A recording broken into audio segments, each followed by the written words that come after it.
I'd like to call the Anaheim City Council meeting to order. Clerk, can you please call roll? Thank you, Mayor. Councilmember Diaz? Here.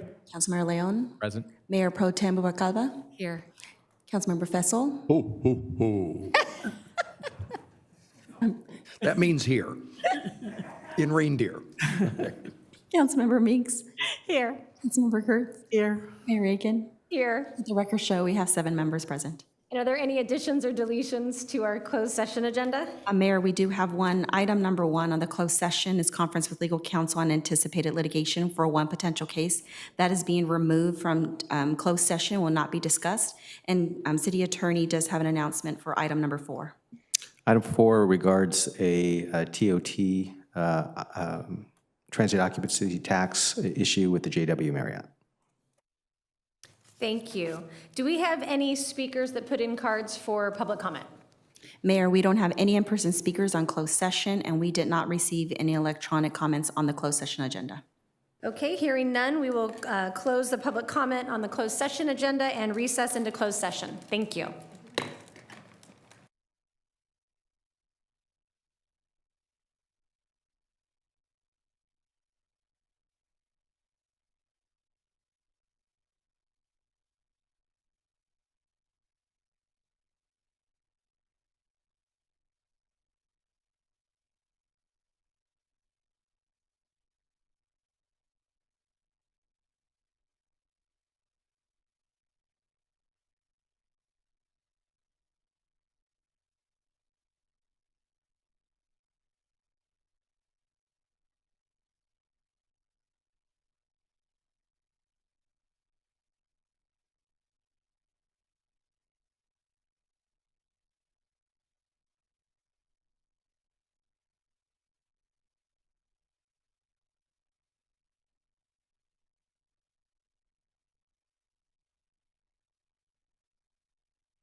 Hello, everyone. We'd like to reconvene the Anaheim City Council meeting back to order. Clerk, can you please call roll?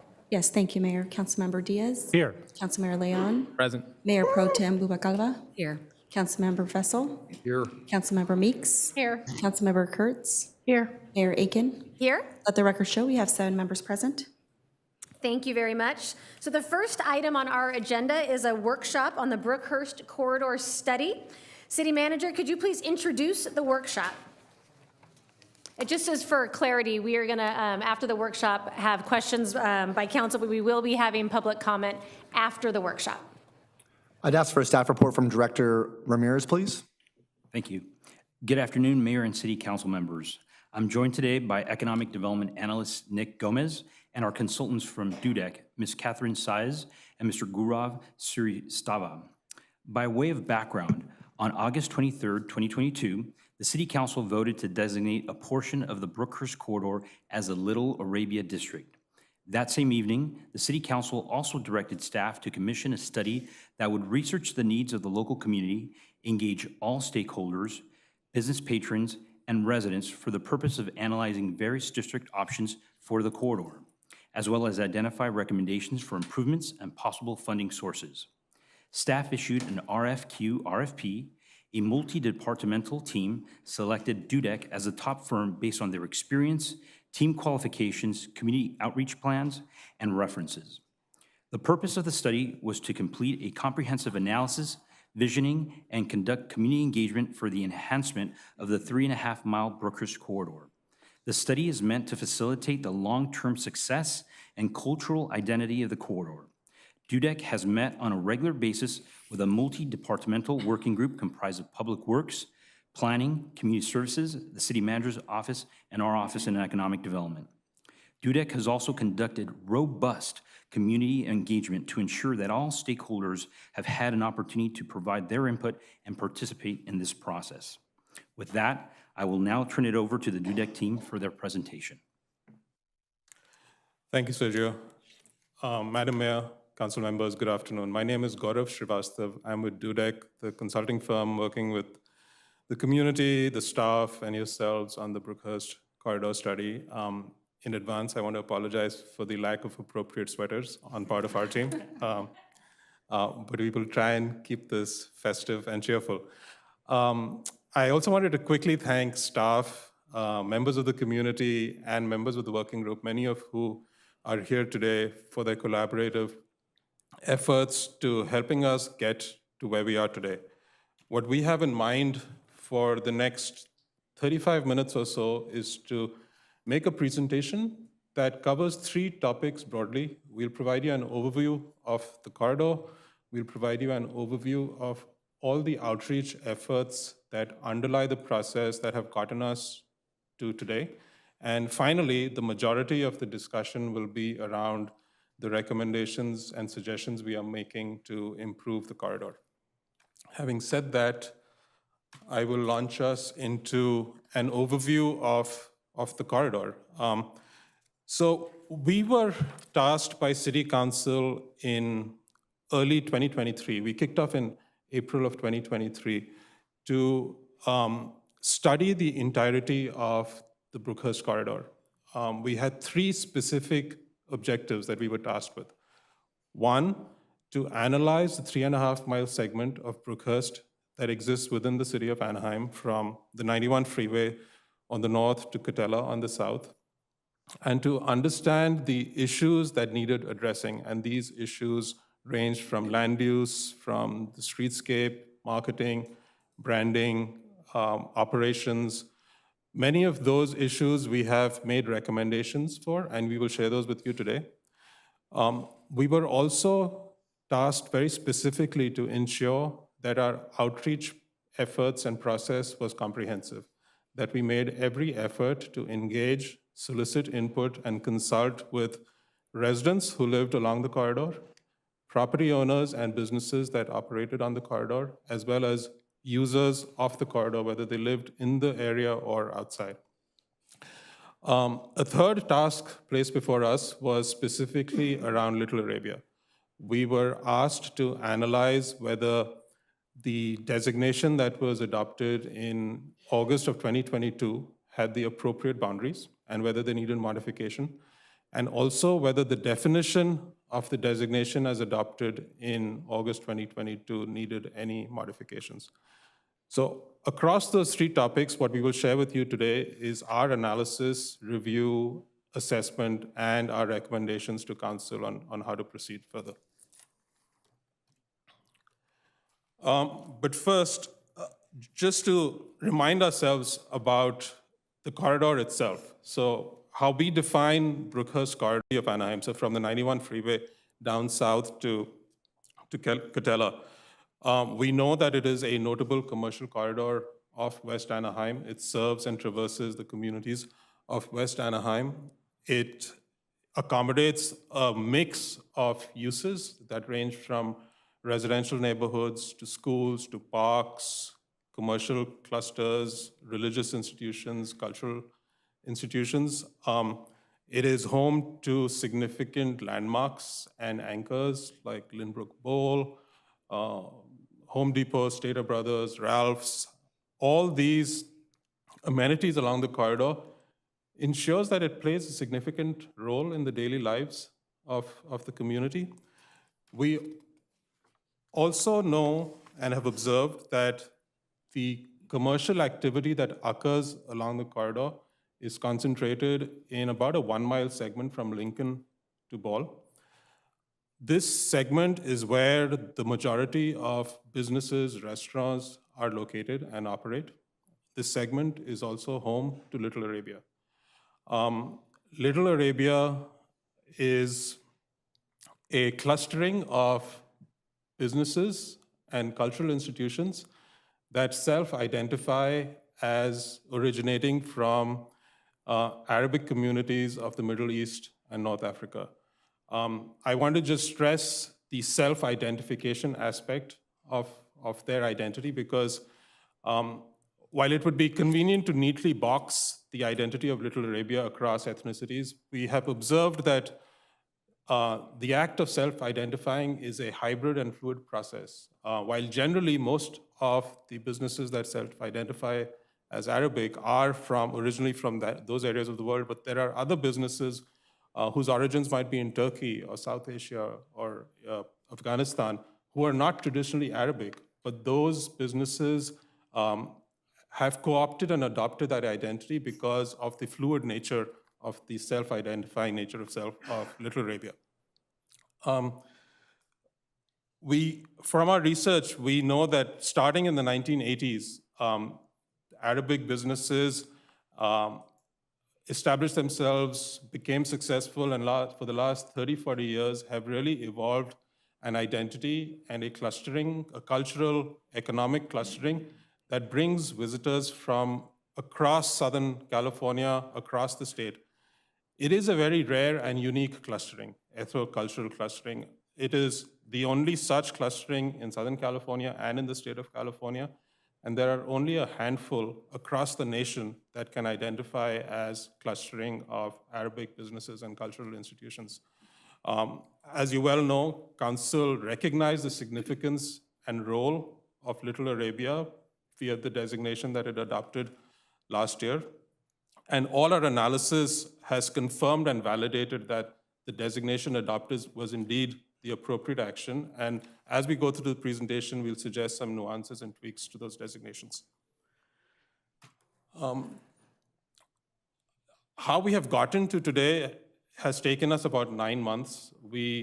This diagram on the screen illustrates the 3-step process that we used to arrive at the recommendations we're sharing today. Our initial phase dealt with analysis and discovery. Our second phase with alternatives, vetting ideas, and the final phase was refining those recommendations.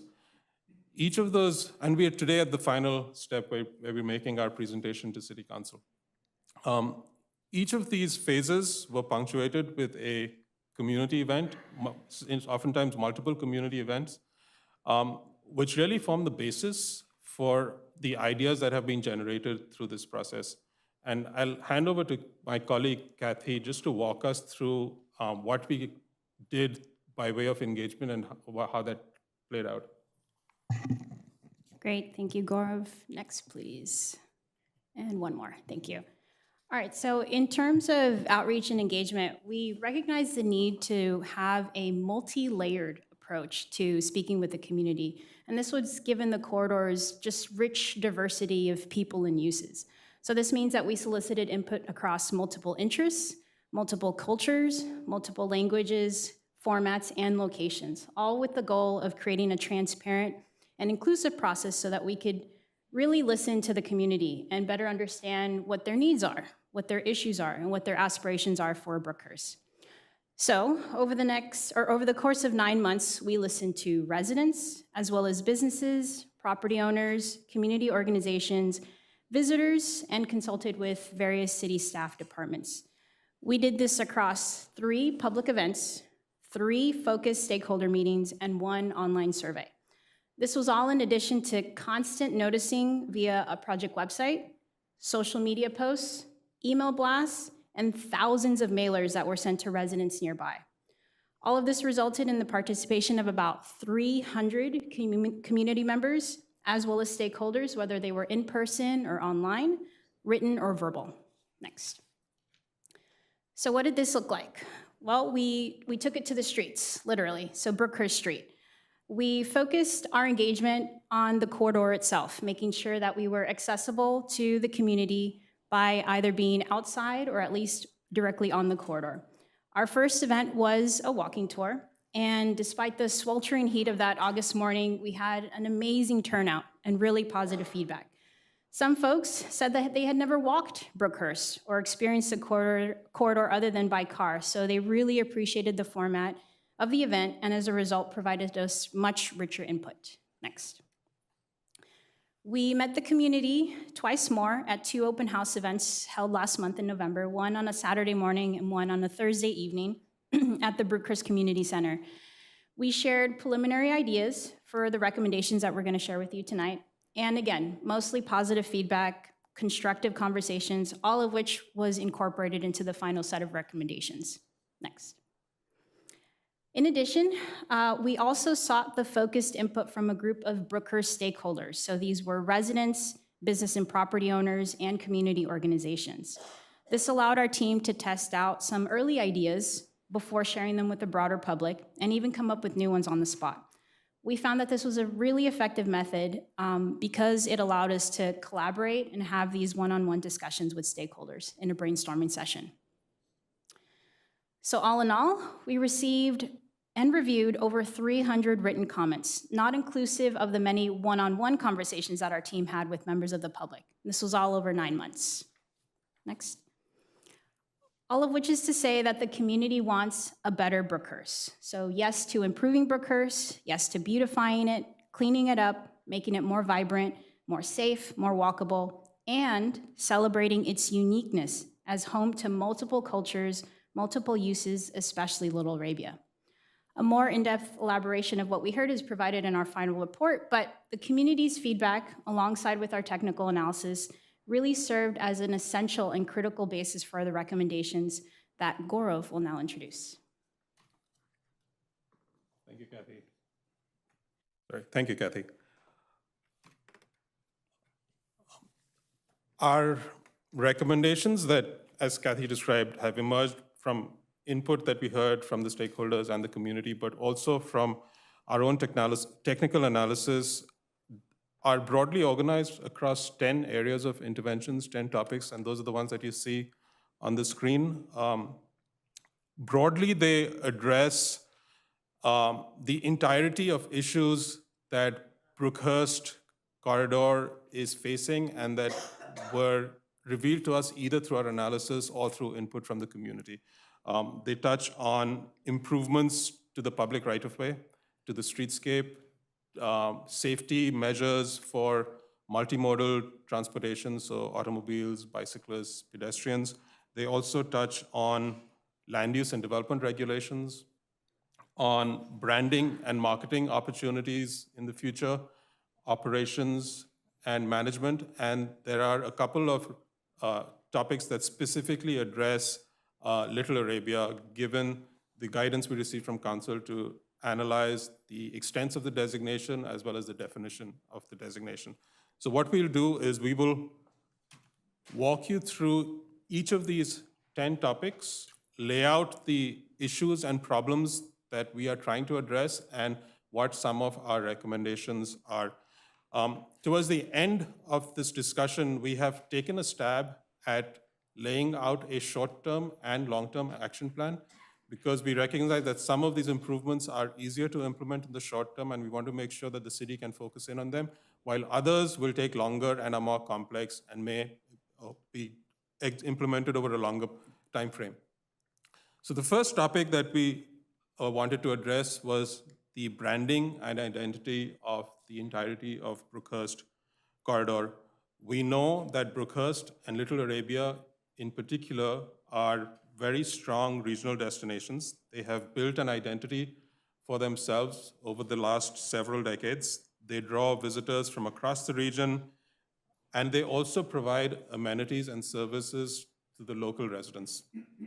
What we heard from community members and what we also observed was that the corridor appears to be dated, that there is a disconnect between what the imagined sense of the corridor is versus what the reality of the corridor is, and that there is no defined arrival experience or physical marker that will announce your presence in the corridor or the presence of the place that you think is the Brookhurst corridor. So our recommendations to address some of these issues, number one, is to partner with Caltrans to introduce a Little Arabia freeway sign. We understand that this effort might already be underway, and this is likely to be implemented in the very short term. We are also recommending that the city make use of the existing streetlights and lampposts along the corridor to introduce a banner program that can make use of a branding strategy, not just for Little Arabia, for the entirety of the corridor, and to help address this gap between the physical reality of the place and what the place is imagined to be. We're also recommending that the city's public art program has a specific section that addresses Little Arabia and Brookhurst corridor. As you're well aware, Little Arabia and Brookhurst now have a series of murals, the Hijabi Queens and other murals, and the recommendation is to facilitate a process where more of these murals can be incorporated and permitted. Another recommendation we are suggesting is around bilingual signage. Some of the things that we heard in our conversations with stakeholders was some businesses have signage that doesn't necessarily reveal their business to a wider audience. One approach would be to encourage bilingualism on signage, which would allow them to expand their market and the audience that they're serving. However, there is a caveat. The city can have no role in regulating the content of signs because that's a First Amendment issue. So if this is a preferred policy direction, the city would have to come up with a way to incentivize bilingualism without regulating it. Finally, we are suggesting and recommending that the city initiate a community-driven process to plan, design, and implement a defined arrival experience along Brookhurst. What this sketch is showing is potentially a gateway feature that would span across all of Brookhurst, but it doesn't have to be this necessarily. It could be a monument in a median or some kind of visual marker that would help people know when it is that they're in the corridor and specifically in Little Arabia. Our next topic of recommendations has to do with regional partnerships. What was very insightful to us in our analysis was understanding the role that Brookhurst Street plays outside of the city of Anaheim and in the entirety of Orange County. It has a run of 16 miles, Brookhurst Street. We know that Little Arabia is located within the segment of Anaheim, but further south are two very identifiable and successful cultural districts, OC Koreatown and Little Saigon.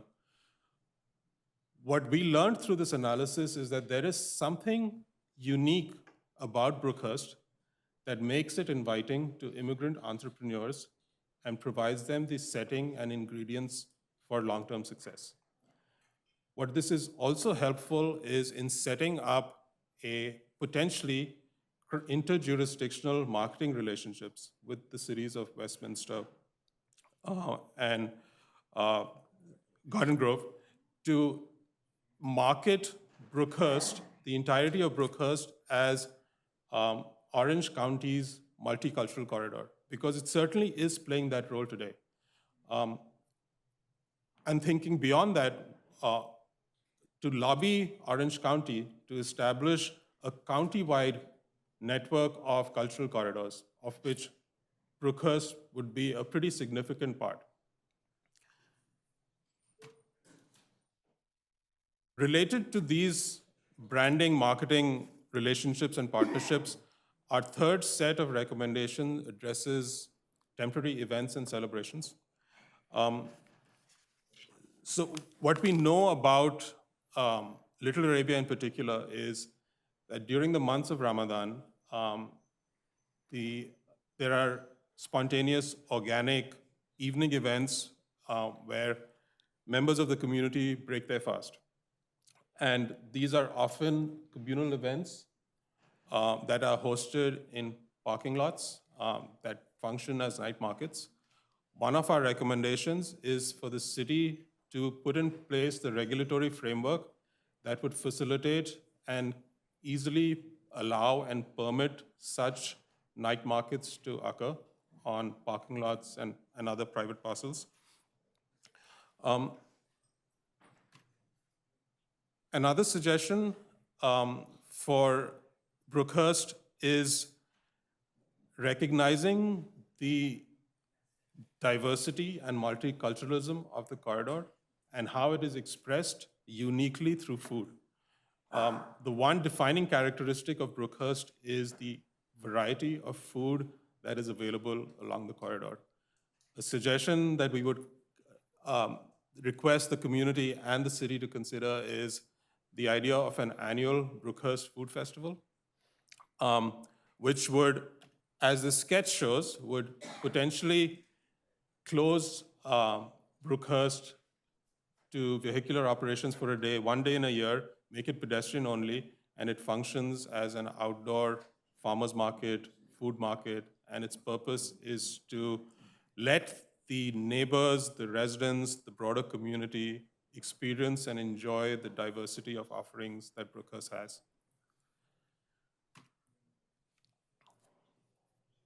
A fourth topic for our recommendations has to do with street beautification, which generally are improvements in the public right-of-way. What we've heard from members of the community throughout our engagement process has been that Brookhurst appears to be an aging corridor, a dated corridor, that it is in need of regular maintenance, in need of a refresh. We know that improvements to Brookhurst streetscape have been made north and south of the heart of the commercial corridor, where the freeway on-ramps and off-ramps are. And those improvements are related to freeway infrastructure, but none of those improvements have extended into the commercial heart of the corridor. We also know that for improvements to be made in the public realm, they need to be made within a cohesive, comprehensive framework so that they're not seen to be one-off, disconnected improvements that occur along the length of the corridor. So a critical suggestion in our mind is for the city to commence on the Brookhurst Street master plan that would address improvements in the public realm and the public right-of-way that touch on street furniture, on bus stops, on street lighting, on street trees, sidewalks. That we see as a critical first step as future improvements are implemented. Another recommendation we have specifically for the public right-of-way is to extend the current median that exists south of Ball to extend it all the way up to the 5 freeway to the north. Because as we know, medians help soften the pedestrian and driving experience of a street. They provide what are called pedestrian refuge islands. So for people who are unable to cross the entire street during one cycle, the median allows a place for them to safely stop in the middle of the street.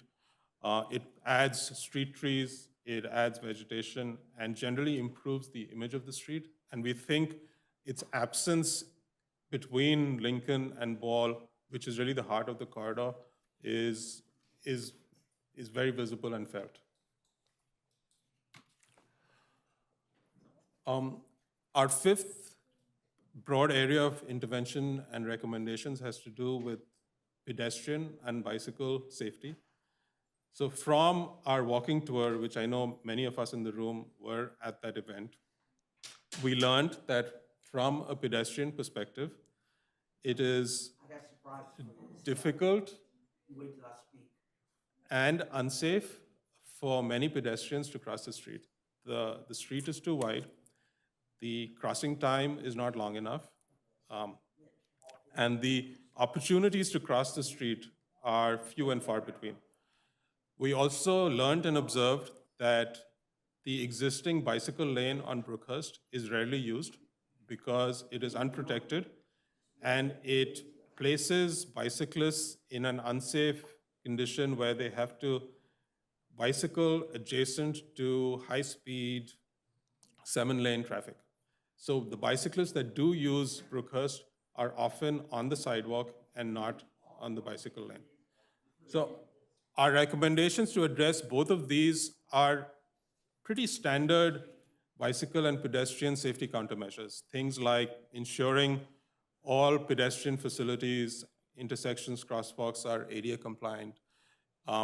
Adding pedestrian countermeasures like bulb outs at intersections that would narrow the distance of crosswalks, changing traffic signal timing to allow for a leading pedestrian interval, which is where the pedestrian walk sign appears first while the traffic sign is still red. So pedestrians have the comfort knowing that they have right of way to begin their crossing of the street. We're also suggesting certain locations where additional pedestrian crosswalks be introduced. These locations are existing intersections with an unmarked pedestrian crosswalk. Introducing marked pedestrian crossings will provide sense of safety, but also more opportunities for pedestrians to cross to the other side of the street. We're also suggesting new pedestrian lighting that may be of a decorative nature to align and be consistent with the overall identity of the district. And finally, we're looking at the existing bike lane and how it might be reconfigured so that there is physical separation between vehicular traffic and bicyclists. We understand that some of these recommendations will require a re-examination of Brookhurst's current designation as a major arterial. And I'm going to hand off to Kathy, who can walk us through what those conditions might be.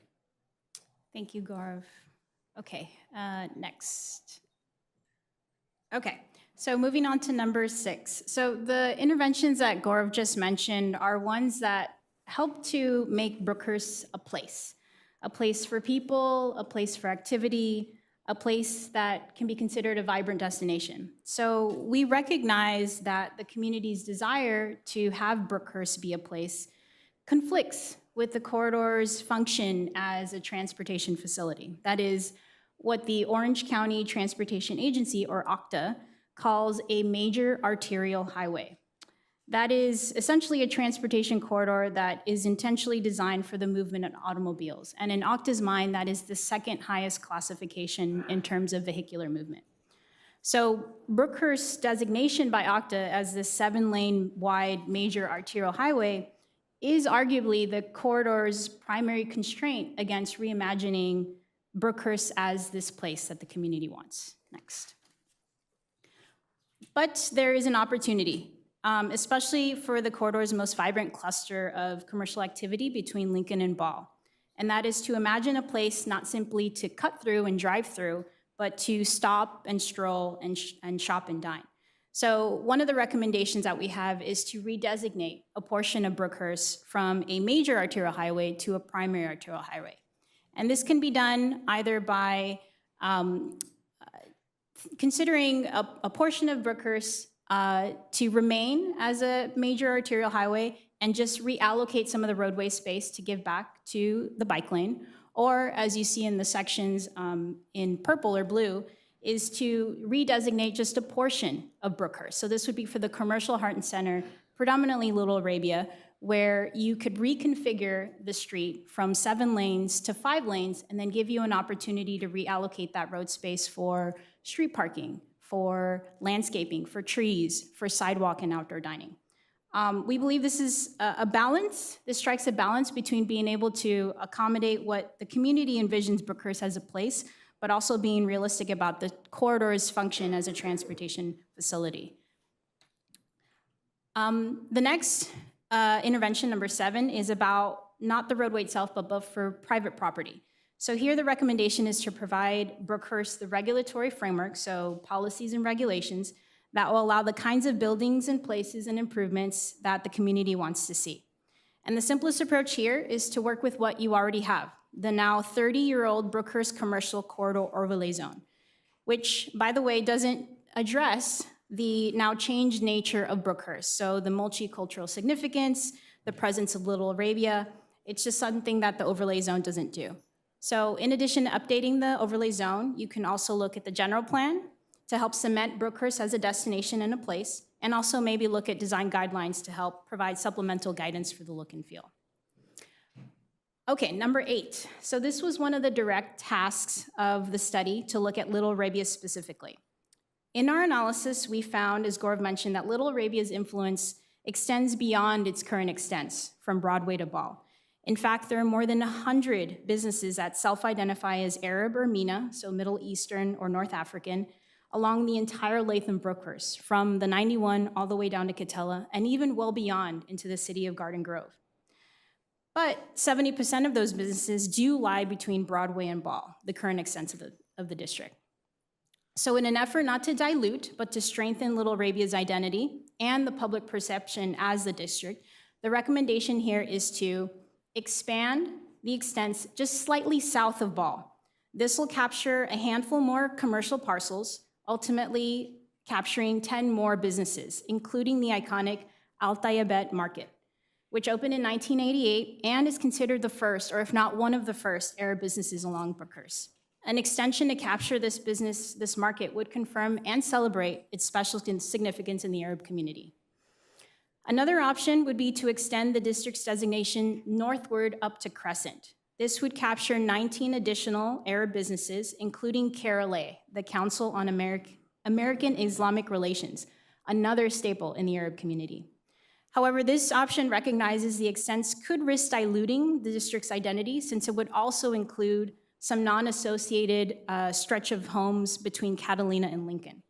So as a result, we recommend that maybe you reserve this extension down the line as the district continues to mature and grow, or when there is a formal cultural districts program in place, which I'll talk about in a little bit.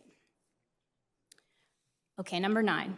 So in tandem with the extents, we also looked at the designation of Little Arabia. So here we recognize that the city of Anaheim does not have a formal program for designating cultural districts in the city, but it's still very important and necessary to further formalize Little Arabia in city policy. So as a first step, we recommend using the city's strategic plan, the current efforts right now, as an immediate opportunity to call out and recognize Little Arabia as a priority project. Such a step will help put into place critical next steps, like addressing Little Arabia in planning efforts like the general plan, the zoning code, capital improvement projects, and other city programs. In addition, we recommend that the city of Anaheim establish a citywide cultural districts program. We've identified an example here, one in the city of San Francisco, where there could be a formal process that Little Arabia and other cultural districts can use to help establish their own visions, their own plans, their own strategies to implement improvements, enhance their identities, and market themselves. And lastly, number 10, operations and management. So the input that we received from the community is that Brookhurst needs help now. And while the city has done its best to provide services to the area, more is needed.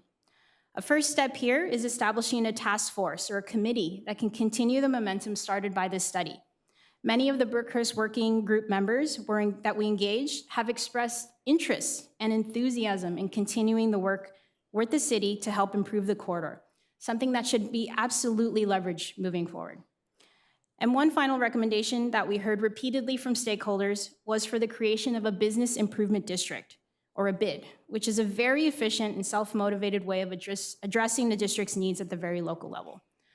Enabled by state law, this can either be merchant-based or property-based, but in essence, will take time and will require both stakeholder approval and city council approval.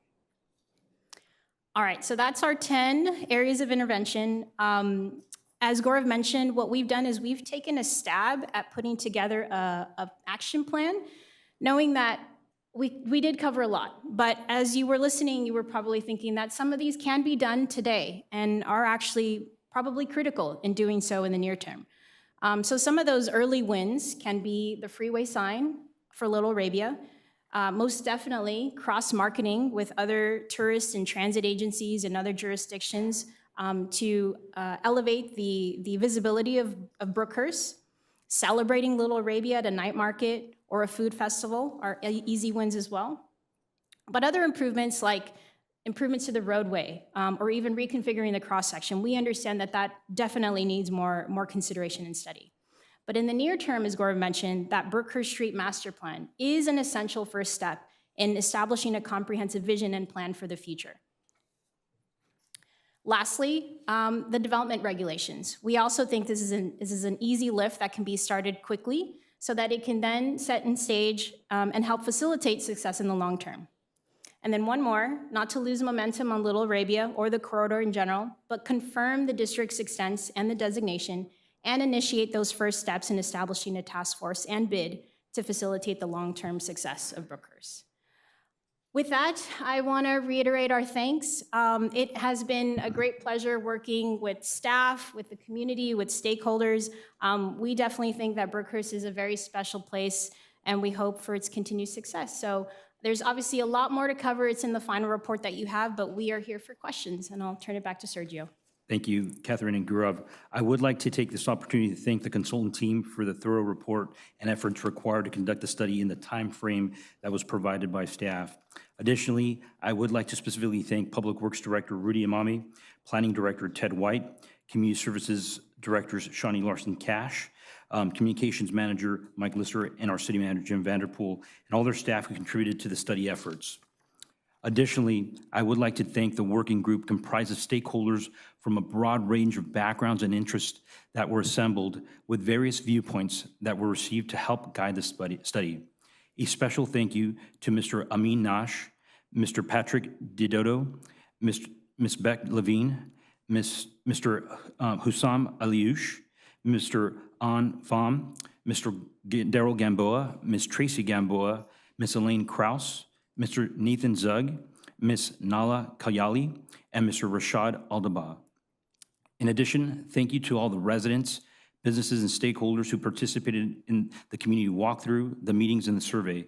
Over 25,000 mailers were sent as part of this effort. Finally, I would like to thank Nick Gomez and Stephen Storer, who played a vital role in the efforts from my department. Council members, this concludes the presentation. We are happy to answer any questions you may have. Thank you so much, and thank you to the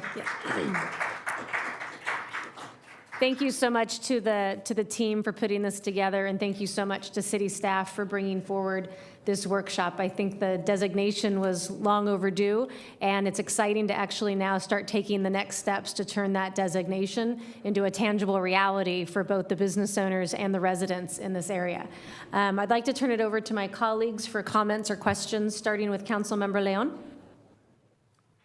Thank you, Madam Mayor. First of all, I just want to say thank you to Sergio and the entire economic development team, as well as the DUDEC teams, for all of their efforts throughout the last, I think, 9 months, you said, which have really flown by. So I really appreciate you. I want to say thank you to all of the working group members, all the residents, community members, business owners who took part in this study in any way, shape, or form. So I appreciate all of you and your feedback as we move forward on this study.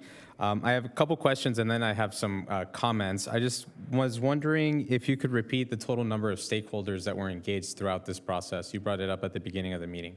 It ranged anywhere between 8 and 11. We had 3 meetings, but not all 11 stakeholders attended each of the 3 meetings. And then in terms of total residents, businesses, business owners, community members, what was the total number approximately? Over the course of the 3 public events and the 1 online survey, we reached about 300 folks, or rather 300 folks engaged with us, of which 70% were residents. Thank you. I appreciate that. And then one other question in terms of, I know that you mentioned Little Saigon as one of the comparisons, if you will. I know Little Saigon goes through, I believe, both Garden Grove and Westminster. In terms of signage, and I don't know if you know the answer to this, my understanding is that a lot of it is sort of locally, a lot of the focus is in Westminster, for example, versus throughout the entire length of that designation. Is that something that would be accurate to say? Correct. So Little Saigon straddles the boundaries of the cities of Westminster and Garden Grove. But I believe the efforts moving forward, the designation in the district, are in the city of Westminster.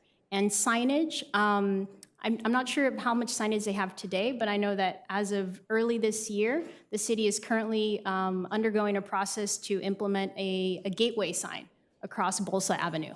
Okay, so it wouldn't be totally unheard of to say, let's say if we expand that designation, but really focus on that sort of core that you've identified of businesses and other like restaurants and things like that, it wouldn't be unheard of to look at an expanded designation with the focus of signage building off of that core and then moving on from there. Is that fair to say? That is fair to say, Councilmember, yes. Okay. Thank you. I appreciate it. And I know that this is, I'm going to try to be brief. I'm really excited because this is in District 2. So again, I do thank you for all of your effort, for all the community members and businesses that came out and really played a huge role in these recommendations and the feedback. And I think one of my first conversations actually was with Patrick DiDodo from Cortinas, who I think was a member of the working group as well. Part of the first sort of step from that conversation was a desire to establish security to make sure residents and visitors and business owners felt safe on the corridor. So I just want to give a shout out and say thank you to our police department, who is acting on our request from earlier this year to start installing overt cameras across Brookers to specifically try to reduce and deter crime and to make it safe, make it feel safe for residents, for businesses. And I know that's going to be an ongoing process, but I know that that's one key part of this. I'm excited, again, not just because it's in District 2, but really this creates a pathway, not just for delaying any improvements, but rather for focusing on a vibrant future for Little Arabia, for all of the businesses that are across Brookers, especially our residents that live in the immediate surrounding areas in West Anaheim, many of which use their voice for the first time to give feedback as to this study and what they want to see in the future. I also want to point out, I think it's really, it's a beauty, not just for our country, but here in our city of Anaheim, the fact that we are a proudly diverse community. And I'm probably paraphrasing, I think I've said it before, that diversity is our strength, not our weakness. And so it's exciting because we can recognize Lynbrook Bowl for 65 years, and I'm excited because I think the sign is starting to be repaired, so really looking forward to seeing that to completion. We can recognize Cortinas for 60 years. We can recognize Koza's for almost 60 years, Little Caboose, all these wide-ranging, multi-ethnic restaurants and businesses that are on Brookers, that are in Little Arabia. We can recognize them for being staples in West Anaheim as much as we can recognize Lemirage Pastries for being, I think the city manager sent this over to me, about being recognized on national TV for their ice cream that comes from a recipe from Damascus, which was first served 500 years ago. So I really think that brighter days are definitely ahead for Little Arabia, for all the diverse small businesses. As was mentioned in the report, I think there's both short-term and long-term opportunities.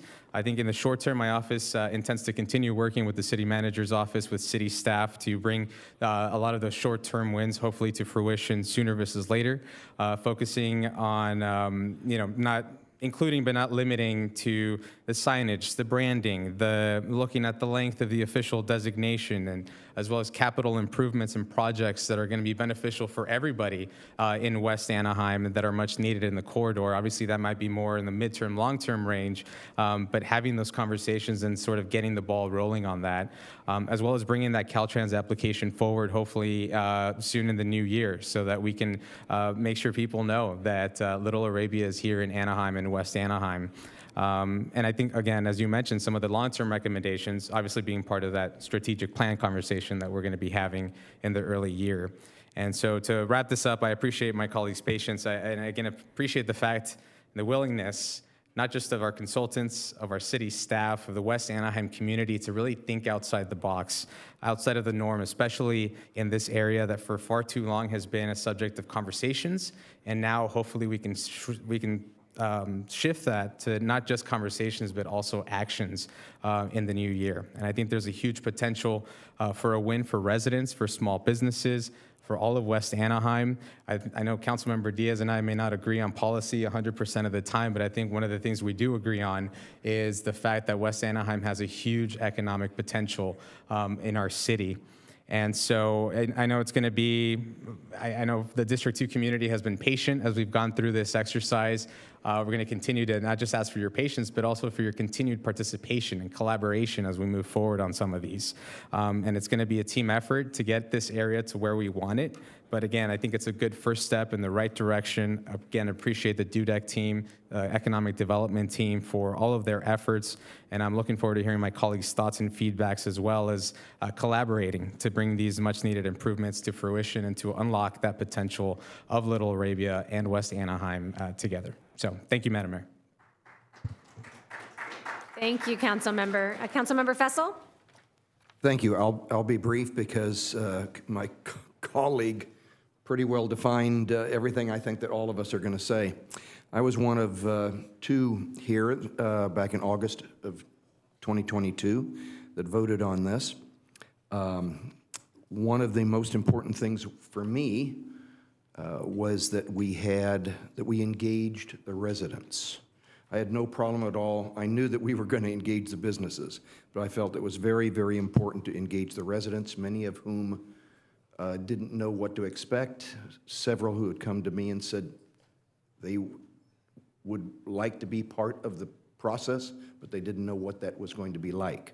So the fact that we engaged over 200 of the residents, thank you very, very much, DUDEC, it was very important to me.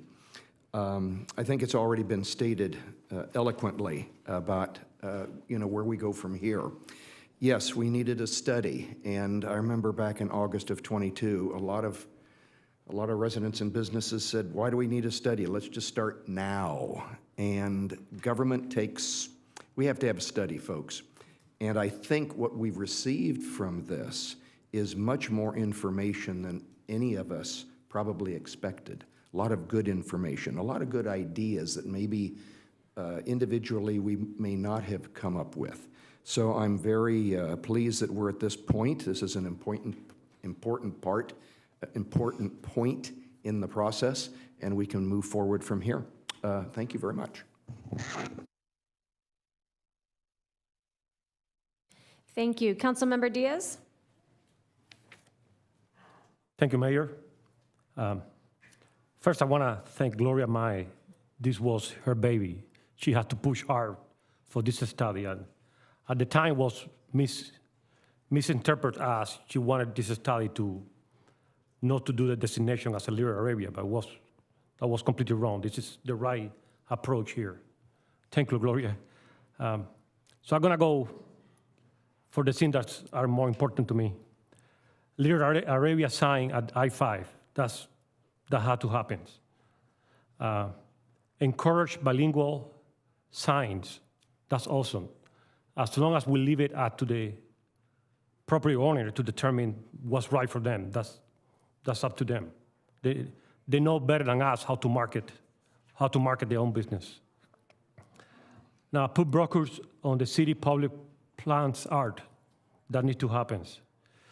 A tip banner program. That's awesome. This is the most important for me, at least in the next 5 years. Design a truthful, a real experience. Something like Little Saigon, a big gateway that says, welcome to Little Arabia, Anaheim. That's had to happen. That's essential to me. Nice one, big one. Establish a cross-market arrangements. Position broker corridor as the OC multicultural corridor. We can market that as a tourist destination, all three of them. Little Arabia, Little Saigon, and Little Korea.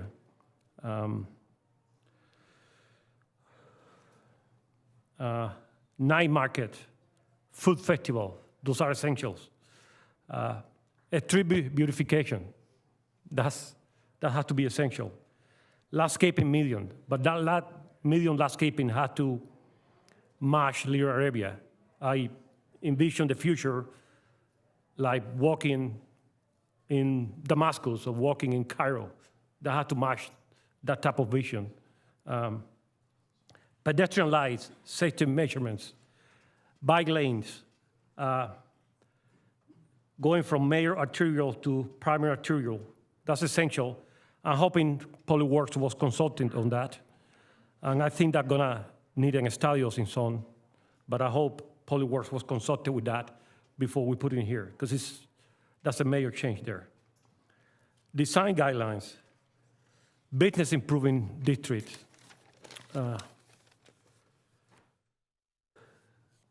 One of the questions that I have is, how are we gonna pay for this? Well, definitely the public improvement had to be paid with taxpayers' dollars, but the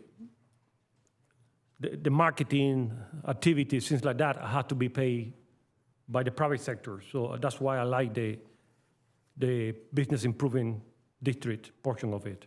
Had to be a partnership here. The night market and food festival, also an idea, but it should be inclusive of all cultures. Why we want to limit that to the Ramadan? They should be during Ramadan, but why don't make it once a month or more often than that? I'm more inclusive. I agree with the recommendation. Definitely we should expand it south of Bow Road. Now extending to the north, it's kind of premature yet. It may be in the future. Finally, I invite anybody here to visit Little India in Artesia. You really feel like you're in India. I go there often, and it's awesome. I encourage you to go there because that's the vision that I have for Little Korea, that you're going there and you feel like you're walking in Damascus or you're walking in Cairo. That's my vision. So thank you, staff, and this is awesome. Thank you, Madam Mayor. Thank you, Council Member. Council Member Meeks, and then Mayor Pro Tem Rubalcaba. Thank you. I love the multicultural aspect of this and making sure that we include everyone. Was there any pushback in the Little Arabia designation? Was anybody looking for something that encompasses a broader cultural designation? And I don't know what that would be. I just don't want to feel like, we're excluding different cultures. Yeah, Councilmember, thank you for the question. What we did hear on occasion from our stakeholders and members of the community was to emphasize the multicultural aspect of the corridor. And that was not necessarily resistance to the idea of Little Arabia, but to acknowledge that there is a broader identity to the corridor and not to lose sight of that. And in our set of recommendations and in our approach, I think we prioritize that. Like we acknowledge the multicultural identity of Brookhurst as the enabling characteristic to allow Little Arabia to become successful. And not just Little Arabia currently, in the future there could be other ethnic districts that find the correct ingredients to locate and cluster along the corridor. Okay, I wasn't around for the Little Arabia designation, just want to make sure that it's the right one moving forward as we, try to get signage out there and entry monuments and things. One of the benefits I think that this corridor has that some other areas don't have is that we actually have some deep commercial properties on this corridor that allows on-site outdoor dining or, street markets or night markets and things like that. And so to work with them rather than trying to close off the street, because, you mentioned once a year, it would be really great to have those types of things more often, and we could do it in one of the larger commercial properties and try to work with them to have some sort of night market and multicultural food and things with like permits and things like that, which would be really interesting. Street vendors with permits. But, so yeah, looking at,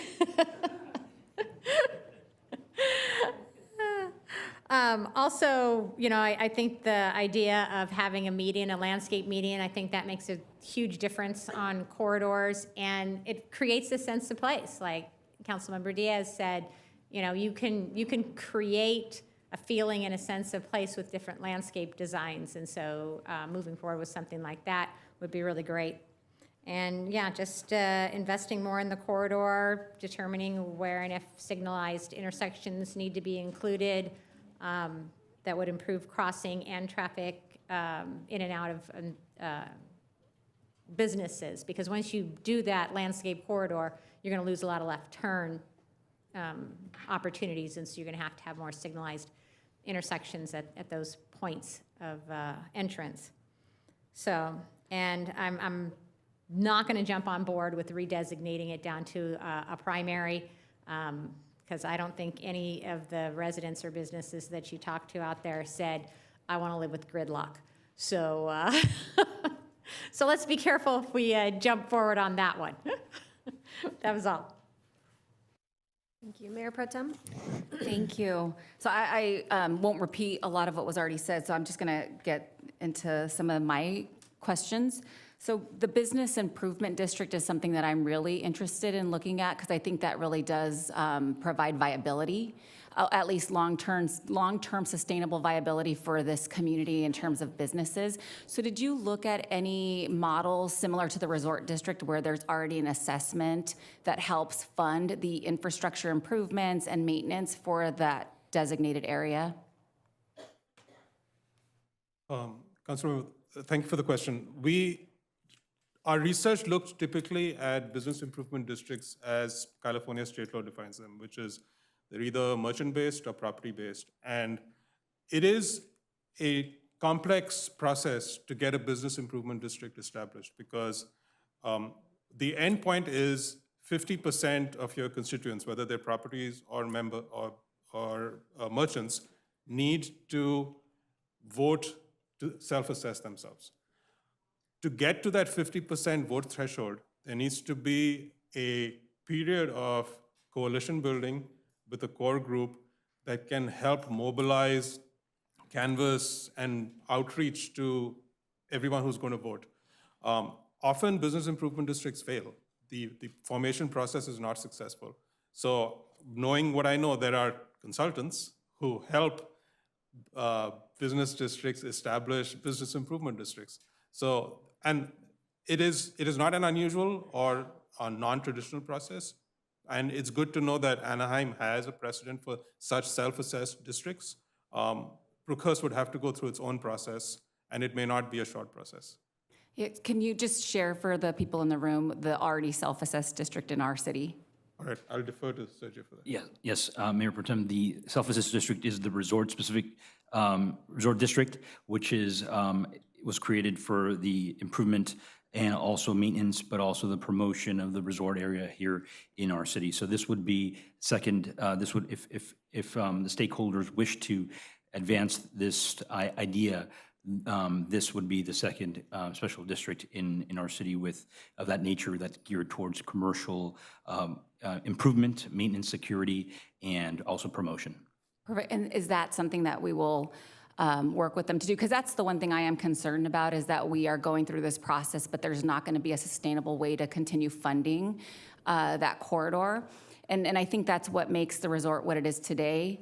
The perception often is that the city is funding all of the improvements in the resort districts, but that's not the case. Those businesses are actually funding them themselves through a self-assessment, non-tax through the city. So I'm curious as to how we get that process started, whether it takes 5, 10, 15 years.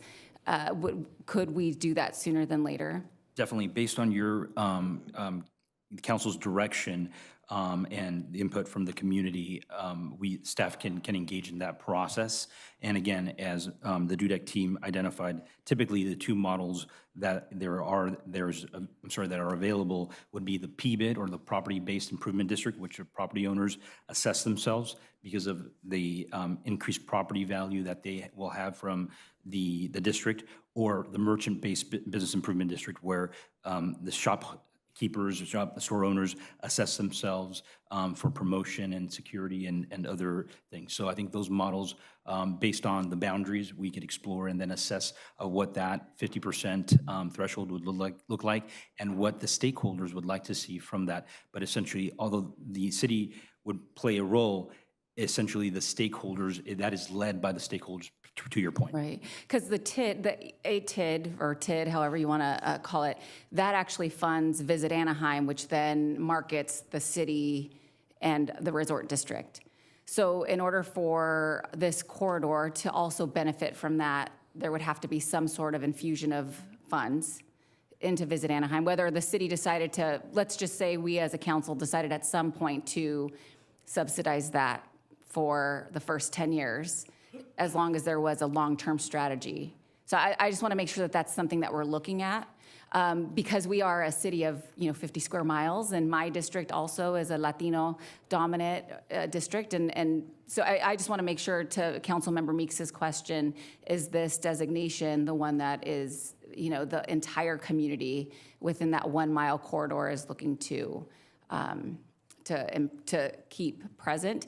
Because I do agree that having the signage, the signage on the freeway, and making sure that we're marketing it, but all of that comes through funds that are, through the regional partners mentioned are Visit Anaheim, Anaheim Transportation Network, and all of those receive funds through the self-assessment of the resort district. So I just want to make sure that that's something that we're keeping in mind when we're looking at this. And then I also, the beautification is a priority for me throughout the entire city, including especially central and west. So districts 1, 2, 3, 4, 5, those are districts that have major beautification issues. So I am always an advocate for ensuring that the city is designating enough revenue to make sure that we're maintaining that area as well. So that is something that I completely support. I also am a little concerned about changing the designation of the street. Because of I work with our Public Works Department pretty frequently in terms of getting stop signs and stop lights and helping with traffic slowing. And I know that it's there are state laws that prohibit us from doing certain things. So before we, go down this path, I want to make sure that I know that we're looking at all the right things to not make people think that this is all really great information, but I just want to make sure that we're setting expectations the way that they should be for the residents of Anaheim. And then I know the night market and a lot of these events were mentioned, and I think these are wonderful events, but I'm not necessarily sure that these are city events as much as they might be a Chamber of Commerce sponsored event or a Visit Anaheim event. So I just want to also set expectations that these may not be necessarily city, they'll definitely be city supported, but not necessarily city run and operated. But those are wonderful events that should definitely be in the city of Anaheim. And I believe many of them do occur in District 3. So I just want to mention that. But that's all the comments I have. Thank you. Councilmember Kurtz?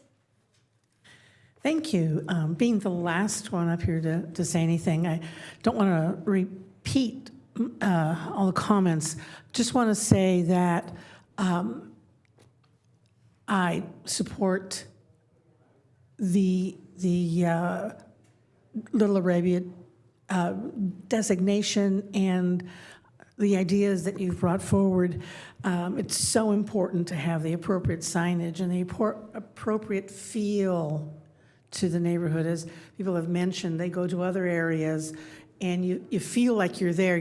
When you go to Little Saigon, boy, you feel like you're in Asia and in Vietnam. Not only with the food, but with the shops and the music and everything else that's going on around it. And I'm hoping that one day we'll see that along Brookhurst. Question, does that business community have an organization of businesses that you can work with, or are they just all separate right now? No, there is a group of stakeholders, both commercial from various backgrounds, but also mostly from the Arabic community that are engaged, that are eager, and willing to come to the table for the advancement and improvement of the area. Well, that's great. You're on the right start. So I certainly support it, and I'm really looking forward to visiting at a time when we have the appropriate signage and everything else around it, the landscaping and all of that. So all of you working on the project, I wish you the best. Good luck. I'll be very supportive. Thank you. I had a couple of questions, but I wanted to start with a question for our city attorney. Because we are in the workshop format, is this something that we can give council direction on right now, or do we need to bring potential items of agreement back on next month's itemized agenda? No specific action can be voted on. Obviously, all your comments will be taken by staff and considered, but if you want to take formal action, we'd have to re-agendize that. Okay, thank you. I just want to again just echo some of my council members' comments. I really appreciated the attention on safety, both for pedestrians, bikes, buses on this corridor. I was lucky enough to do the walking tour. I'm pretty fast, and I barely made it across Brookhurst and that sign. So I think a lot of these slowing mechanisms and just eyes towards pedestrian and bike safety is going to be something that's going to be really help with both the safety and security of the residents to really make this a vibrant, interactive walking neighborhood.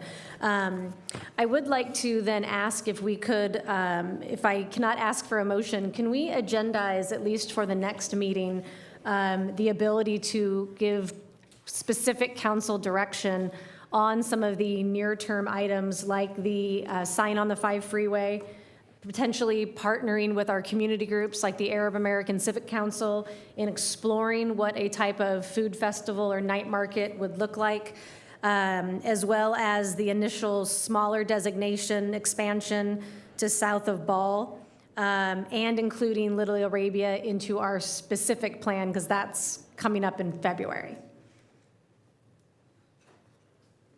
And then last, I wanted at a time when appropriate, could we get some information either distributed to all of us or brought back on the differences between cultural districts, business districts, enterprise zones, specific plans, what the differences are, what the path to getting those put in place is, cost associated with each one, as well as timelines?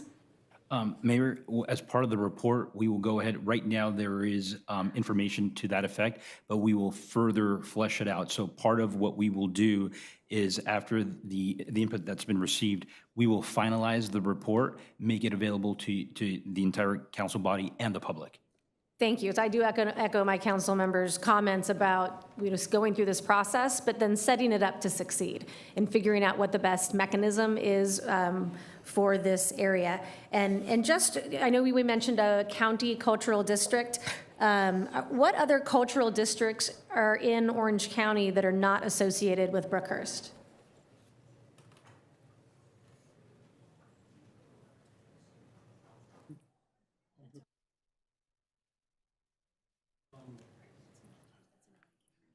Sorry, Mayor, we were trying to just think through this. It appears that our research so far is the three on Brookhurst. I'm sorry, the city of Buena Park just recently adopted Little Korea. They have a Little Korea district that's recently been established in the last 2 months. So, but other than that, I think it's Little Saigon and OC Korea. Yeah, town. and all the more evidence about how significant and special Brookhurst is. And Little India, the one that Councilmember Diaz mentioned, is actually in the city of Artesia, which is in the county of Los Angeles. Okay, thank you. No, I thought it was interesting when we talked about a county plan. I didn't know if there were other corridors that I just didn't know about, so thank you for clarifying that. Well, I don't think we have any other questions or comments, so with that council direction, look forward to talking to you more about some of these near steps at our next meeting. Mayor, we're going to open public comment on the... Oh, I apologize, excuse me. I would like to open up to public comment, please. Thank you. Mayor, we do have 3 speakers addressing the city council on the workshop. First speaker is Mark Richard Daniels, and the time limit is 3 minutes. Thank you, Madam Clerk. Welcome, Mr. Daniels. Hello, my mayor. I was born to be reminiscing back at Gilbert and Ball Road, which used to be the old Garden Park Hospital. Cynthia Ward and I were both born there, but I was born years before her. And so I have a kinship to that area when I think of Brookhurst, the old Brookhurst Theater, and it was much all different in those days. And I think of, from the get-go, we should make this much like the 13 states. And I talked to Rashad way back when, and I said, you start with the main area, which is the area, Ball Road and the restaurants and all that. And then you build outward over time. You sort of add as you go, much like the colonies in the early days. And we started to add states up and down. So it will be much more, I think it'll be much more an easier lift if you just sort of build on as you go. And to also have designation, I see for some reason a date tree and a crescent moon kind of overlooking the, as you're going down the street, the signs, and it would be in keeping of the Middle East, which are some of the great restaurants. I feel like a falafel right now. I seriously, kebab and all. Anyway, don't get me started. So I think it's one of those things. It's much overdue. It's something that should have been done years ago. And having grown up in West Anaheim, I've watched that grow. And other than Mama Cosas and Quarantinas, there was really nothing going on in that part of town until the Middle Eastern families and people started investing in the area. And this is much a tribute to them because they just basically transcend and reinvented that area. And it's just absolutely, the sky's the limit now. You can basically just see it in 5-10 years, and also the artwork, and never mind the street itself, because it's much like the resort and the area along there, where it's about the businesses and not necessarily the street itself. Thank you. Our next speaker, if they could step forward. Beck Levine.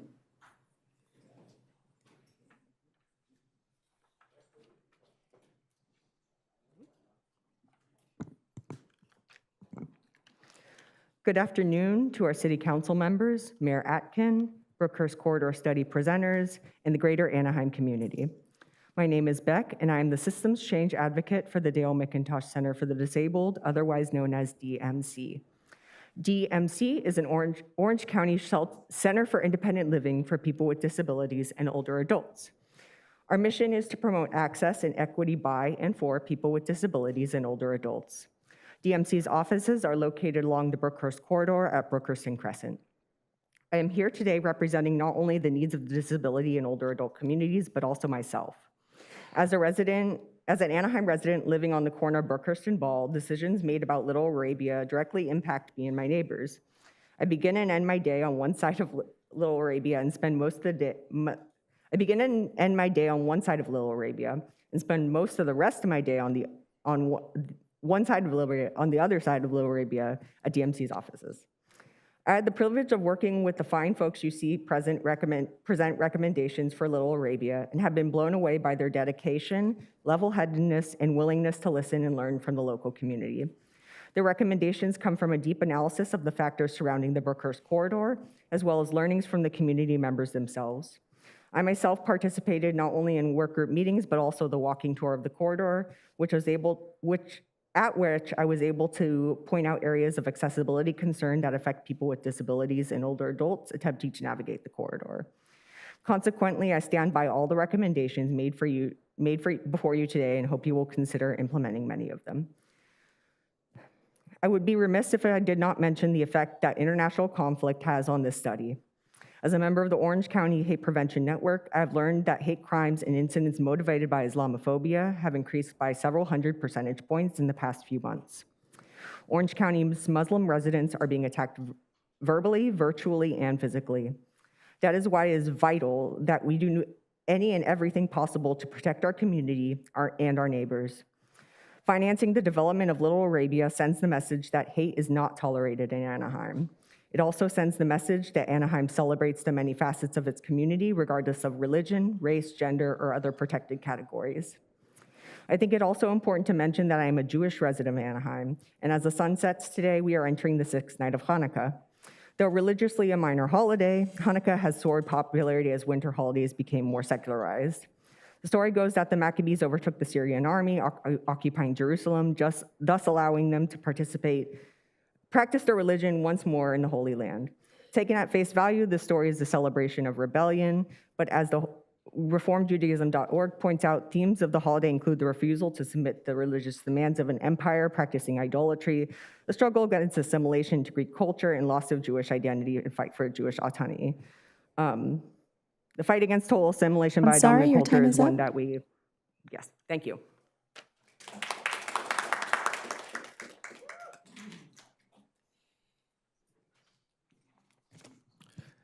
Thank you so much, City Council, for being here and listening, and especially our brothers and sisters, that are here presenting this. I think this is needed, and like Mark Daniel said, this is long overdue, and I'm happy that this is an example of how diverse we are here in Anaheim, or Anaheim, out of respect. I want to respect our German brothers that came here, but before them, it was the Native American people. And we, the Indigenous Peoples Day Committee of Hutugna, we created the Indigenous Peoples Day Committee, along with Virginia Carmelo, tribal member. We stand on the traditional lands, and we're here to stand in solidarity with our Palestinian and Middle Eastern brothers and Little Arabia. And to add with that, there is a place called Barrio Logan in San Diego. When I was 13, 14 years old, a nonprofit organization would take me over there, Solevar. And it was very, very nice to find out who I was. I remember my grandpa teaching me that we were Native Americans, the Chicanos, Mexican people. We are on stolen land in 1848, Treaty of Guadalupe, Hidalgo. Just like in Palestine, their land was taken away also from the Israelis or the Zionists in 1948. So I think it'd be a very beautiful thing to do, to acknowledge that and to show, again, the diversity and show that we are not like that. We are not like the oppressors that came and stole the land in the continent. And I think this will bring a lot of revenue, City Manager. I think City Council, this is the best thing we can do. And I'm glad the high school students from Anaheim High School, I graduated from Anaheim High in class of 98, and I took choir and creative writing. I've always been into acting, singing, dancing. I'm a leader of Aztec dance group. We have to go dance for Tonantzin La Virgen de Guadalupe. Today is December 12th. How beautiful this day this is happening here. But once again, thank you so much for your presentation, the workshop. I think it's very appropriate that we have this. It's good to see all my brothers and sisters here. And I just want to sing a little song. It's the people from here and the California tribes. We had a meeting with one of the tribal members earlier, Tangwa, just down the street showing downtown Anaheim the Indian baskets, Gabrieleño, and the coyote in the river. A prayer for the human race. Hey, hey. Hey, hey, hey, hey, hey, andua. Hey, hey, hey, hey, hey, andua. Hey, hey, hey, hey, andua. Hey, hey, hey, hey, andua. Hey, hey, hey, hey, andua. Hey, hey, hey, hey, andua. Hey, andua. Hey, andua. Ya hi yo ho. Ya hi yo ho. Ya hey yo. Yahi yo ho, yahi yo ho, ya hey yo. Hey, that means yes, we can do this. Thank you guys. Mateo ho.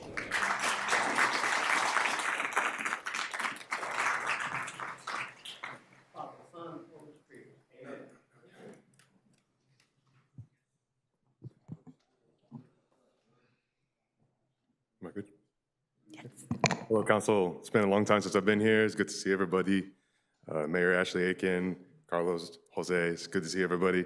My name is Amin Nash. I'm the Policy and Research Coordinator for the Arab American Civic Council.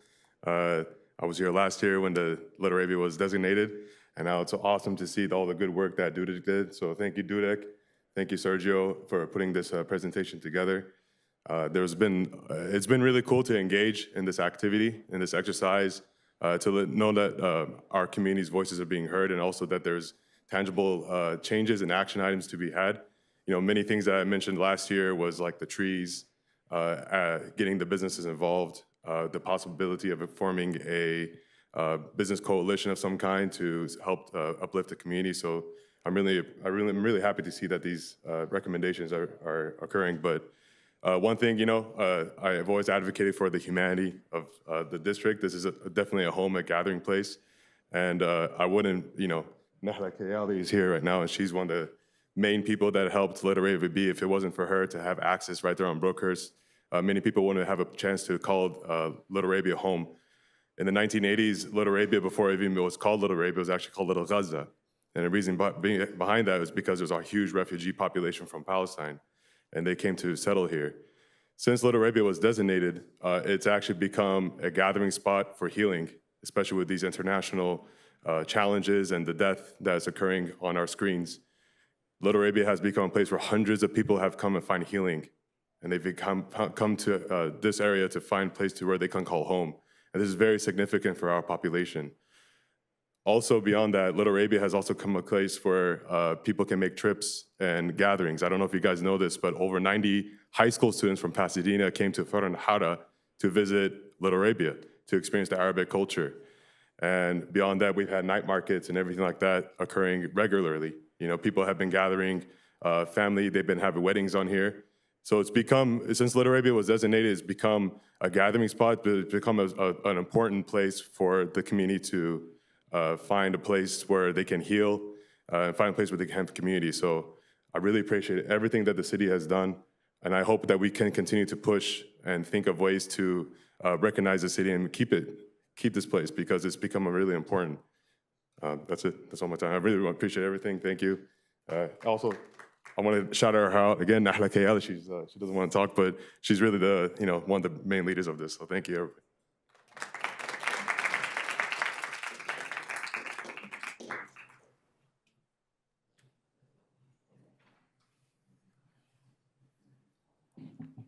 Mayor, City Council, my name's Benita Gagney. I just decided to step up, so they just gave me a number.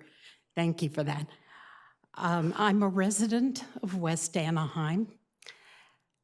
I'm clear over in what they call the Four Corners, which is the southwestmost part of the southwest of Anaheim. A small walk, I'm in Buena Park, Cypress, or Stanton. So it is kind of amazing that that Ralph's on Brookhurst is our main Ralph's. It's not our main shopping center, but when we want stuff that only Ralph's got, that's where we go. So even though I'm clear over almost most of our shopping is in Cypress, Brookhurst is important to me, partially because it was the main drag when I was growing up. We lived in Garden Grove near Brookhurst, and my sister still lives in the family home in Garden Grove. So she came out on the walking tour to find out what Brookhurst was thinking of doing. And the one thing that I want to express is if you have signage on the freeway and mark it as a designation and then decrease the volume of traffic on the street, gridlock may be the result, which isn't fun for anybody. I do wish you all to possibly take a trip down Brookhurst from Trask through a bit beyond Westminster during a busy time of the day, and you'll feel the gridlock. So I'm concerned about the designation changing from a major arterial, especially since I'm not precisely sure where the next major arterial is. I think it might be Euclid, but I would expect that Highway 39 is the next one on the west. So it maintaining itself as a major arterial is, I think, rather important. Thank you. Mayor and City Council, that concludes all our speakers on the workshop. My apologies, looks, we got one more speaker card that just came in, Mayor. We'll go ahead and have them come forward at this time. Nancy. Nancy? Yes, thank you very much. Thank you. I appreciate the opportunity to speak, and I love our government for this. Okay, I live in Level Avenue. I've lived there for over 31 years. It's right by Lincoln and Gilbert. And I love all the discussion here about community and multiculturalism. My question is, in giving this, the possibility is you're taking away some traffic flow. I have observed that Gilbert has become quite a highway as I try to get out of Level Avenue onto Gilbert. Right or left? Right's better, left is scary. Okay, there's reasons for that, and the police would know.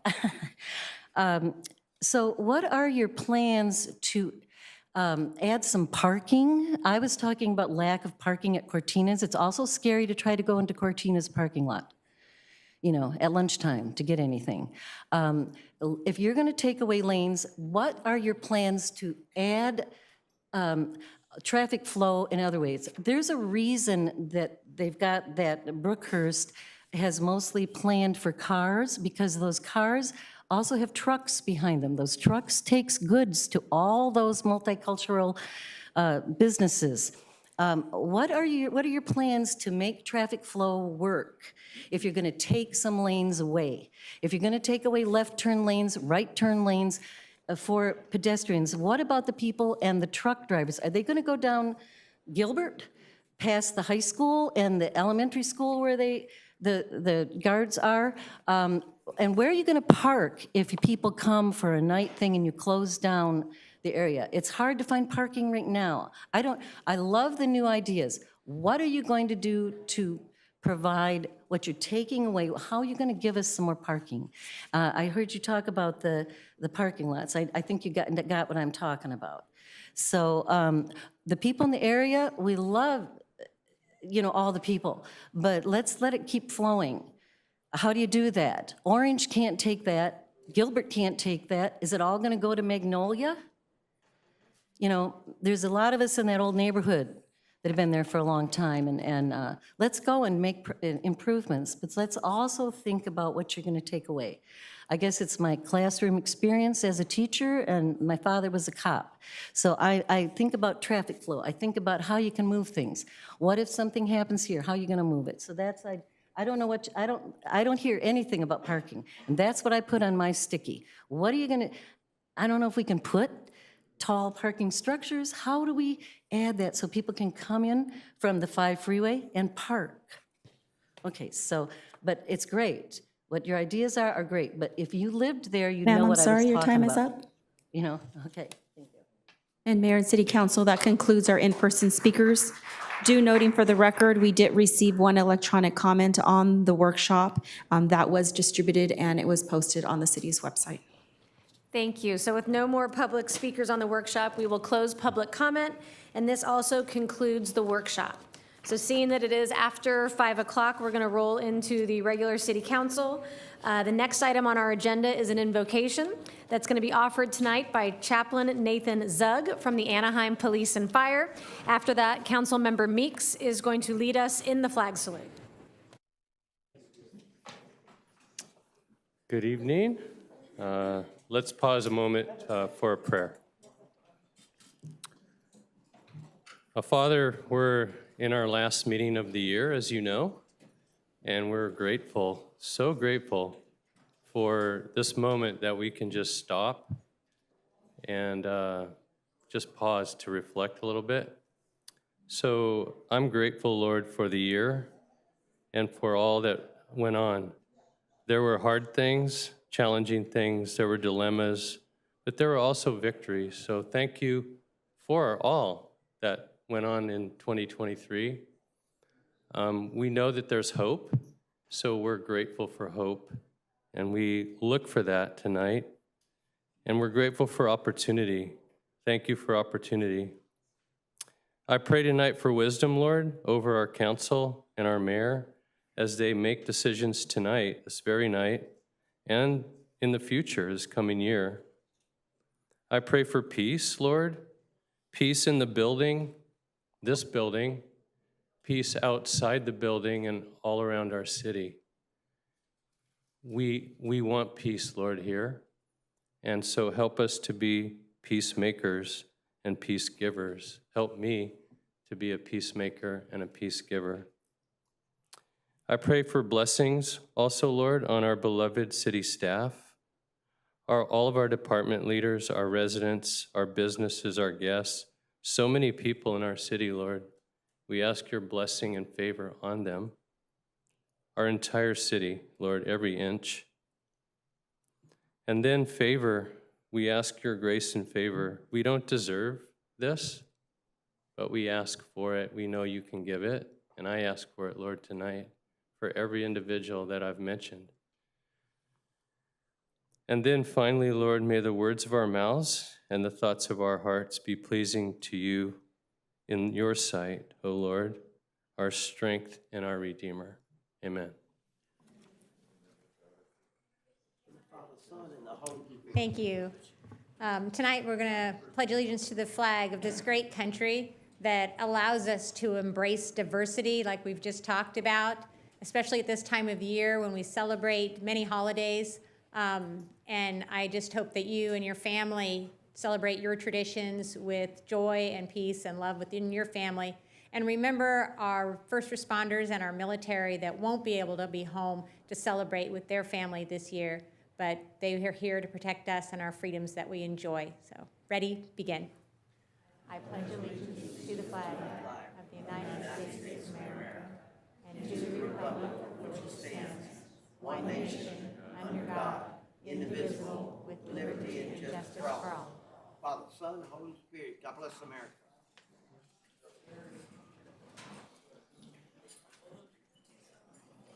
God bless you, Chaplain.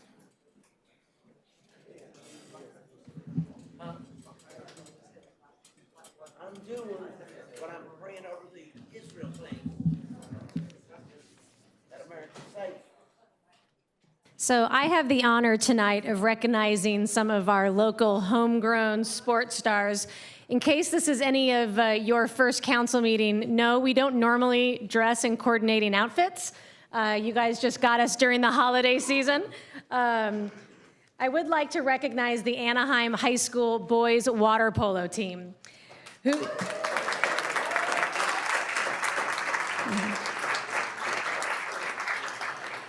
So the Anaheim High School boys water polo team in November competed in the CIF championship game against #1 ranked Summit High School in Fontana. And while Anaheim didn't prevail, the game capped an incredible season, coming just 4 years after Anaheim's water polo program was revived, which is an amazing accomplishment in such a short time. I would like to invite the team as well as the team representatives up to the well, for we can take a picture with you and with our council, and we will be sending you your recognitions at a later date. So thank you so much for being here, and please come up so we can recognize you.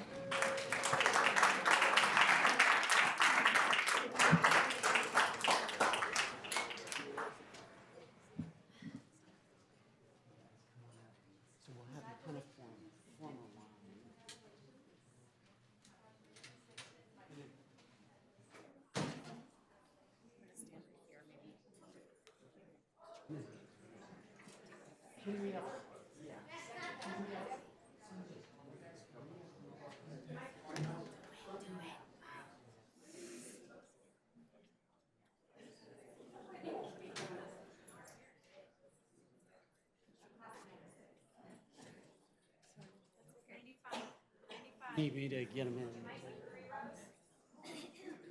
Yeah, a little bit closer.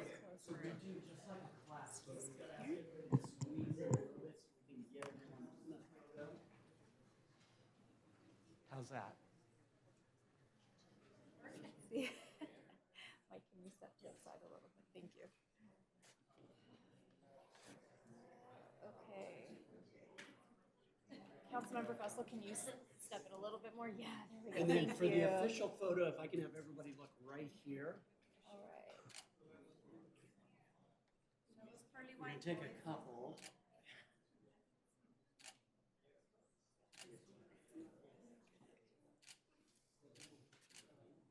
Thank you. Perfect. And parents, if you'd like to.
Let you boys up.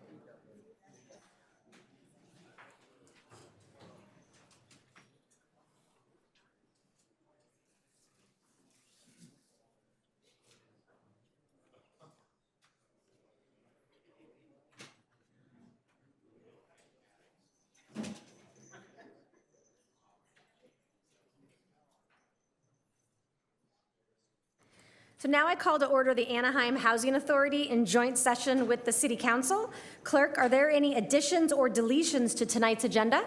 Mayor, we do have one. Item number 14 on tonight's agenda is the approval of 12 temporary employment agencies. The consideration before you is a removal of one of the agencies. They have withdrawn their contract with the city, and that's removing Vault Workforce Solutions. So the consideration before council on item number 14 will be for 11 temporary employment agencies. Thank you. So for the record, if and when item 14 is moved, it will be without Volt Workforce Solutions. Thank you. Clerk, can you please outline the public comment procedures and call forward the first few speakers to address tonight's City Council agenda? Yes, Mayor, thank you. There will be 2 public comment periods with speakers having 1 opportunity to address City Council. This first public comment period is 90 minutes or until all agenda item speakers have been heard. Any time remaining of the 90 minutes will be provided to speakers who wish to speak on non-agenda related items, but within the council's jurisdiction. The second public comment period will be opened by the mayor if any non-agenda item speakers were not heard during this first public comment period, and it will open at the end of council business. The time limit for public comments is 3 minutes per speaker. Those wishing to address the city council must complete a speaker card, which are available at the back of the council chambers. The name and contact information requested on the speaker card is optional. Any unidentified speakers will be called by the speaker card number. At this time, I'd also like to announce that Spanish interpreting services are provided at every city council meeting. Simultaneous Spanish interpretation is provided through the use of headsets, and consecutive interpretation is available to anyone who would like to address the city council. For translation services in other languages, please contact the city clerk's office at least 48 hours prior to the scheduled meeting. At this time, I'd like to introduce our interpreter who will make the same announcement in Spanish. Muchas gracias. Muy buenas noches a todos. En todas las juntas del Consejo Municipal se ofrecen servicios de interpretación simultánea al español por medio del uso de audífonos. Y se proporciona interpretación consecutiva para cualquier persona que desee dirigirse al Consejo Municipal. Para obtener servicios de interpretación en otros idiomas, tenga la amabilidad de ponerse en contacto con la Secretaría Municipal al menos 48 horas antes de la junta programada. Muchas gracias. At this time, on behalf of the City Council, we would like to remind the public that Anaheim remains committed to freedom of speech, and we ask that speakers address the City Council with civility and refrain from making personal, threatening, abusive, slanderous, or profane remarks towards any member of the council, staff, or general public. We appreciate you reflecting this spirit when you speak. The time now is 5:41, with the 90-minute public comment set to conclude at 7:11, or until all agenda item speakers have been heard. We please ask that speakers, once they see their name appear on the projection screen behind me, if they can please step forward and line up at the podium. And Mayor, I'd like to call the first speaker, Mark Richard Daniels.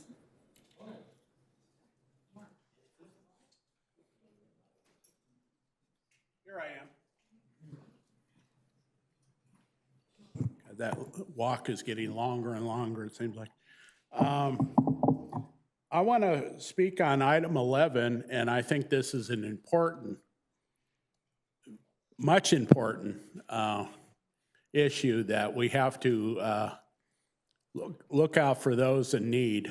We have to, as we approach the new year, it's going to have to be more fundamentals in the city, and that's including the homeless issue and the people that are dependent, drug dependent, alcohol dependent. And this is where the great danger of society in general is that we have to attack these societal problems like no other. And I think starting with our city here, we have to make a concerted effort like never before to make sure that there is not only facilities available, the city's blessing on these groups that deal with homelessness, drug and alcohol dependency, and also housing. These should be the four corners of a new year coming, is that we have to put an extra effort, and there shouldn't be any debate on this kind of thing. We have to basically attack these issues that have long been a detriment to society. And I mean, if we don't do that now and up the game, we're definitely, we're going to lose a lot more people to dependencies, and never more so. My sister was lost on, she was homeless, and she was lost to drug and alcohol issues and died at the hospital, and I had to go claim her in 2014. And she was only 57, and she looked like she was 87, just lying there. And it was just the idea that we lose people when this is the greatest, richest country in the history of the planet Earth, bar none. And we have to ask for help. We have to ask government. We have to ask to step up when it should not even be an ask. It should be automatic, because the more we wait, the more people will be lost. And so I hope you will pass Measure 11. Thank you so much.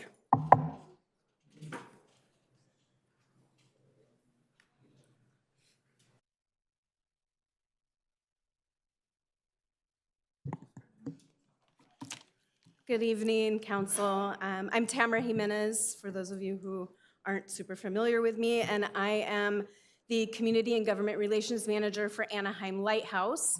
I do want to thank you for all that you do. I also want to thank the Anaheim Fire Department and the Anaheim Police Department for the hard work that you all do as well. I did send out a public comment and email. I want to read that here tonight so that the residents who are here can hear what I wrote in support of item number 11. So I wrote, Dear Mayor and council members, I am writing today to express our strong support and agreement with the staff report recommendation to approve the Community Care Response Team, CCRT, Homeless Housing Assistance and Prevention Program subrecipient agreement with Kingdom Causes Incorporated, doing business as CityNet. Anaheim Lighthouse has collaborated not only with the city of Anaheim for years, but also CityNet to provide substance use treatment at no cost to the homeless individuals they refer to us. Since CCRT was created, the number of people we have been able to help for the city has increased exponentially. Anaheim Lighthouse is a residential dual diagnosis drug and alcohol treatment center with detox services. We are licensed and certified by the Department of Healthcare Services. We also have a mental health house as well. I have personally been out many times over the years with CityNet and more recently CCRT to see them at work on the ground. The outreach work they do is amazing and critically needed, not only to reduce homelessness, but to reduce the number of overdose deaths that are increasing across the nation. The work they do is vital to the community. They do it with professionalism, compassion, and dedication. If you have not been out with them, I highly recommend you join them to see the comprehensive job they do. It is lined out briefly in the staff report, as well as some of the results, but it doesn't compare to seeing it in person.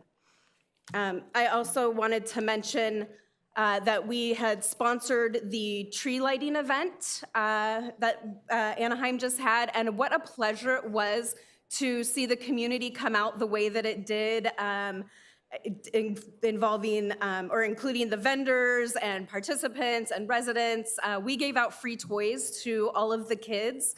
And in doing so, I was able to share with the residents about the CCRT program and about what the city is doing and what the police department is doing, and about our partnership with, because we do scholarship the beds for Anaheim Police Department, for the city of Anaheim, and for CCRT. So it was really a pleasure to be able to share with residents, because a lot of residents just don't know about the program. So to be able to get the word out there and share that it's really exciting for me to do that, to share the good that Anaheim does. So thank you so much.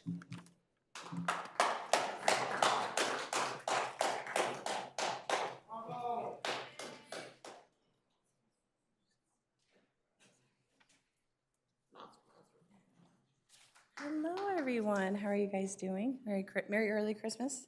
My name is Lauren Justice, and I just wanted to thank the council, the city of Anaheim, the Anaheim Police Department, and thank you, Mayor Atkin, for letting me come up here. Hello, Mr. Fessel. My name is Lauren Justice on the board, but I go by Justice. I am here to support CityNet, CCRT. I was homeless for 8 years. I lived in downtown Civic Center and was addicted to heroin and meth for many years, went through the system, lost my first son, all the things, lived in a tent for a long time. And through CityNet, back when I started, I had been bothering Jessica, who used to run the Colette's program there, just like, I need to get a job, I have a record, and it was really hard for me. And so my heart was always in trying to find a place that would hire me to give back, and I was given an opportunity back in January of 2018 to come work with CityNet in the Riverbed, and it was the best feeling ever to give somebody that feels like you're judged and that you've lost your way an opportunity to grow. I just felt like, you know, this was God's purpose for my life, to go through all that and then be able to communicate with people down there that I knew exactly how I felt. So I was able to help them launch the all the outreach in Anaheim, and we were able to build the CCRT team, so I got to help lead that. And I was there for 6 years. I just recently left and was promoted to program director of Mariposa Enhanced Care Management Team. And I know that that would have never happened without the growth and everything that they poured into me just as a person. And I know that, you know, money and all these things get put into these services, but it's not just about that. They don't look at the dollar amount. It is about saving lives. And I know that with my teams, before I left and even now, that they go out there and that is their #1 mission, to find people just like how I was and pour into them as people and connect them to the services that they deserve and give them an opportunity to come out of that and then do the same for others in their path. So I am 100% in support of whatever they're going to do in the future. I know that my program is going to be linkages to services for them as well, and just wanted to come speak to my CityNet family because I love them, and I hope that you guys vote in favor of them. So thank you for having me.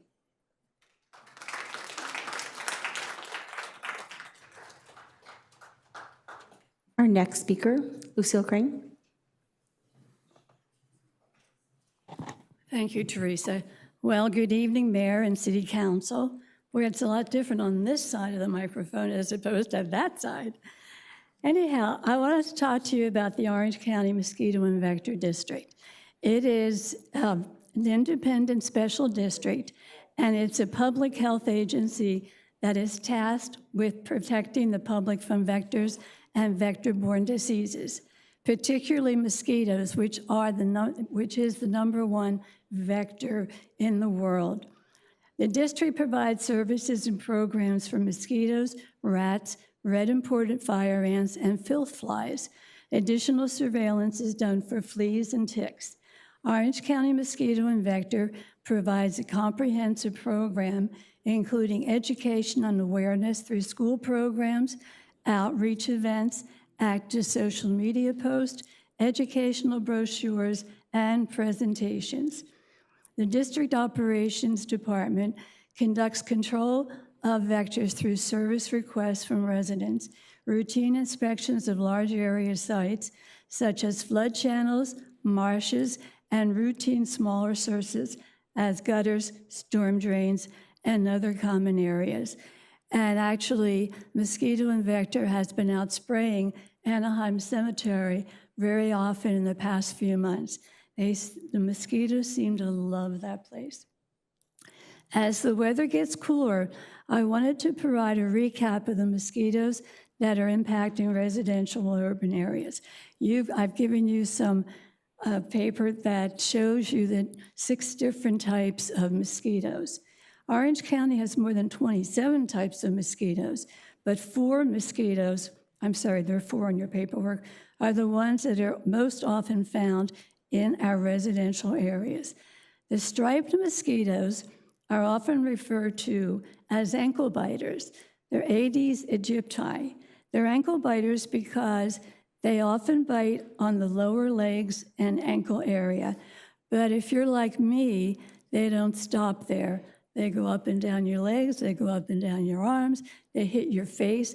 Anything that's visible, they will bite. The ankle biter is well established in areas of Orange County, and every city has them. So this is something that the residents and the department have to work together. But fear not, There is a sterile insect technique that is coming between LA and Orange County. The male mosquitoes are treated, become sterile, so when they mate, there are no mosquitoes. So prevention actually starts with a little top of a water bottle. That's enough water for mosquitoes to breed. So we ask you to tip and toss any standing water inside or outside. Wear long Lucille, I'm sleeves sorry, your time is up. and long pants to prevent bites. Thank you. Happy Hanukkah and Merry Christmas. Love your sweaters.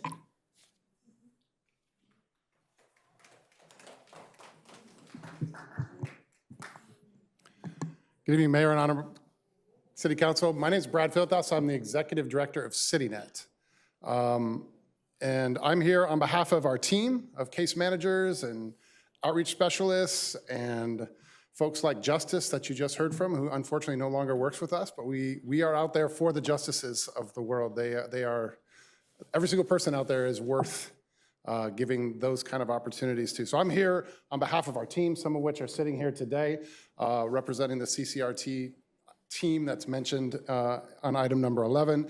It's a privilege for us as an organization. I started CityNet in 2003 and have been leading it ever since. And it's a privilege. We consider ourselves team members with the city to extend care to those that are living unhoused currently on the streets, including the staff that are out there right now doing that very thing. I actually came into this building in fall of 2013 and sat down with some city staff and law enforcement, and we embarked on a conversation about what would it look like to implement best practices, which they told me, and now I've come to believe myself, is that Anaheim is really innovative in terms of sort of the projects that they put together to address, frankly, a really complex and complicated challenge that's facing us statewide. So back in 2013, we started dreaming and talking about what that could look like.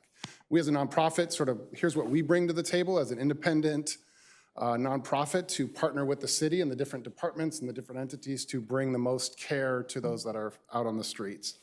Over the years, that has developed into a lot of different projects, many of which you've probably heard about or are very intimately aware of over the years, and many iterations of scope of work as an agency. The CCRT, the Community Care Response Team, was birthed in 2020 in December, and we implemented it in January, and it has now been running since then.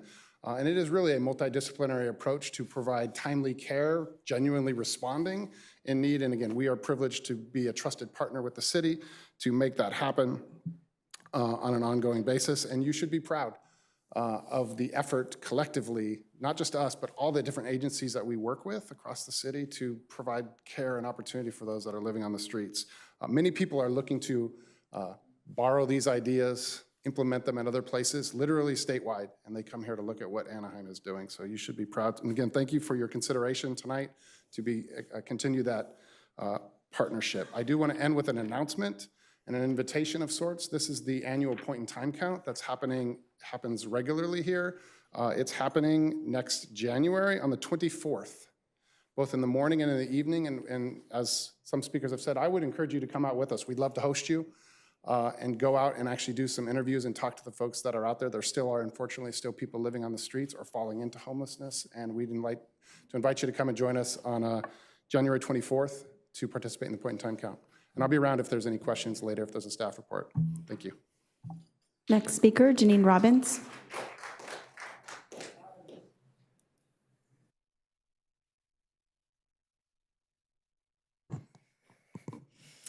Hello. As a founding member of the People's Homeless Task Force, let's talk about homelessness. I'm sure all of you, except maybe Natalie Meeks, maybe Ashley, have noticed the increase in homeless on our streets. That the numbers are staggering. I don't believe the numbers that are being presented to you. As somebody who is out on the streets every week, we can see the increase. I have a suggestion, or I guess we could call it a challenge, that each of you go out and talk to the people in the parks, Natalie, that so impact your district, and ask them what they think about CityNet. Has CityNet helped them? Are they registered with CityNet? And how long have they been registered with CityNet? And do they get help? That is the big question. Do they get help? Because the numbers that are being presented are not accurate.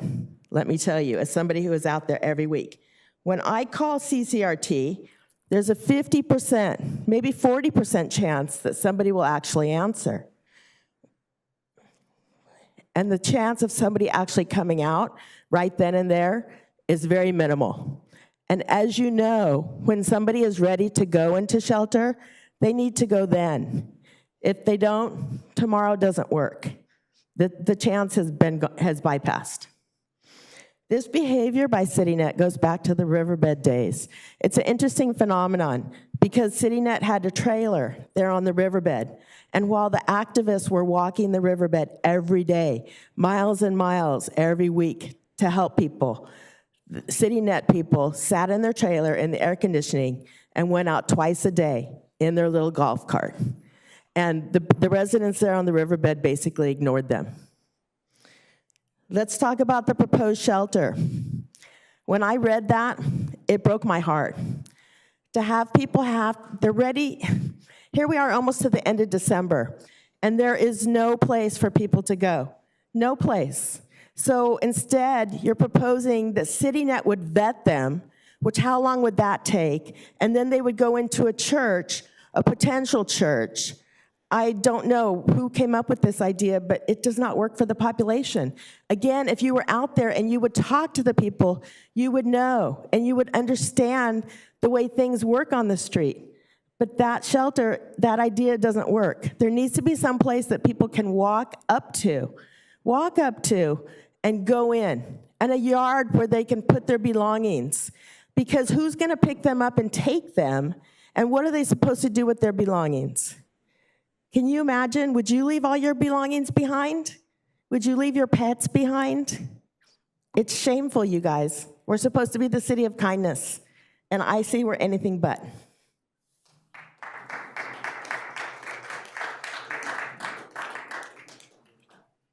Mike Robbins. Good evening, Mike Robbins. You know, as a People's Homeless Task Force, members of our organization have been working with the homeless people for 2 decades.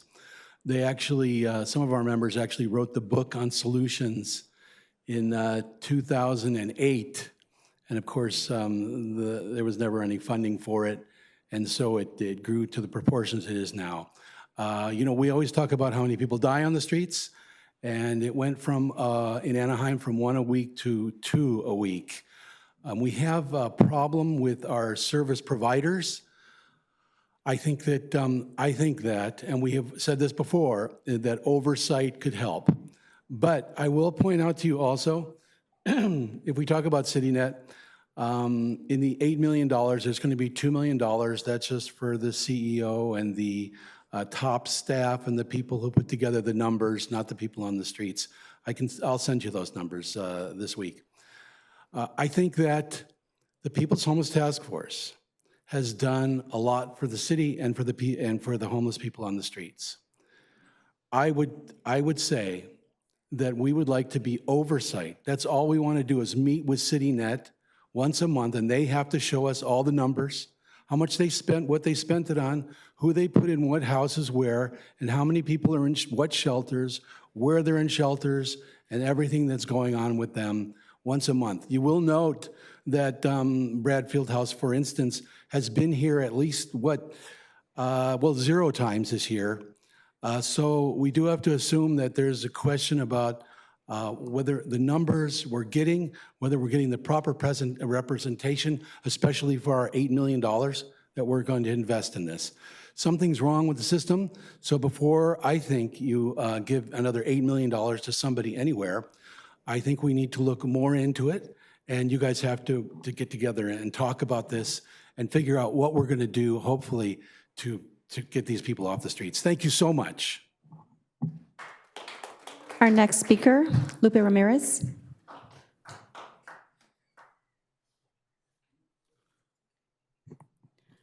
Good evening, City Council and Mayor.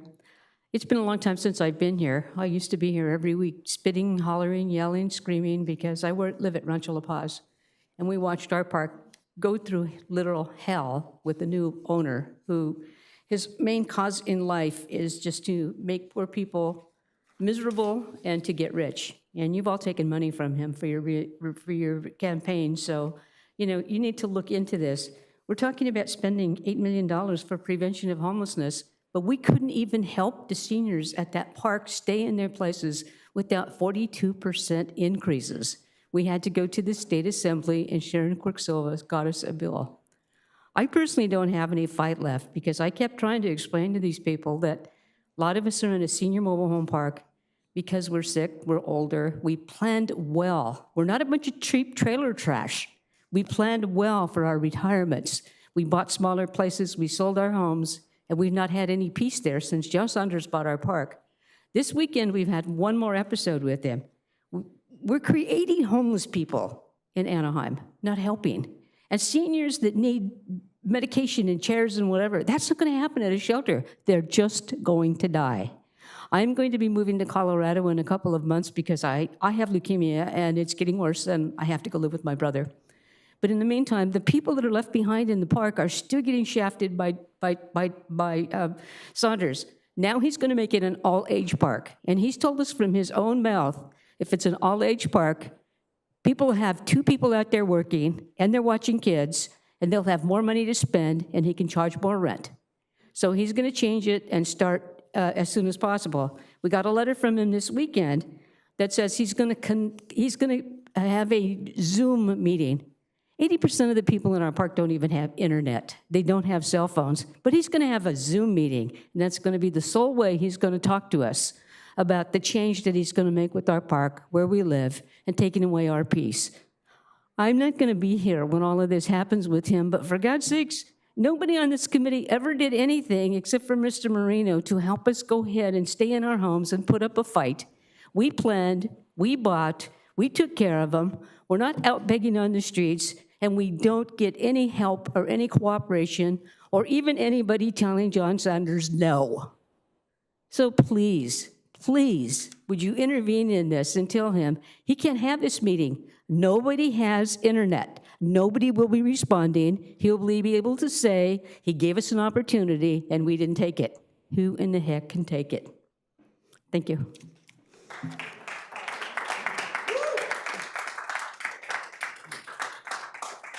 On the subject of homelessness, Mr. Saunders needs to come down and do it in person. Don't send his attorney or his sisters or his brother or his father-in-law. And as far as the homeless go, at the shelter, the PD has 20 beds per. That when they find a homeless, do a basic background, take them to a shelter. Let's get Kramer in a walk-in, walk-out. La Mesa, walk-in, walk-out. Anything within a half a mile of OCTA buses can be a walk-in, walk-out shelter. LA's got it. Riverside's got it. Let's get Orange County and 3535 is another walk-in, walk-out. And let's get, now make them walk-in, walk-out. But as we find these people coming in with trades, whether it's housekeeping, whether it's nurses, we need interns for the nurses, in-home aides. Let's hire those that come through the door to help run these shelters and get these people off the street. By in-home, by helping them run, we offer them a breakfast, a bed, a dinner. They want to work for us in their trade, even if they don't have one. We've got housekeeping or we've got laundry. And they could not only do the laundry for everybody, those that have the trades and those that do that worked in at Angel Stadium, they could come in and be our cooks in our kitchens. And we could turn around and get the groceries from Second Harvest. A ton of groceries will give you 133 meals. And we can pay those guys minimum wage and make them feel like they're earning. As they say they can do things, Let's get them a job. Let's get them off the street. Let's help get them back into society. And those neighbors that don't want to walk in, walk out, let's say, okay, people, I'm ready to walk in and see their people and say, tell their people, English, papers, no English, no papers, no worky. That'll take them Hispanics back to Mexico. Mayor and City Council, that concludes speakers on agenda items. We will move forward with the general comments, and we have 13 speakers to address council under our general comments. First speaker, Emma Burrows. Good evening, Council. My name is Emma Burrows. I'm the Director of Member Services for the Anaheim Orange County Lodging Association, and I thank you for a few moments of your time. Tonight, you'll hear from staff on the implementation plan for the ordinance, and I'd really like to thank you for all the work that you folks have done this year to enact the Hotel Worker Safety Ordinance. We are very proud to have partnered with the city in this enactment and have acted as a conduit throughout the year for our membership to ensure that hotel operators throughout Anaheim are aware of their obligations under the law. Indeed, we note that even before the enactment of the ordinance, many of our member hotel properties already had robust worker safety policies in place, including panic buttons to help safeguard the well-being of housekeepers and other essential hotel staff. In that spirit of partnership and cooperation, we look forward to further collaboration and opportunities to work together in 2024 and moving forward in the future. I'd like to thank you each for your time tonight, and I'd also like to wish each of you a very merry holiday and a wonderful new year. Thank you very much. Our next speaker, Cecil Jordan Corkin. Mayor, I've met Mr. Walt Disney. The last time I saw him was at the Northgate shopping grocery store 2 days ago. And then we're going to end this porn, and we're working on it. And I've got the reports on the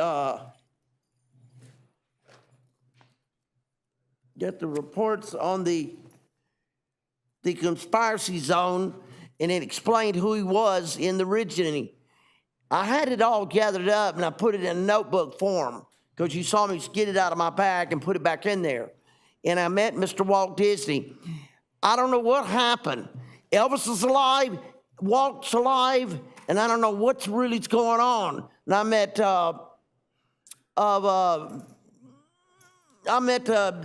that movie star for I Love Lucy, and I met them too. I Love Lucy and Desi Arnaz. He was at my bus stop on State and College, right across from my apartment, you know, and I recognized him because I've seen him before. And I don't know what's going on. I just know that what it was is not what it was. It was a write-up about it, but that's all I know. And I'm trying to see if I can round him up again. This time, if I round him up, I'm bringing him down here to the city council to announce this boogleberry here and get rid of it so I can quit toting the bags around. And the animation is subliminal animation on the films and Girls World. And I was buying the magazine for a while, and money started getting one way or the other, and I can't even afford the ink no more for my printer. So I'm handwriting that Bible, One Law, Holy Law Bible magazine. And I'm trying, and I got the film, Just Got Saved with the Cross, already finished. And the magazine I'm working on, it's in a notebook, like a two-inch notebook, like that. And that's what I've been putting together. Walt is real, and I'm gonna see what we can do to put the thing together. I said I met him in November 2019 one time at Kohl's. This time I met him in Anaheim on State and College. I met him at Albertsons grocery store, and who else was there? Twisted Sister was there. Joan Jett was there at the same night that I was there, and Walt was there. And I dressed in bell bottoms like Elvis, and I walked in there, did my shopping. I got speechless quick. I didn't realize and I saw the Christmas special of Mr. Corkin? Twisted Sister. Let me see if we can end this matter. Mr. Mayor, this Mr. is Corkin, out of I'm your sorry, hands. your time is up. Father, Son, Holy Spirit, this whole matter is out of your hands. Let me see what I can do to Thank you, take Mr. care of this. Corcoran. Thank you. Can we have the next speaker? Wendy We'll Lewis? find out. I'll call the city clerk office and report it when it Thank you, happens. Mr. Corcoran. City clerk, Thank you. I'll let them know.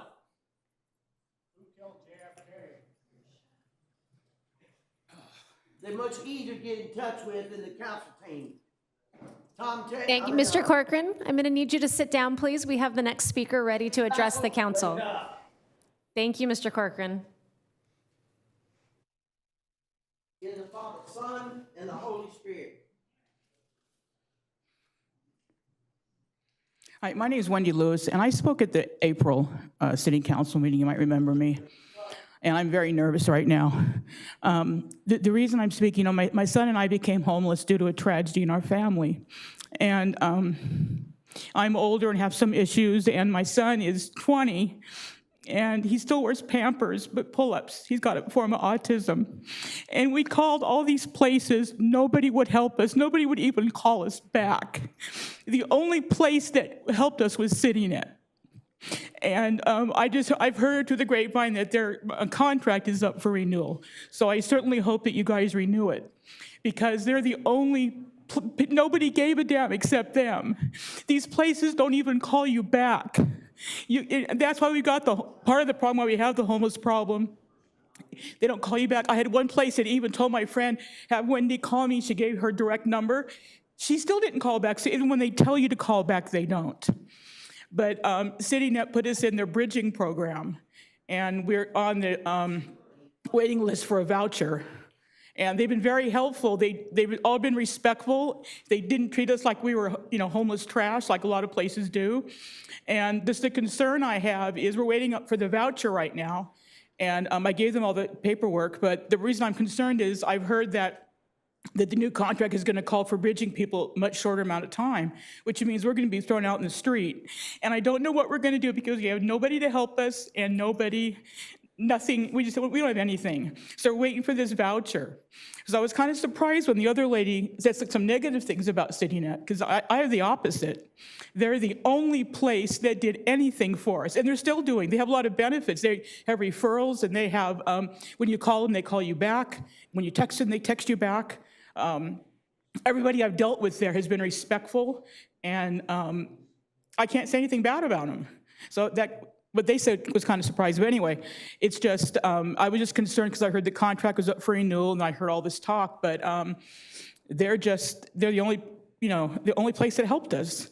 So I just hope that with this I hope the contract's renewed, but I hope we're not thrown out in the street because we've been bridged too long.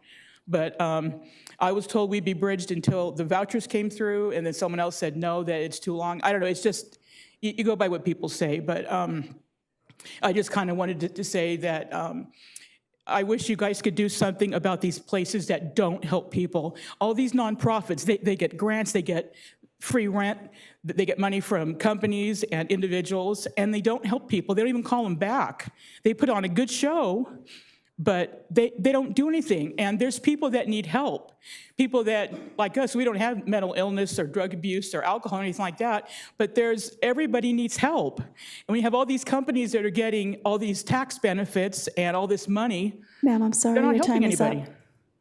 So far, CityNet is the only one that I think gives a damn about anybody, because the other places you can't even get past a phone call. Okay, that's all I want to say. Thank you very much. Next speaker, Vance Disney.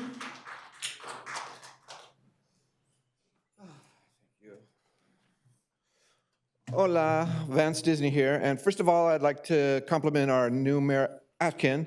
Such euphoric change to all the turmoil with the loss of Mayor Sadu, then Mayor O'Neill. But this beautiful lady puts us right there in the Goldilocks zone. Not too cold, not too hot, just right.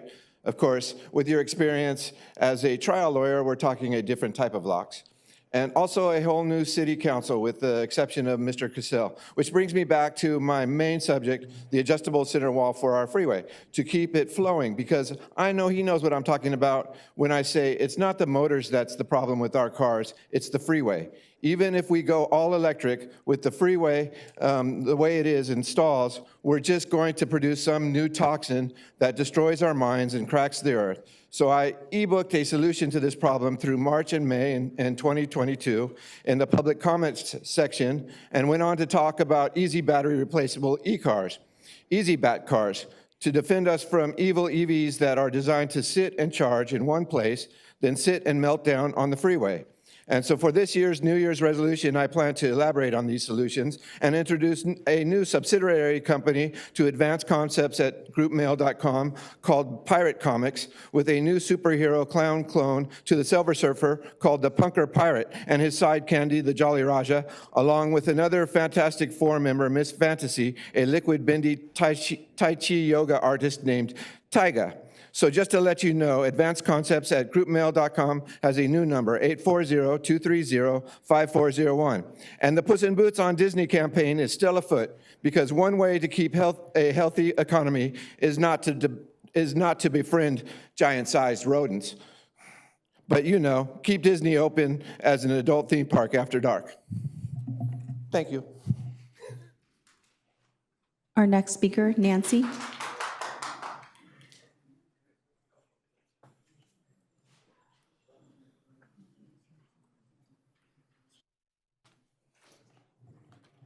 Good evening, City Council members. Thank you so much for your attention tonight. I am here to call upon my Anaheim city leaders to formulate a resolution calling for a permanent ceasefire in the Palestinian territory of Gaza. This resolution should also include the restoration of food, water, electricity, humanitarian aid, and medical supplies to Gaza, with an asterisk exclamation mark on feminine menstrual hygiene products, because right now the women in Gaza have no pads, no menstrual cycle hygiene products.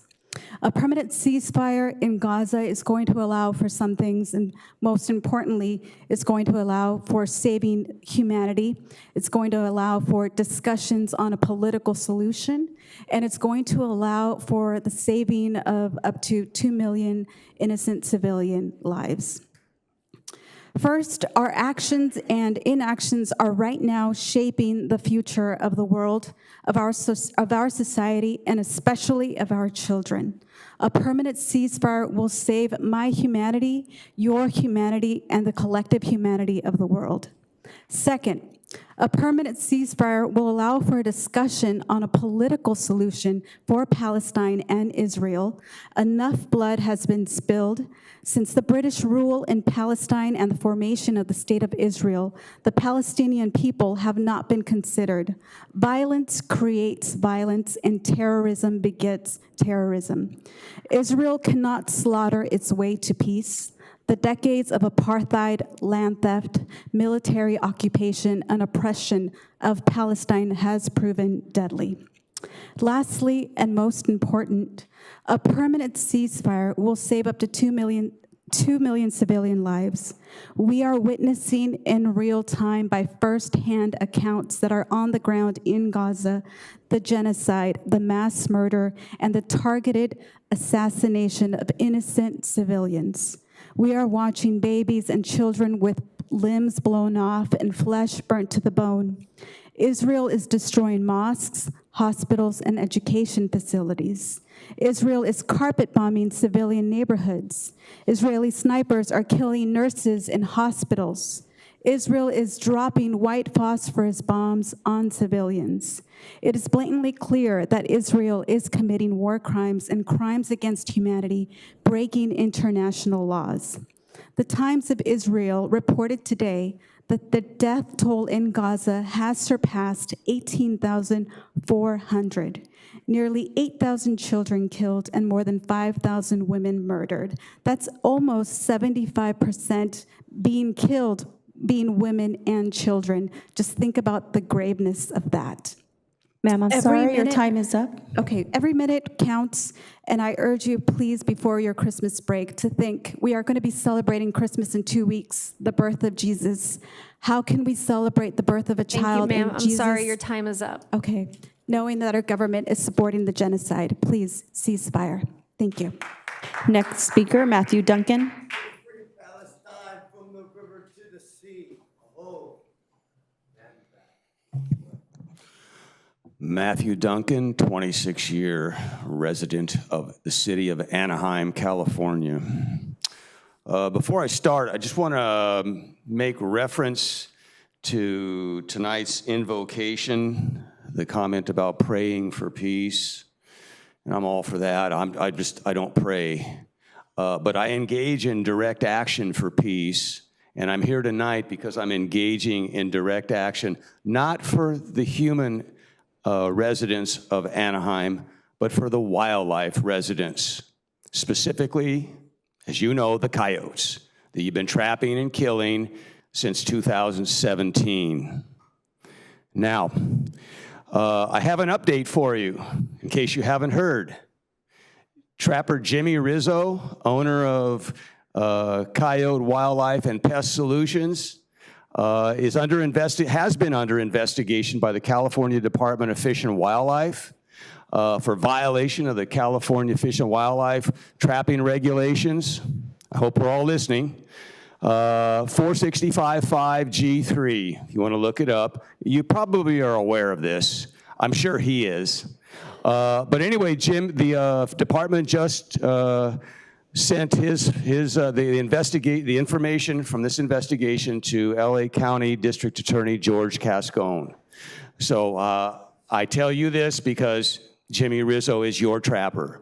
So you might want to ask him if he has been collecting, because what the regulation states, he has to have consent from every homeowner within 150 yards of every trap.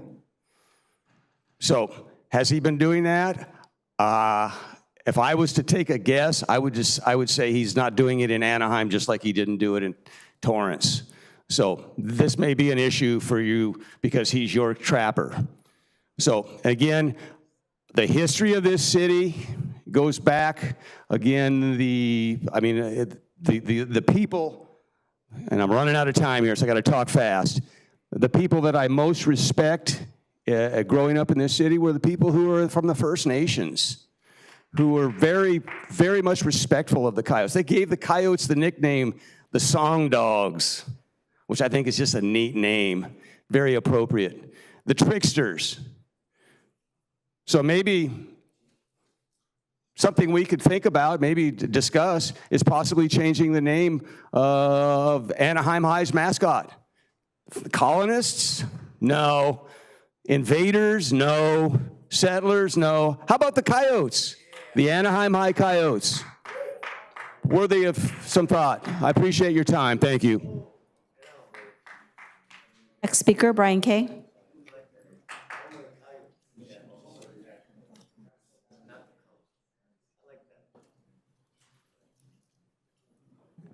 Happy day. They say that it takes good people doing nothing for evil to prevail. You know, from the beginning, I've wanted to inform you about failures by your police department. Very simple, very small failures. In New York City, they cleaned up Central Park by taking care of the really small failures. The broken windows, the homeless. They took care of the problems. They didn't drag them out. They didn't ignore them. You know, I came here to help you run a healthier, cleaner, safer city. You know, my volunteer cleanup on the riverbed by Hart Park, I've shared that with you. You know, Steve, I've worked for your friends. Leonard Ladman, worked for him for over 10 years. Made his home healthier and safer. You know, that's all I've brought to this meeting. And then what I get are people who are actually defending the use of the N-word. Mike Lister spent 10 minutes out there at the last meeting defending the use of the N-word, defending that it was acceptable for Officer Michael Kuna to use the N-word. And I reported the very first use. And I thought that that would have been enough, that immediately you guys would hop on that and correct it.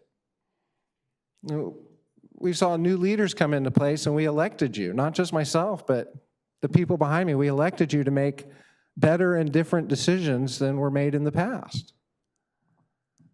I mean, not one of you have reached out to me and treated me like a human being and said, hey, thank you for reporting this.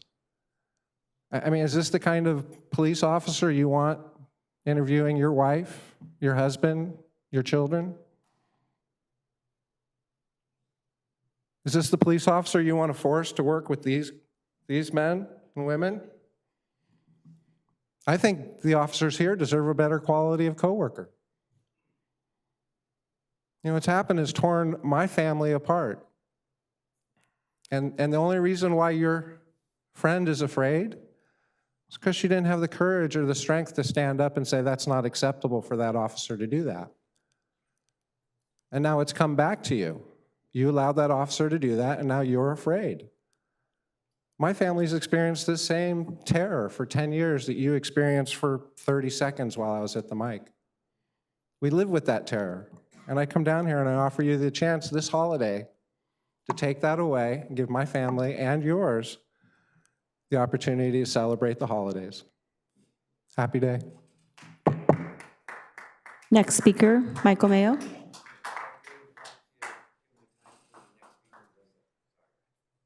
Michael.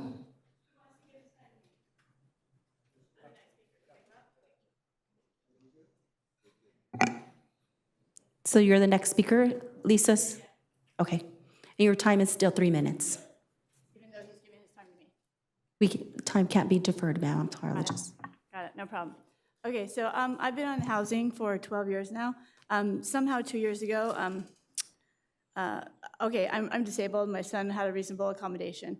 I had a voucher, and I was renting from a relative. I was told that I could not rent from a relative. I lost the condo that my family owned. I was on the streets. My son and I are now separated. This has been ongoing for 12 years. I don't know if I'm the wrong color, if I'm the wrong sex or what, but I have not been able to talk to a supervisor. The only person that's helped me also is CityNet. I have not been able to talk to anybody. I was told that even though all the reasonable accommodations, the provision in Section 504 of the Rehabilitation Act of 1973 includes everything that I haven't been offered, hasn't been offered to me. I have filed this thick of phone calls, of meetings, of going in and them ignoring me and sending me away. The only time I was acknowledged is when I brought my son's big brother from a program, Big Brother, and he was Hispanic, and they let him go to the top supervisor at the Housing Authority. That's when I found out the real name, because I'd been given the wrong name. I was told it was Karen Cardwell. And in fact, it's not. I cannot talk to Grace Scepter. Nobody will allow me to. Nobody will allow me to talk to Karen Cardwell. I don't want to talk to Alma Huerta. Last 2 years ago when CityNet helped me, I said, I want to file a formal housing complaint against you guys. And she said, do you want that or do you want help getting a place to live? Oh, I'm sorry, I'd been on the streets for almost a year, separated from my son, so I chose a house. 3 weeks ago, I decided to do what my attorneys said to do, and I turned in I filed a written grievance, formal written grievance. I have copies of it. I have copies of everything. I have copies of my son's reasonable accommodation that asked us to stay put. He has a heart condition. He has an autoimmune condition called PANDAS that made him absolutely crazy, homicidal, suicidal. His brain was misfiring. He missed 94 days of school with doctor's notes. He got no help there. I had to sue the school district. He's now doing wonderful because he's actually got a place to live that isn't full of mold. That was the next place we lived. It was full of mold. Now, Karen Cardwell told my mother, who's a multimillionaire, don't bother helping me, I'll figure it out myself. We always do. I guess we meaning homeless people or people who have disabilities, I don't know. So I've been ignored ever since from my family because I'm supposed to figure it out. So I'm gonna be on the streets in another 2 weeks right at Christmas time because I have a car that I bought and I guess it's a He kept the car and the money, and I have to fight with an attorney now. It's going to take at least 6 months. So that's $30,000 from my credit union that I have to pay back for a vehicle I don't have. My boyfriend is homeless right now, living in his car with 3 dogs. He is an animal trainer. He's lost 7 dogs. He's lost his daughters. He's lost his place of residence. And we're living on the streets in Anaheim. I can't get phone calls back from anybody. I've called the mayor's office. I've called city council. I have called everybody, and we cannot get help. And I don't understand why. Ma'am, I'm sorry, your time is up. Someone can tell me why, that'd be great. Thank you. I think Sandra Lazo is in here. Can we just connect you just to get some more information on your case?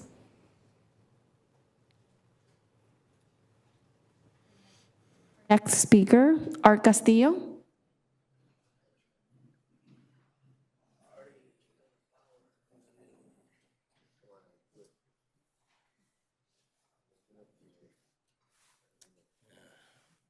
Good evening. Boy, it's been sad sometimes to hear the things that go on and then hear you guys have good things going too. So that's the way it is, I guess. Being that I have 50 years of being in this community and seeing the things for myself, the good and the bad, you know, I concerned because my family's generations are here, going and living here and going to the schools. So I want to go back to the SORs, the officers that are going to be in our schools. But the main thing to do is talk more about the officers in the street. So these officers are trained, and boy, they were great. I loved them. But the officers in the street, they're not trained to speak with the youth. So you're getting a contradiction when you see that these kids live in these neighborhoods and they go to the school and then they end up getting fear of them. And some of them are my family members. They say they're fear of the uniform and the gun. So, you know, they're being, again, if it might be processed that the city here says, stop them, fingerprint them or take pictures. These are kids that are like, you know, like 10, 12, 13 years old that they're being pulled up and taken pictures of for many years. And it just gets kind of scary that they're being detained and then let go. If you're detained, then go take them, bring them in, or do some, you know, do some write-up on them so that their parents know that that's what happened to them. But they're being let go, and I don't know if that's kidnapping or what, you know, when you're keeping people from moving on. But the main concern is that one of these young ladies told me she'd rather see the officers at the schools being in non-uniform. Maybe that'll help right now. So again, maybe, and it's not to blame any one of you, if you don't want to go in those neighborhoods and see what we see and witness it, it's pretty, you know, concerning. But, you know, again, it's up to you guys who run our city to look and see the other side, at least acknowledge it. So, you know, my part is acknowledge it, transparency.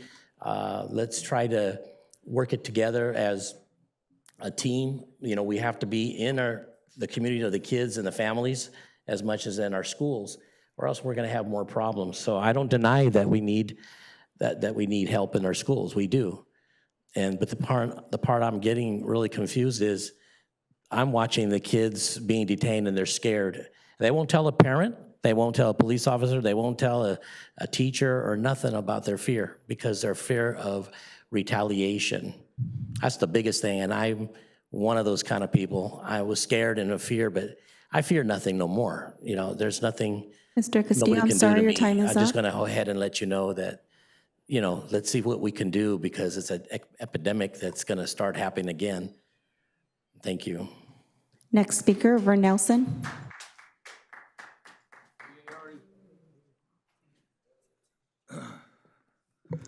Hello, Council, Mayor Ashley, Mayor Pro Tem Norma. For the last meeting of the year, I mainly wanted to say positive things.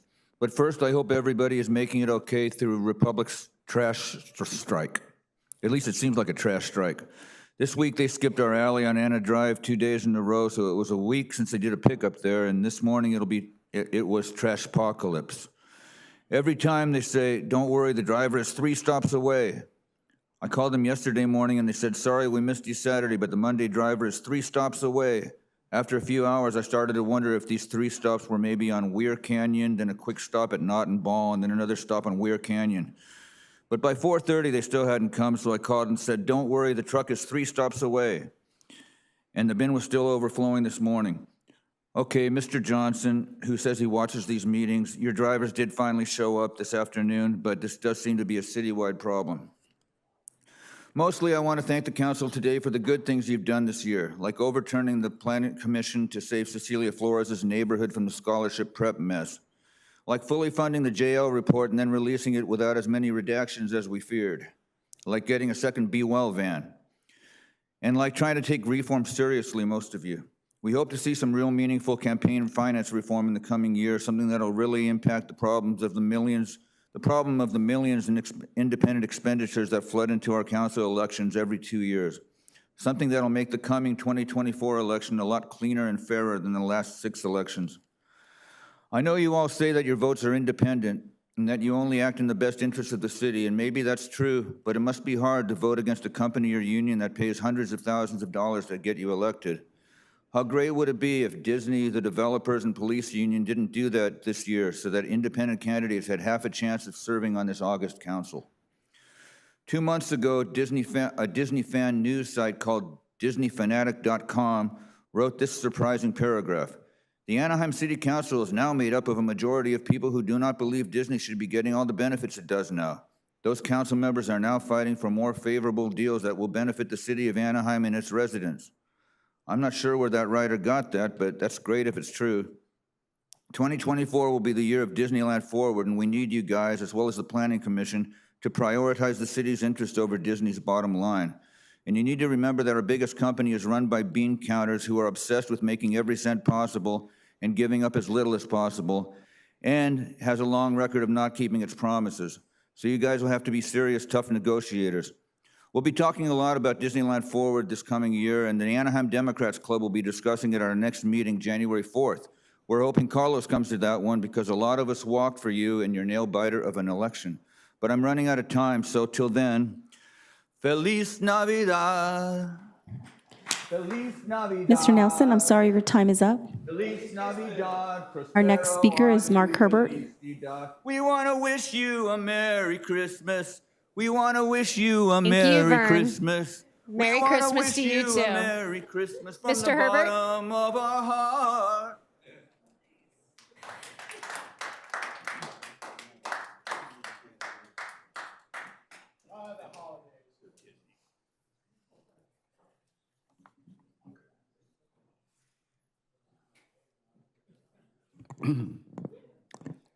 Mark Herbert, AnaheimGrease.com.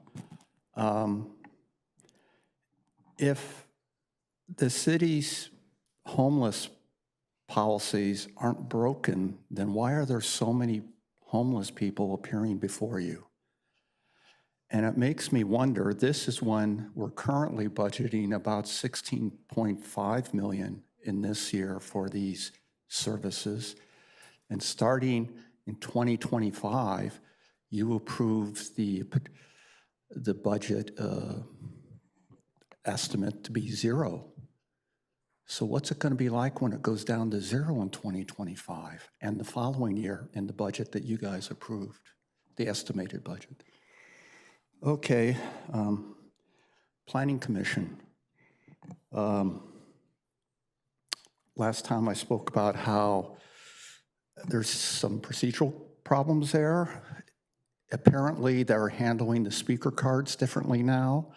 I'd like to hear it announced so it's a little firmer in place. I don't know if that was a one-time occurrence.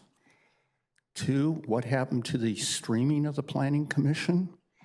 Back in October 2024, Council Member Rubicalva said that you guys should look into it. I'd like to hear where we are on that exploration process. Fire station number 12, moving on. It's on the consent calendar, number 9 tonight. Among the questions I have looking at the consent calendar, why are we having a convenience exit to the current contract at $157,000.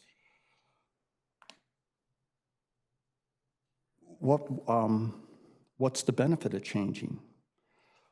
Will this new contract, has it been put out to a competitive bid? Is the building component of this new contract there like it was in the old? What is the exit cost of this new contract? What will the cost of the fire station be when it's built? When will it be started? Moving on, let's not forget Jill Wallace and the Red Hook violations. Are they going to be prosecuted? It could be a misdemeanor. 30 seconds. I have a new concern about a conflict of interest by Councilmember Rubalcava. The IBEW contract was approved in August. Her husband works for the city, is under that, and she voted for it. Is that a conflict of interest? If not, I'd like an explanation. It appears to be, but I don't know. And why wasn't that questioned by anybody at the time? I think we need to clarify that those conflicts of interest Mr. issues Herbert, I'm sorry, your time is up. coming up on future issues like Disney Forward. Thank you. Our next speaker, Wes Jones.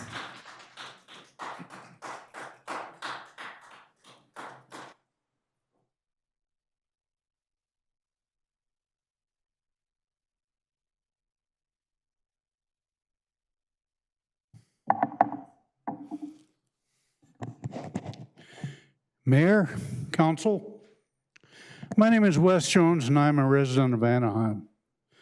On Facebook, there's this feature that pops up called Memories. It shows what you have posted on the anniversaries of 1, 2, 3, 4 years ago. The other day, this idea called Alfresco Gardens popped up from 6 years ago. Alfresco Gardens was a detailed plan developed by Nancy West, a resident of West Anaheim, for a structured camping for those that are without housing. Recently, San Diego has successfully implemented a similar plan. Karen Bass, the mayor of Los Angeles, has announced that they're going to do the same thing. I know that San Clemente has a similar plan going. Anaheim is lacking in any form of low barrier shelter. A low barrier shelter in conjunction with quality drug and alcohol treatment is what Anaheim really needs. Will there be problems? Of course. Will there be deaths? Probably. But however, in the long run, a structured camping plan with drug treatment will probably reduce the slaughter that goes on the streets now. The People's Homeless Task Force was part of the Ramirez lawsuit, which was one of the 2 riverbed lawsuits. And that is where the county really got all the shelters. Anaheim agreed to sheltering 66% of the homeless population. And that means that 33% by agreement of the lawsuit are literally left out in the cold. So when you see those people at the local park, it's not because they do not want shelter. It is because of the settlement of the Catholic worker and Ramirez lawsuit was structured that way. The current plan of cold and water housing, having churches provide 5 and 10 beds only in the worst weather, is not adequate.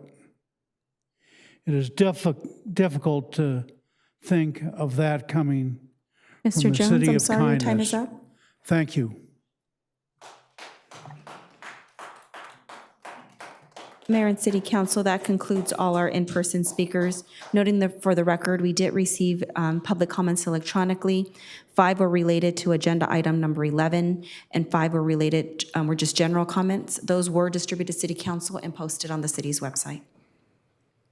Thank you. So we're now going to close the public comment portion of our meeting and move to council communications. Can you please ring in if you have council communications, starting with Councilmember Kurtz? I just have 2 quick items. One, and actually 2 thank yous. One, I want to thank the Joe Perez and his team at the with Community Services, the Anaheim Community Foundation, the ATN, and many of our hotels in the resort area. They came together and are taking toys into our neighborhoods. As we speak, actually, they're in one neighborhood now that I couldn't get to. But they've got a few more to go. So I just wanted to give an early thank you before Christmas to them, but I'll give a more complete report on that in our next council meeting. It's just been joyous to see the children get the toys, go on the ATN bus and get their toys. So I thank, again, ATN, the hotels, Anaheim Community Foundation, and our own community services. The other thank you I have is to Lifestyle Cycles, which is located in the very north of Anaheim on State College. It's a motorcycle shop. They put together a toy run, and on Saturday, we're assisted by our own police department and motorcycle officers, and also a fire truck with from our fire department. Over 200 motorcyclists rode to Orange Grove Elementary School on Harbor, near Vermont, took toys for the 600 kids that go to that school. It was a sight to behold. Each student there and brothers and sisters got either a very large gift or 2 smaller ones. The kids were absolutely enthralled with all the motorcycles, and it was a sight to behold. 200 bikers coming in, roaring in with gifts for the kids. So I thank them very much. The kids really were excited. Thank you. Thank you so much, Councilmember. Councilmember Diaz, and then Councilmember Leon. Thank you, Mayor. Teresa, you ready? All right. As this is tradition for me, I will recommend this place. I'm a big advocate of small businesses, especially immigrant-run businesses, and this is one of those.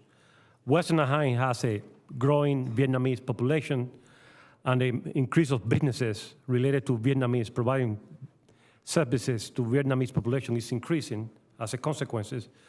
So Wild Pho and Steak restaurant is located at Bull Road and Dale Avenue. It's open from 9 to 10 p.m. every day, 9 in the morning to 10 p.m. every day. And this is the best pho that I ever tried in my life.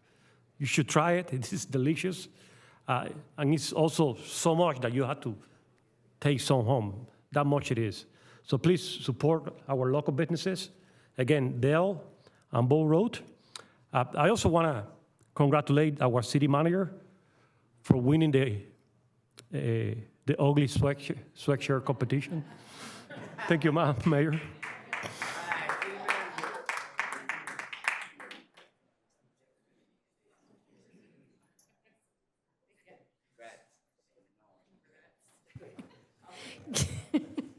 All right, thank you, Councilmember Leon. Thank you, Madam Mayor. I thought I was a front runner for that one, but I didn't know we voted. I know. I don't like. I thought I had good chances. So thank you, Madam Mayor. I wanted to thank Abrazar Mercy Health and St. Justin Martyr Church for their incredible partnership this last weekend for our free vaccine clinic. We had, I believe, 50 vaccinations total and offered COVID boosters and flu shots. I actually took the opportunity and got both. And aside from just feeling a little bit tired the following day, everything was good. So again, appreciate everyone's efforts in making health and preparedness a priority in our community. A big thank you to Supervisor Chafee and his team for organizing a food and toy distribution in District 2. Over 1,000 toys were distributed, along with fresh produce from United Across Borders and other organizations. So we want to thank them for all of their work, as well as all the volunteers who made that happen. I also had the opportunity to stop by the Convention Center for the annual Christmas Together event held by Families Together of Orange County. They had, I believe, over 30,000 people in attendance throughout the day, and they gave out tens of thousands of toys for kids in our community, as well as free food, activities, and entertainment for all of the attendees as well. So all in all, it was a great time. Big thank you to the organizers and volunteers for that event as well. Over the last few weeks, we've held a number of different neighborhood meetings, and I just wanted to thank all the residents who have come out from District 2 to ask questions, to make suggestions, and share their concerns around their neighborhoods. We're looking forward to more of those in the next year, as well as the coming weeks and months. So thank you again to all of those folks. And then finally, as we look back at the year, I just wanted to say thank you to our city staff for all of their continued work, and all the way from the city manager's office, all the way down to the rank and file and part-time employees in our city who really make things happen. I just wanted to say that we appreciate you, we value your contributions to our city, and I'm proud to represent, one, the community I grew up in, but two, to be a part of an amazing team of dedicated professionals. So looking forward to continuing to work together with all of you. Hopefully I don't bug you too much or bug the city manager too much, but I do want to wish everyone happy holidays, a happy new year, and we'll see you in 2024. Thank you. Thank you, Councilmember. Mayor Pro Tem Rubalcaba. Thank you. Madam Clerk, I believe we have some slides. So I just wanted to share a program that we actually had in District 3 that was hosted last week. It's a small business development program, which 23 people graduated. We've had a total of 95 people graduate from this program since 2019. And what this program does is it helps educate, motivate, empower, and develop leadership skills among the Hispanic community in Anaheim. And I just want to thank Sergio Ramirez, Economic Development, and his entire team for really making this program possible. The woman featured in this image is actually a woman who lives in my district, and she started her own business here in Anaheim to really help support her and her 3 daughters. So it's something that's near and dear to my heart, and allowing people to create opportunities for themselves to further their future is something that I think the city of Anaheim does really well. So I wanted to highlight that. Next slide. I also was able to participate with Spectrum and the Orange County Food Bank, also known as Community Action Partnership. Spectrum gave OC Food Bank a check for $5,000, and we also did a day of service. For those of you who don't know, the OC Food Bank was instrumental during the pandemic and also serves the greater Southern California area, including Anaheim, where many of our residents benefit from these programs. So it was an honor to pack 800 food boxes for senior citizens who live in and around the Orange County area. I know we, at the last meeting, which was only a week ago, we talked a little bit about the tree lighting and the holiday village, but I also just wanted to highlight the residents who stopped by the District 3 booth that day. My staff and I were able to meet with many residents who reside in and around District 3, and I wanted to feature some of the families who came by, because everybody who is a member or a resident of Anaheim is extremely important to us. So there were kids who came by, parents, they had questions about Anaheim Anytime or some of the other resources that the city provides. So wanted to make sure that we feature some of these local artists, City of Anaheim employees, volunteers, kids. You can do the next slide, please. And then also we had people donate toys for the K&A brunch that's coming up, still accepting donations for anybody who would like to contribute a toy. And we also have, if everybody who lives in District 3 knows, our very own Santa Claus who works at Vaughn. So he was also part of that wonderful program. And then if you can go back one slide, I want to, oh, go ahead, sorry, forward. I knew I didn't miss it. So there are more District 3 residents, but I really want to highlight the city staff. So we have Nikki I'm going to make sure I get her name right. So Nikki Sandusky, who really just went above and beyond for this holiday event. She was here from 10 to after 8 p.m. And Marlene, who's also featured in that bottom picture below. They not only helped set everything up, but they also were really managing people's booths we had an assembly member here giving out toys. They were breaking down boxes during the distribution and making sure that everything ran seamlessly, help with their line management, and just, I have to say, if not for city staff, these types of events that serve our community would not happen. I also want to highlight an event that took place in my district, which is important to me. It's a cultural event. This was hosted by Impala OC Car Club.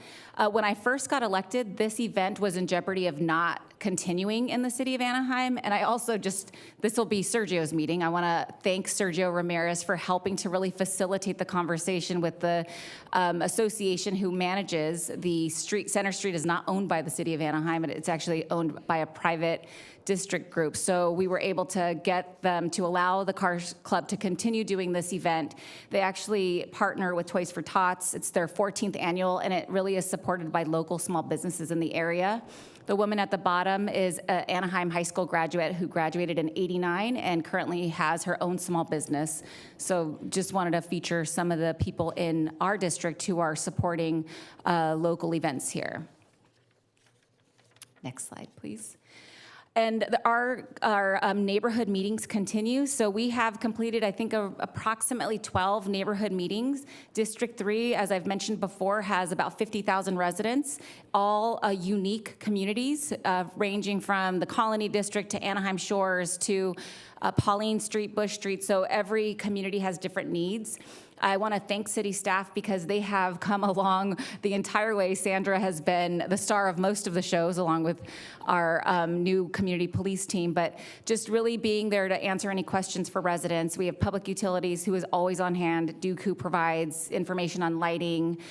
We've received a lot of really good feedback from our new community police team. I know we had a resident here talk about not having police officers who are comfortable or in the community. I can actually say our new community police team is very instrumental, as was the past, but they are in the community. They're making sure that the residents know that they're there to partner and to also support and respond to the needs of the community. So that is a priority for me as somebody who grew up and was raised in the city of Anaheim and has 4 generations of people who still live here. And then I also, if you are looking for a stocking stuffer, I just wanted to highlight a book that was written by a District 3 resident. It's 100 Things to Do in Anaheim Before You Die. So the author is Melanie Walsh. She lives in District 3, very close to my house, and this she shared this information with us, and I just highly recommend. It's $18 on Amazon. If you have a stocking stuffer that you still need to purchase, this is a really good one for you to consider.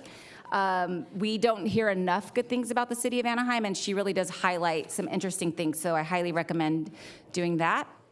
And then just a couple of things I wanted to note. I wanted to thank Zion Lutheran Church for their annual Christmas caroling, which I'm missing tonight in my district due to our meeting. But Pastor Tim and his parishioners always make sure to highlight the holidays, and they're doing a great job in our district. I also wanted to thank Mike Lister and his team for creating a comprehensive communication related to the Hotel Worker Safety Ordinance, which was an ordinance that I worked very closely with our city attorney as well as my council colleagues to make sure that we had protections in place that helped our resort district employees. And now that communication campaign is out in full effect, and he also spent some time with the hoteliers in Anaheim to make sure that they were aware of everything they needed to know in order to implement this law that will take effect in 2024. And then last but not least, I wanted to mention Dr. Christopher Downing, who is the superintendent for Anaheim Elementary School. He was recently recognized as Quantum 10 Courageous Leaders Leadership Award. So I want to make sure that we recognize the good work that our superintendents are doing in the school district. And then last but not least, and I'm going to defer to the city attorney a little bit, I just want to address a conflict of interest that was mentioned, a potential conflict of interest that was mentioned related to my husband working for the city of Anaheim and being a member of IBW. If you go back to audit meetings at the beginning of the year when I was first elected, you'll see that I disclosed that. And the city attorney also provided some additional information about how it was not a conflict of interest. Thank you. Thank you. Councilmember Kurtz, did you have some further comments? I did. I forgot this was the last meeting of the year, and I wanted to say happy holidays to everyone. But more importantly, really thank the staff. Again, from the city manager down to rank and file, our police department, our fire department, public works, code enforcement, public utilities, community services. I know I'm forgetting others. But thank you so much for the work that you do. All of you are what make Anaheim a great city to live and work in. Thank you. Thank you. I just have a few things I want to share going forward. Can we pull up the... Thank you. Just wanted to highlight that I was able to go on a recent trip to Washington, D.C. to meet with some of our federal partners. Had a wonderful meeting with Representative Young Kim that represents the eastern part of Anaheim, and learning how we can partner together on some of our fire initiatives and some of the work she is trying to do to get resources and wildfire prevention resources to our local fire department. So I wanted to thank her for her time. And then also had the pleasure of sitting down with our local congressman for this part of Anaheim, Congressman Lou Correa, and just wanted to highlight that one of the wonderful things about working with Congressman Correa is his absolute dedication to the people of his hometown of Anaheim. And he shared with me that as part of our work that we have now secured a $980,000 grant for our Safe Routes to School plan. And I've talked before about my participation in the National Walk to School Day. I'm very passionate about making our streets safe for pedestrians, for bikes, for our kids that are walking to school.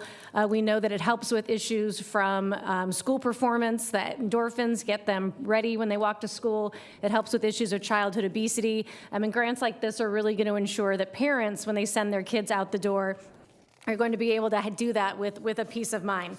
So this was a result of the bipartisan infrastructure law that Congressman Correa helped sign into law. So I just really want to thank Congressman Correa for his continued advocacy and investment in our community and in the kids of Anaheim. So thank you very much. Also wanted to highlight an amazing, it looks like I just hang out with Congressman Correa. When we got back, we both attended an amazing event at the Anaheim Convention Center. So wanted to first thank the team at the Anaheim Convention Center for all the work that they did filling both halls A and B for this program called Families Together. They believe they're the largest toy giveaway program, giving over 30,000 toys out to communities in need in Anaheim and surrounding cities. And if you don't know how big the halls are, the halls were filled and people were lined up around the convention center. It was so amazing to see the work that Families First put into this program. And so just really I was very proud that Anaheim was able to host it, and just want to thank our convention center team for bringing such a special program and event to our city. And last, in the spirit of the holidays, wanted to thank everyone that came to the 7th floor hosted open house. It's something that a tradition we do every year, where we can, as a 7th floor, invite all of the different employees from all of the different departments to come up, and we get to mingle together as a community. So thank you to city staff and the city manager's office for helping put that on, and to all of our city employees out there in Anaheim that do the daily work, that make the services and the lifestyle in Anaheim so rich, that really outreach with our residents and are so special. Thank you to you for everything that you do, and I hope everyone here, as well as everyone watching, and all of our employees and staff in Anaheim, have a very, very happy holidays. Oh, I am so sorry. Wait, you punch in late. You snooze, you lose, Councilmember Fessel. Sorry, Councilmember Fessel. Well, I always allow the mayor to have the final word, but I'll just sneak in here a little bit. I have I think, Madam Clerk, okay. I don't think anybody mentioned the Playground Bill Day at Peter Marshall Park. And while I didn't shovel anything, I was there a little bit later in the afternoon. It was wonderful. I think there's been 16 of these Kaboom parks. I've probably attended 8 or 9 of them during the construction phase. The kids went around and gave us little thank yous, which I brought a couple.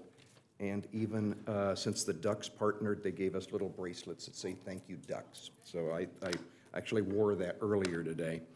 What else do we have? Oh, and again, this has already been mentioned. My good friend Monica Robles brought this to Anaheim some years ago. I'm standing next to one of our important Anaheim advocates, Yesenia Rojas, which is part of this class this time. And I just wanted to, again, it's already been mentioned, but we were all there together. And it's a great program allowing these, families or, parents who have a vision to actually be able to deliver a vision, to learn how to actually open a business. I was raised in small businesses and worked in small businesses for over 50 years. Running a small business is really, really hard. And Monica does a great job in conjunction with our economic development team to show what it takes to run a small business and how to get started. And I just very appreciative of this program. And maybe there's one more. Oh, and I ended up representing the City of Anaheim at the Salvation Army Night for Others Gala this last weekend. There is, some of us will recognize Ben Hurst. And by the way, it's Dr. Ben Hurst now. He just celebrated his doctoral, defending of his doctoral dissertation. And I think is that Howie Mandel? I think that's Howie Mandel. And that gentleman was paid $50,000 to get up there and shake his hand. And you don't shake his hand because he's very germaphobe, but he shook his wrist. So those are the types of individuals that really cared for the Salvation Army, and I thought that was just that was wonderful. So I think that's it. Okay, and a few other things. My team and myself and my aides have been following the bookmobile through District 5 the last few days and have been delivering small toys to the kids that come follow the bookmobile. We did that in Anna Drive and the Benmore Canfield neighborhood. In fact, today my wife Susan was at the Mariloma Center delivering, because I was here, so she was there. And the Rio Vista Park, we were there as well.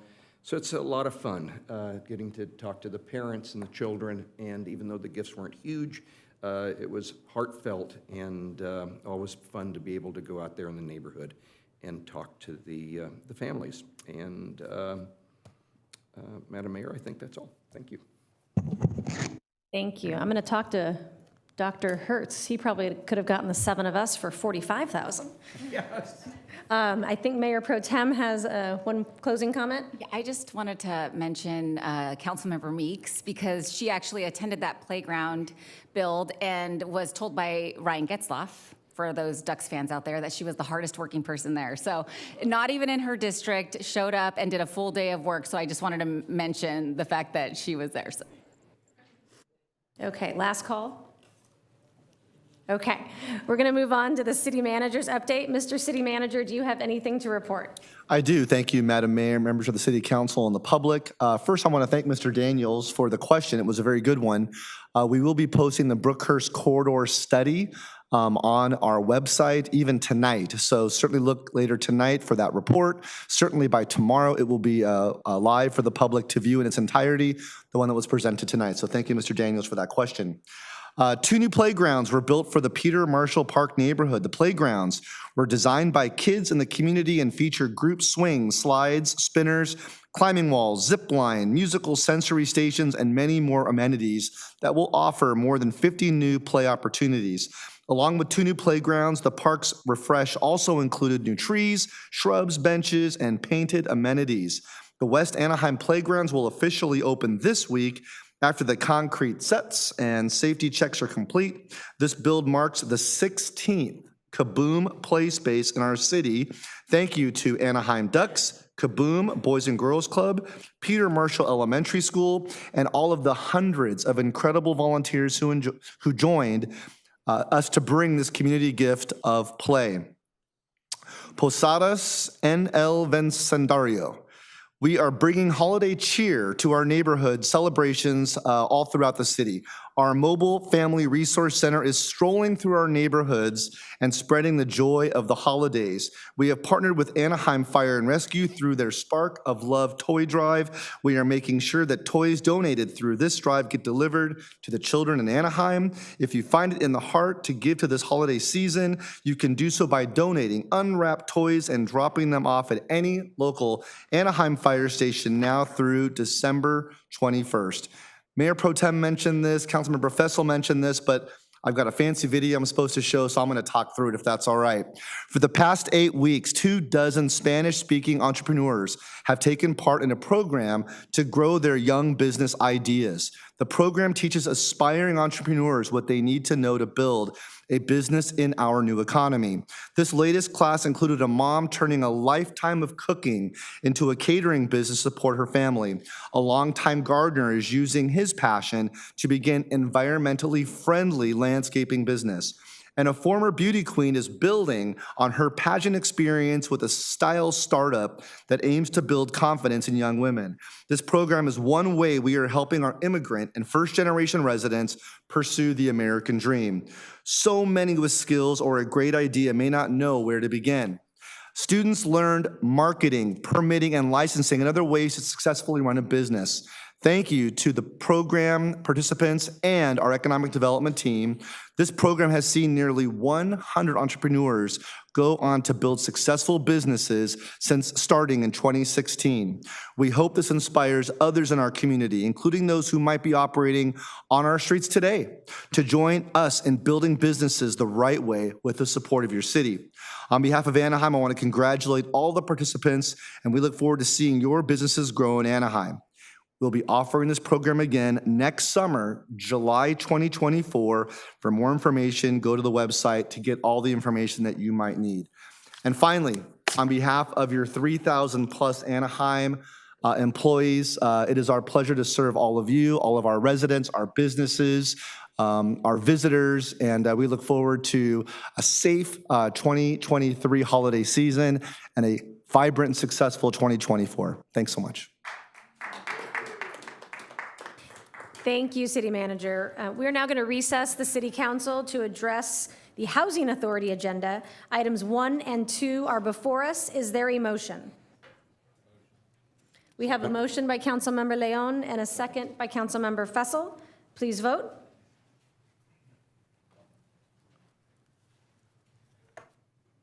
The vote is 7 ayes, no nays. Motion carries.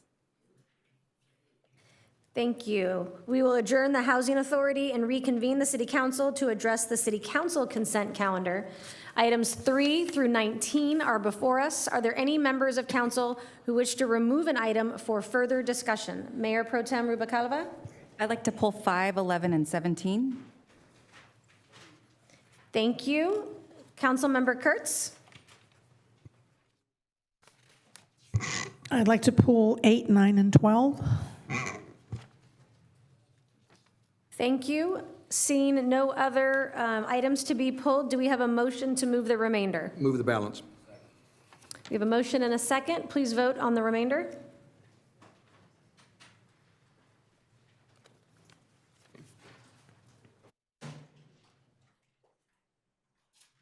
And the vote is 7 ayes, no nays. Motion carries. Thank you. Item number 5 was pulled by Mayor Pro Tem Rubalcaba. Would you like the staff report, or do you have a specific question? Yes, please, can I get a staff report? Thank you. Good evening. Ted White, Planning and Building Director. Item number 5 is our annual review of the development agreement between the city and Disney. This is part of a development agreement that has a 40-year term. It was started in 1996 and goes through 2036. The development agreement has 7 kind of benefits that we track as part of this. 5 of those benefits have been completed as going back all the way to 2006. And the 2 ongoing programs that we look at are the phasing of the remaining development intensities. In this past calendar year, the parks completed further improvements and attractions such as Mickey and Minnie's Runaway Railroad, the Gadget Go coasters, Star Wars Galaxy's Edge back of house storage enclosures, and the Disney Hotel luggage room. So they're continuing to expand and invest in the park. And then the ongoing Anaheim's Jobs program, which is an annual effort that they do. This year, the company included over 23 on-site job fairs as well as 100 outreach items, all of which is included in a detailed report that's attached to the staff report. I'm available for any questions. Pro Tem?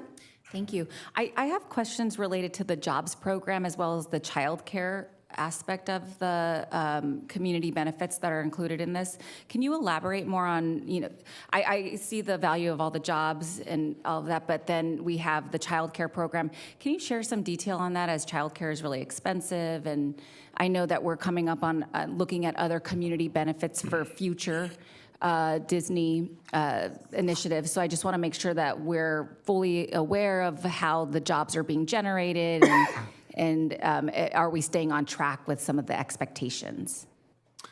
We are definitely staying on track with expectations. There is a lot of latitude in the way that the development agreement is framed, and so there's not a lot of specificity in terms of what is necessary. The jobs program does change over time as the company decides where the needs are, where their workforce requires different needs. And so recently they have done a number of things, including childcare for employees. I'm not qualified to give significant details on how their childcare program works. However, they are looking out for the needs of their employees as they continue to evolve. Another program that they recently had started just in the last few years is the Disney Aspire program, which provides free college for Disney employees, and they've found that to be a very successful program as well. So this is an ongoing program. It really does evolve over time, and they have the latitude within the development agreement to be able to react to market conditions and the needs of their employees to kind of meet them where they're at. Again, you'd probably be able to get a lot more detail from Disney themselves. I'm not privy to all of the details of it, but it certainly meets the obligations of the development agreement. And I guess that's the part that concerns me a little bit, is that if the development agreement has these elements in it and we're not really, as the city, able to really track or manage expectations, I think when we are looking forward to future initiatives, we need to be more clear on how those expectations are delivered, especially for our residents. I love the fact that our future initiatives could generate additional jobs, but I think the one thing missing from this development agreement is anything related to housing, because we are creating a lot of jobs, but not high-paying jobs. So for me, making sure that we include stuff like that in the future is instrumental. So that is my main reason for bringing this up, whether it's, in perpetuity, having something that is provided to the residents of the city of Anaheim related to first-time home buyer programs or related to gap funding for affordable housing. We had several residents come forward tonight talking about how they are in jeopardy of losing housing. I had somebody reach out to me today letting me know that they are in jeopardy of being evicted. I think that there's so many things that we could, get from the community benefits part of things that we have more, that our residents are actually benefiting from. So we are all rising together. So that's, I think, the comment that I really want to make clear is if we're going to have this, we need to have something that's more, where when you come back to us, it's not like, I can't really explain it. It needs to be clear from our perspective how we manage it. Great, thank you for the feedback. Yeah, thank you. Thank you. Do we have any other comments on this item? If not, do we have a motion? I'll make a motion. I'll second. Thank you. Please vote.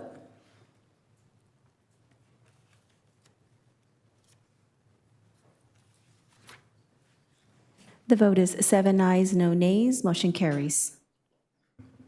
Thank you. The next item is item number 8, which was pulled by Council Member Kurtz. Would you like a staff report?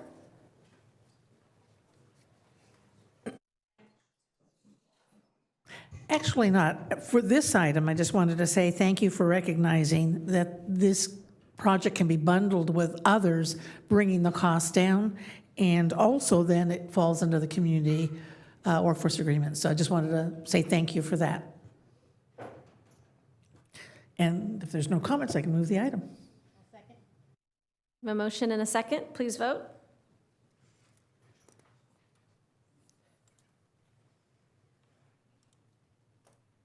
The vote is 7 ayes, no nays. Motion carries.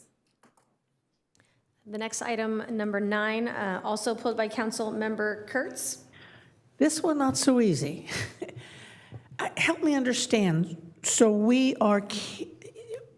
hired someone to do a design build on a fire station. They did some of the work, can't build because it's tied up in a mess. And so we're trying to get out of that contract. And so can you help me understand why we're getting into another one? Sure, if I can help unbundle that a little bit. So we entered into a design build agreement because we found that to be the best course of action. That's how we built the last couple of fire stations. But we did have an out clause in that contract because we did foresee potentially an issue with some of the parking restrictions that we had on the site with some lease agreements on the site. We got to a point where we exercised that clause. We did give them a termination notice on that and started the negotiations for that out clause. And we did that. And we have that termination clause as part of this staff report here. So what we did was uncouple the construction portion of that.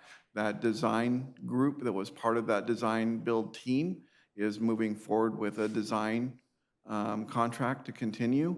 So what we'll end up with is just a design shelf-ready set of plans. So when we are ready to move forward with the project, we will just have design or construction documents ready to build or bid and with a new competitive contract for construction.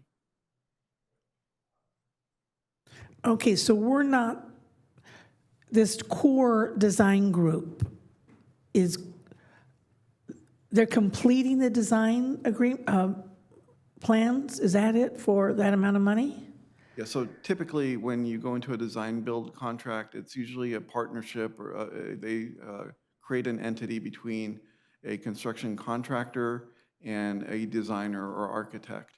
They form like a joint venture. And that was what we originally went into a contract with. And then right now we're basically unbundling that and we're moving forward with the design portion of that, the architect. So at a point in time, we'll have the complete design. When we're ready to build, we hire the construction side. And this amount of money, the $385,000, is for the completion of the design? That is correct. Okay. So we have most of the design complete. We're just unbundling it and finishing the design to have a design construction document complete. And to be clear, the construction contract, that contractor that was part of the original design build team is no longer guaranteed to be the contractor to build this. When we have the construction documents complete, we'll go through the normal competitive bidding process and it'll be the lowest bidder that bids on the construction documents. That will come back to council and be awarded just like all of our other competitive contracts. Thank you. I don't have any more questions. Okay, seeing no further comments or questions, can we have a motion? I'll move. Second. We have a motion and a second. Please vote.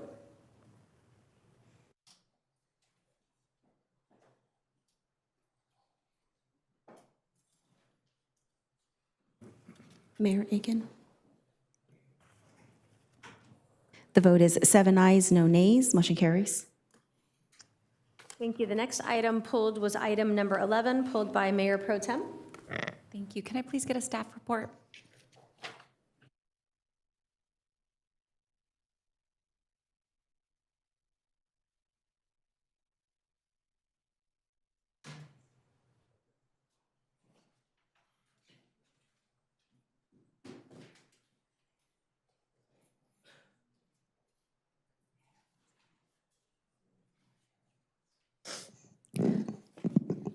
Good evening, and thank you for the opportunity to present this item tonight. With me is Chief Armanderas of the Anaheim Police Department and Deputy Director Sandra Lozo with Housing and Community Development Department. Tonight, we ask for your consideration for the approval of an agreement between the city and Kingdom Causes doing business as CityNet to provide street outreach and related homeless services in Anaheim. The term of the contract is for 2 years for an amount not to exceed $8.3 million to commence on January 1st, 2024 for approximately 2 years. Approximately 2 years ago, homeless services were consolidated under the Housing and Community Development Department. The consolidation has allowed us to review programs and funding sources in an effort to build a comprehensive system of care. That consolidation has also allowed us to recognize and address gaps in our system. One of the gaps that has recently been addressed in the last 2 years has been homeless outreach. That's a gap that definitely needed to be plugged. The system that we now have in place to address homelessness includes all the critical elements of a successful homeless prevention and intervention system. Critical to that intervention is all of the key elements that you see in the chart above. That it's prevention, outreach, emergency shelter, rapid rehousing, and permanent supportive housing. Prior to the consolidation, the department was heavily involved in prevention, rapid rehousing, and permanent supportive housing. The outreach and the emergency shelter consolidation has allowed for the improvement in our overall system. At this point, I will be turning the presentation over to Sandra Lozo to talk more in depth about the model that we are using for homeless outreach itself. Thank you, Grace. Our CCRT is a professional social services team, which originally started by allowing homeless calls for service coming into our police dispatch that were non-criminal, non-emergency, be diverted away from a police response to a social service response. These social services range from transportation to shelter or another facility or an appointment, offering immediate wound and comfort care with our partners at Wound Walk, who work alongside CCRT, to housing assessment and navigation, to ongoing case management through our pathways home, healing, and work. We see here CCRT in action working with someone at our Arctic station, and a great story below of an unhoused neighbor brought into our shelter by CCRT and housed permanently last month. Walking through the impact CCRT has on our community, you can see since January 2021 through October this year, almost 3 years, they've responded to 47,605 calls, which is an annual average of close to 16,000. Of those 47,000 calls, CCRT has had over 32,000 client interactions on the street. It should be noted that both the total calls and interactions are duplicative. Clients, as you will hear throughout our presentation, of people that have been housed being contacted numerous times. Each touch becomes one step closer to them taking the step of accepting shelter and/or housing.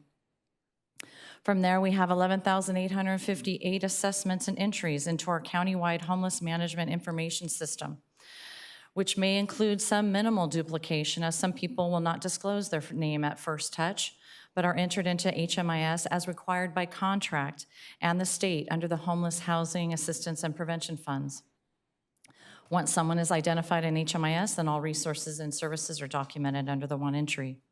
We then also capture the 29,222 referrals to services and resources, which are documented, and some are duplicative, as some clients are referred to multiple services and resources depending on their assessment. CCRT then was able to exit 368 people to institutions other than traditional shelter, like foster care, treatment facilities, transitional housing, hospitals, etc. With Anaheim Shelter System of Care, CCRT has been able to transport 1,748 people into shelter, which has resulted in 220 of them being housed from our shelter system. Also, CCRT has been able to house 265 people straight from the street, whether in a family reunification, navigating someone with a housing voucher into a unit, and some relocations from motels into housing units that we will talk about a little later. This is a total of 485 people permanently housed since January 2021 with the direct help from CCRT. Here you can see our progress even prior to CCRT pilot in 2021, how much more progress we see in 2022 point in time count, having the most sheltered in the county at 589 and a 30% reduction in our unsheltered on the street from 694 to 485. Overall homeless reduction by 11%. We encourage everyone in Anaheim to help with the 2024 point in time count this next month to make sure we count everyone and get good data to help us continue to reduce our numbers in the coming years. You can also see the community reporting increasing with close to 7,500 Anaheim Anytimes and over 34,000 community calls into our CCRT hotline that otherwise would be left at our Anaheim police to respond if not for CCRT.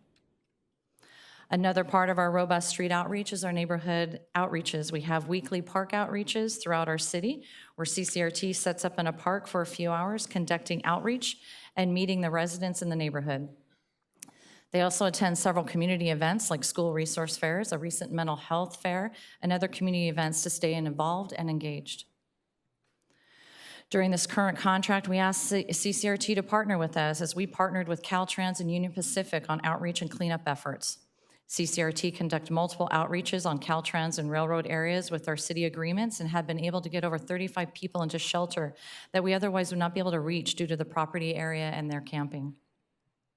They help issue trespassing warnings, which many times is more receptive coupled with providing resources versus a police officer issuing a warning.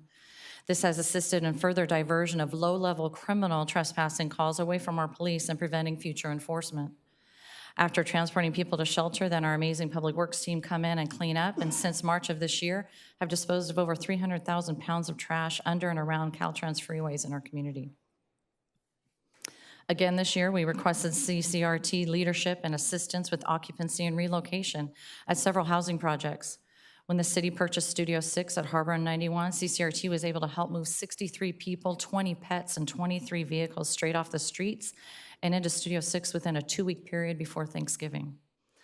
The city then purchased the covered wagon and the Anaheim Lodge, and CCRT was able to connect people and families to resources, transport them to shelters, and help with housing navigation to relocate families that were staying in a 250-square-foot motel room to a 3- and 4-bedroom apartments.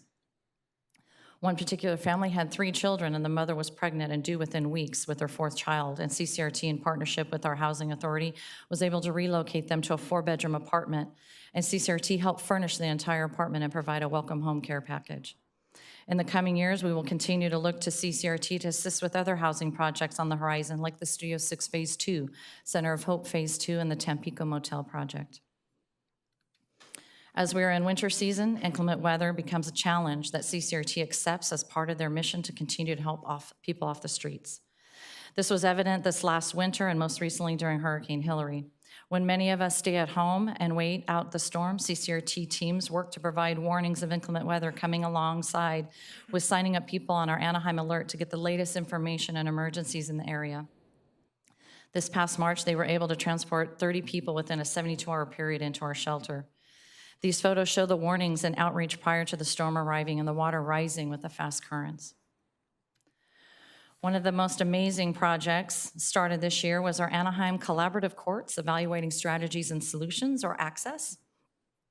Unfortunately, our chief and community prosecutors, Jennifer Cantini and Methab Sandhu, were unable to make it tonight, but are excited about the progress of this pilot program and ask that we share their good news.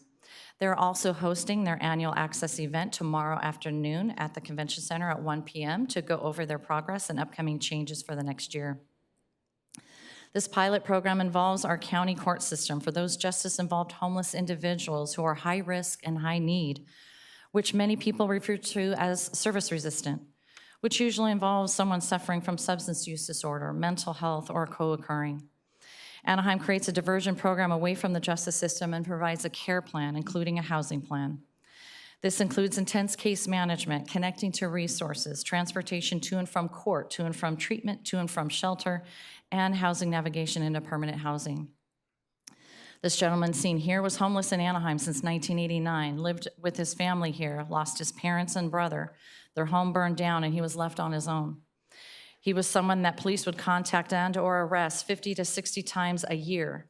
CCRT would visit them with hundreds of contacts throughout the year and was one of our first clients to accept access in January of 2023. CCRT, and Ms. Justice, you see in one of the photos, helped him get to court appearances. And he actually became an advocate at court with other individuals coming in. He was also transported back and forth with treatments to get healthy, shelter, and was permanently housed in October. This year, he has no calls for service from the community, no other contacts from CCRT other than in access, and 0 arrests and calls from the PD. He even wrote a letter showing his appreciation and thanked CCRT staff in court for not giving up on him.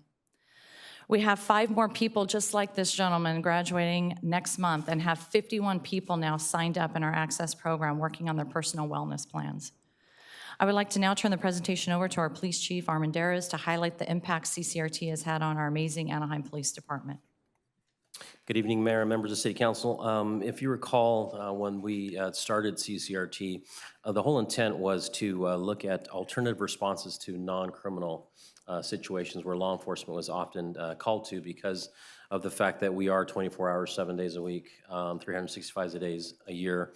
We were often the first to respond to issues such as homelessness, drug abuse, and or mental health issues. So the intent was to look at alternative responses to those such issues and provide the right services for those in need, whether it was outreach and engagement, counseling, but providing the right services to those in need. And there are times when law enforcement does have to be involved in certain situations based on behavior and situations, and more importantly, safety. So it's imperative for us to, when we are involved, that we have the right sources, the right resources with us in a collaborative effort to address the issue. And that's where CCRT has been involved. When we talk about first of all, the diversion of homelessness service-related calls, the fact that we do receive this year, and I know it's on the next slide, but I'll mention it now, over 25,000 calls or services that are related to those individuals who are unsheltered. So it is an impact on police services. To be able to have an alternative response is essential. When we do respond and have to enforce, whether it's cleanups, trespassing issues, to be able to have resources like CCRT out with us and be able to do the outreach and engagement before we actually do the cleanups to make sure, again, that the proper services are offered and provided before we actually go in and do any type of enforcement. So it's imperative to have that education awareness, but provide those services before any enforcement or any cleanups are actually taking place. And when we do respond to situations where we do have to do enforcement or cleanup, to be able to have the resources such as CCRT to, as mentioned already, to be able to provide those additional resources such as transporting, relocating, finding temporary shelter, or other alternatives for those that are going to be removed because they are in a situation where they're trespassing or not supposed to be there due to the cleanup. So it is essential that that collaboration approach continues to move forward. And just as an example, I know we slipped on to the next slide. Again, these are just some numbers of kind of what we've seen with our collaboration with CCRT. I mentioned this already. Over just this year alone, over 25,000 calls for service where Anaheim PD was called for services when it related to calls that involved individuals that were unsheltered or homeless. In 2023, just a little shy of 2,000 homeless calls involved both CCRT and APD, again, showing the essential need to that collaboration component. And I just want to end with this. In regards to these numbers, as you've seen, there's a lot of numbers that we put up on several of these slides. As a reminder, and as you all know, these numbers represent humans. And each human has a story to tell. And each one is very unique and different. And oftentimes when we make contact, there is that a need to build that trust. And oftentimes that trust takes time, and it takes multiple contacts. I can share with you a story that I shared with this council a couple of weeks ago, but it's depicted in the picture on the top right, and that is Scott and Carol. They've been homeless for about 6 years. And during the last 3 years, they've been contacted by two of our amazing officers over 50 times for different issues. And through those contacts, through that building a relationship, they were able to build that trust. And Scott was actually a veteran of this country who honorably discharged and was entitled to several services that he just was not aware of and familiar with. So by working collaboratively with CCRT, with other services, we were able to connect them to the services that they were entitled to, and working on getting them more stable housing. It's a work in progress. Again, as we all know, when we talk about mental health or drug or alcohol abuse, there's oftentimes relapse. There's oftentimes second, third, fourth, fifth chances. However, the ability to continue to press forward and continue to move forward is essential. So I just wanted to share that. I know that many of you are aware of that, but again, it's important to see the numbers, but as just a reminder, they're not just numbers, they're individuals who need those services. And I'd like to end with highlighting a very important video that we did that just kind of summarizes the services between CCRT and Anaheim Police Department.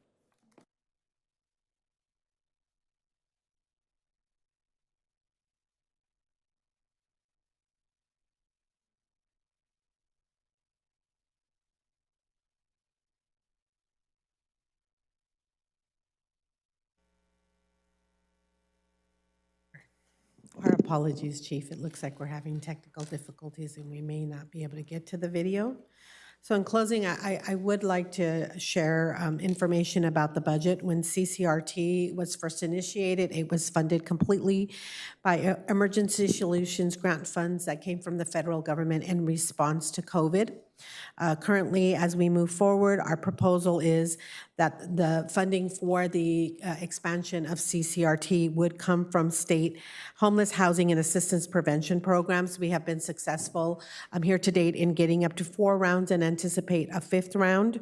As noted in our staff report, the 23-24 budget for housing and community development does include $3.7 million of that HHAP funding for this purpose, and when round 5, which we are currently in the process of applying, comes to fruition, we anticipate that the remainder of the balance, up to 4.6 of it, will round out the balance of the amount of that we are requesting your approval to enter into the contract for this evening.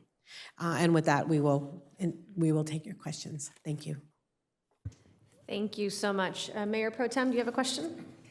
Thank you for the presentation. I requested it because I wanted to see all of the comprehensive updates that you provided, and it's a significant amount of money that we've invested in Anaheim, and I want to thank all of you because I know the work that you do is not easy, but you're very responsive to everything that comes from my district, and I appreciate that.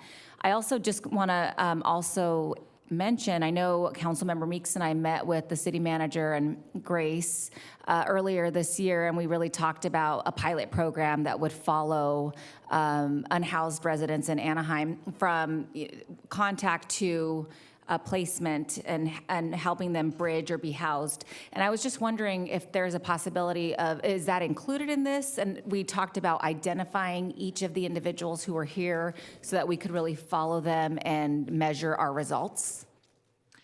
Yes, in fact, we started that this year, probably about middle of the year. What we ended up doing is taking a lot of the data and metrics that we have, both from CCRT and our police department, and really finding those top 20 locations, top 20 individuals, similar to the gentleman you saw on the screen, to really start moving the needle on those individuals that are high risk, high need, that tend to usually cause the most calls for service, to really start making that bigger impact. And so that has started, which is why we now see at about mid-year, we had about 25 people in access, and now we're already up to 51. So we're starting to gain that momentum and really start to be strategic in how we're addressing citywide issues related to homelessness by really focusing on the individuals that are high risk, high need. So if the council approves the increase in this budget for this year, would that So I know you mentioned it's not going to be reactive. We'll be more proactive. So I'll just mention a couple of areas that have been high, and I know Sandra, you are aware of a lot of these because we've talked about them. But Lincoln or La Palma near Dollar Tree, that is, I think, Councilmember Leon and my district are up against that area. But we have individuals who take up entire sidewalks, also all the way up Lincoln. All the way from, I think, probably District 1 or 2 to District 6. That's become an issue. So I just want to make sure that if we're going to be investing, and I won't say throwing, but investing more money to this issue, we're actually going to help people get off the streets. Because I know we're making progress, but I still see the same people.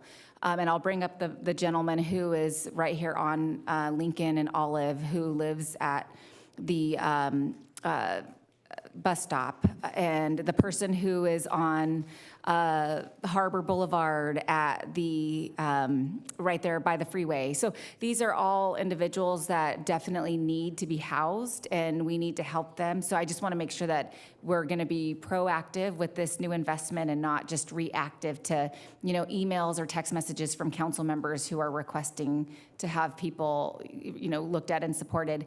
I have today for the first time, I actually saw 2 Be Well trucks with Anaheim Police. So I just hope that's not because we're approving the contract today, but that is going to be something that we see ongoing, because that is, for me, that's important. Thank you, Mayor Pro Tem, for that. And I just wanted to just kind of highlight and just educate more so the audience in regards to those that are unhoused. As we all know, homelessness is not a crime in and of itself. So individuals do have rights, and they can be at certain places in public. So oftentimes what's essential is the outreach and engagement portion of it. And with that, there are individuals that are resistant to services, maybe because of trust, maybe because of other issues that are going on. So it takes time to build those relationships and to have what we call multiple touches, multiple contacts of individuals, providing that consistent services. And in the case I mentioned, and in other cases we've mentioned, with the couple, it was over 50 times that they were contacted before they became open to services. So it is tough to break that willingness of individuals to receive services. But it doesn't stop us and prevent us from continuing to be out there and continuing to make those contacts and providing those services. And Chief, I appreciate the comment. I know that it's not illegal to be homeless, but I do also know that our residents are asking for us to enforce the laws that we have in place. So if we do have individuals who might be doing drugs in public or drunk in public, I think that's something that we need to make sure we're enforcing.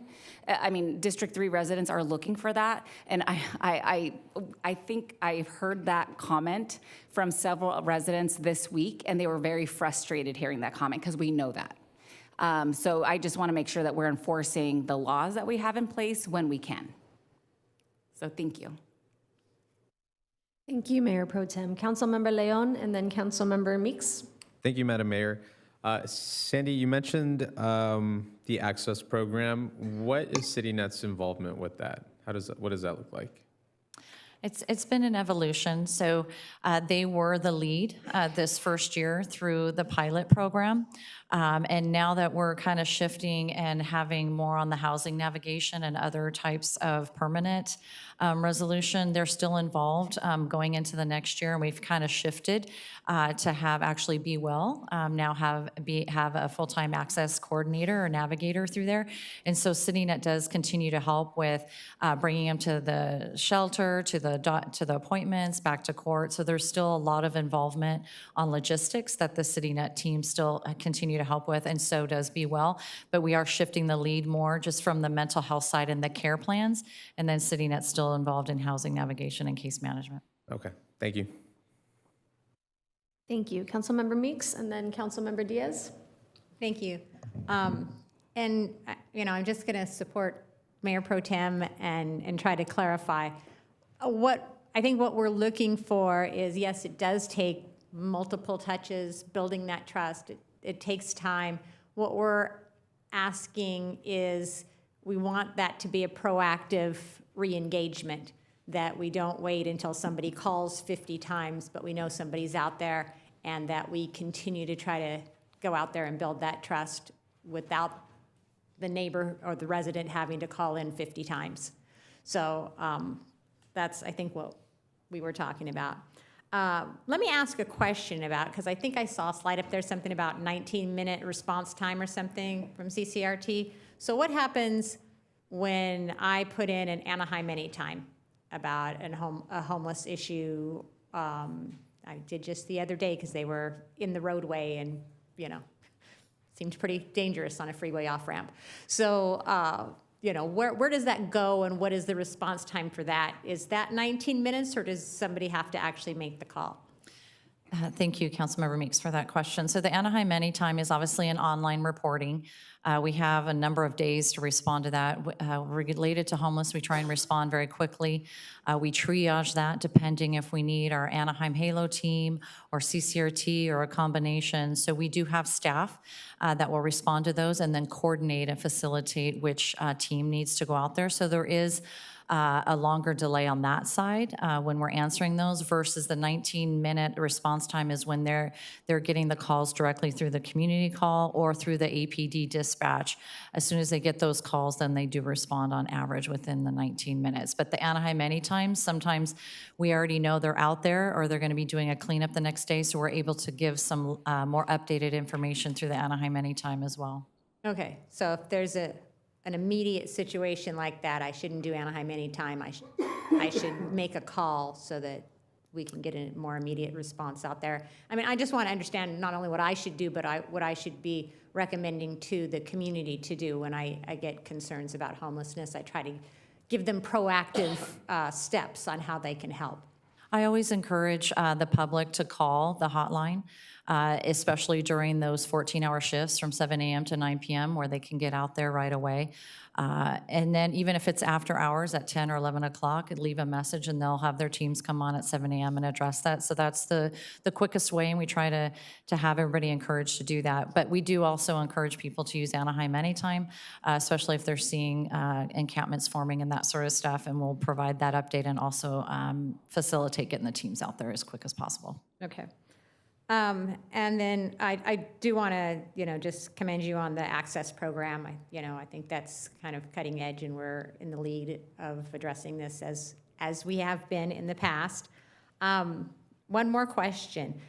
We talked about addressing our most vulnerable population and, the service-resistant things, but I also saw something on one of the slides that we were proactive in helping people remain in their homes and things like that. And so when we look at our priorities of addressing homelessness, I really think it's important to, when we can, address it as early as possible so that they don't become service resistant. The longer they're on the street, the harder it is to get them into services and help them. So I just want, as we balance our resources and things, I want to make sure that we're helping those people that can be helped sooner and keep them from doing that. We agree with that. The difficulty that we've had is that eviction prevention dollars, which is really the front line of prevention, have been scarce. That is not an area that had, or our traditional, even the state funding sources has brought forth this eviction prevention. We are currently funding an eviction prevention program using our remaining funds that came through COVID. The Emergency Rental Assistance Prevention Program, that was the largest anti-displacement program that came out of COVID. And so we do have remaining funds for that. It was incredible in the fact that anybody who came to us, we were able to help all through the pandemic and continue to do that. But I think a lot of our advocacy work and education work is really on, once our COVID funds for that purpose are gone, really encouraging both our state and our federal officials to put some money for that purpose. But I do want to let you know that prior to COVID, those funds were just not existent. And what's our resources for treatment? People have addiction treatments. Do we have adequate resources we can direct people to?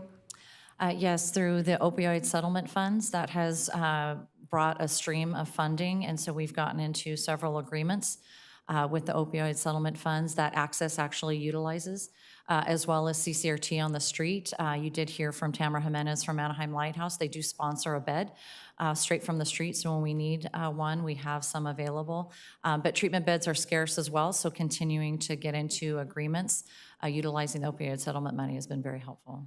Okay. As it relates to treatment beds, we are, just so that you are aware, our proactive work, both the Salvation Army and Cal Optima are partners and looking at opening additional beds, as is Be Well OC. That is through Sandra's work. We are aware of the scarcity of sober living beds, and it is something that is starting to really gain some traction, and we believe 2024 will really bring some opportunities to increase beds. Okay. Yeah, and hopefully we can partner with those services that really do make a difference and are successful in treating people, because there's so much falling off, of their treatment and things. So, okay, those are all my questions. Thank you. Thank you. Councilmember Diaz? Councilmember Fussell? Thank you, Mayor. So I want to be fair to our police department. As the statewide, we have several laws that restrict what our police could do to help this individual get out of the street. For example, Proposition 47 and 57 are responsible for most of the homeless. Also, if a police officer identify an individual that is in a threat to society or to his or her own life, they can take it to a mental health facility, but that individual could only be there for 3 days. So we have laws that restrict what we can do. I want to be fair to our police, not thinking that police could go there and arrest somebody or take somebody by force. We are very, very restricted on what we can do. I have a question. How we oversee this program, how we supervise this program. Thank you, Councilmember. So we have a team that oversees the contract. There are specific outcomes that they have to meet, but on top of that, a lot of the stuff that we highlighted today, as far as relocations and buying up motels and needing to move people, they have room in their agreement to allow for some of these, what we call whatever it takes at times. And so that's been really helpful in the agreement. We have a team that goes through all of their invoicing because it is restricted funds. There are contract requirements with the state. They have to enter everybody into HMIS, and we are able to see that data on the other side through the county system because we also fund and pay into that system. And so we have a lot of checks and balances to make sure that calls are being answered, that people are being contacted, that exits are being verified, and then all of the funding is under our eligible uses for payment.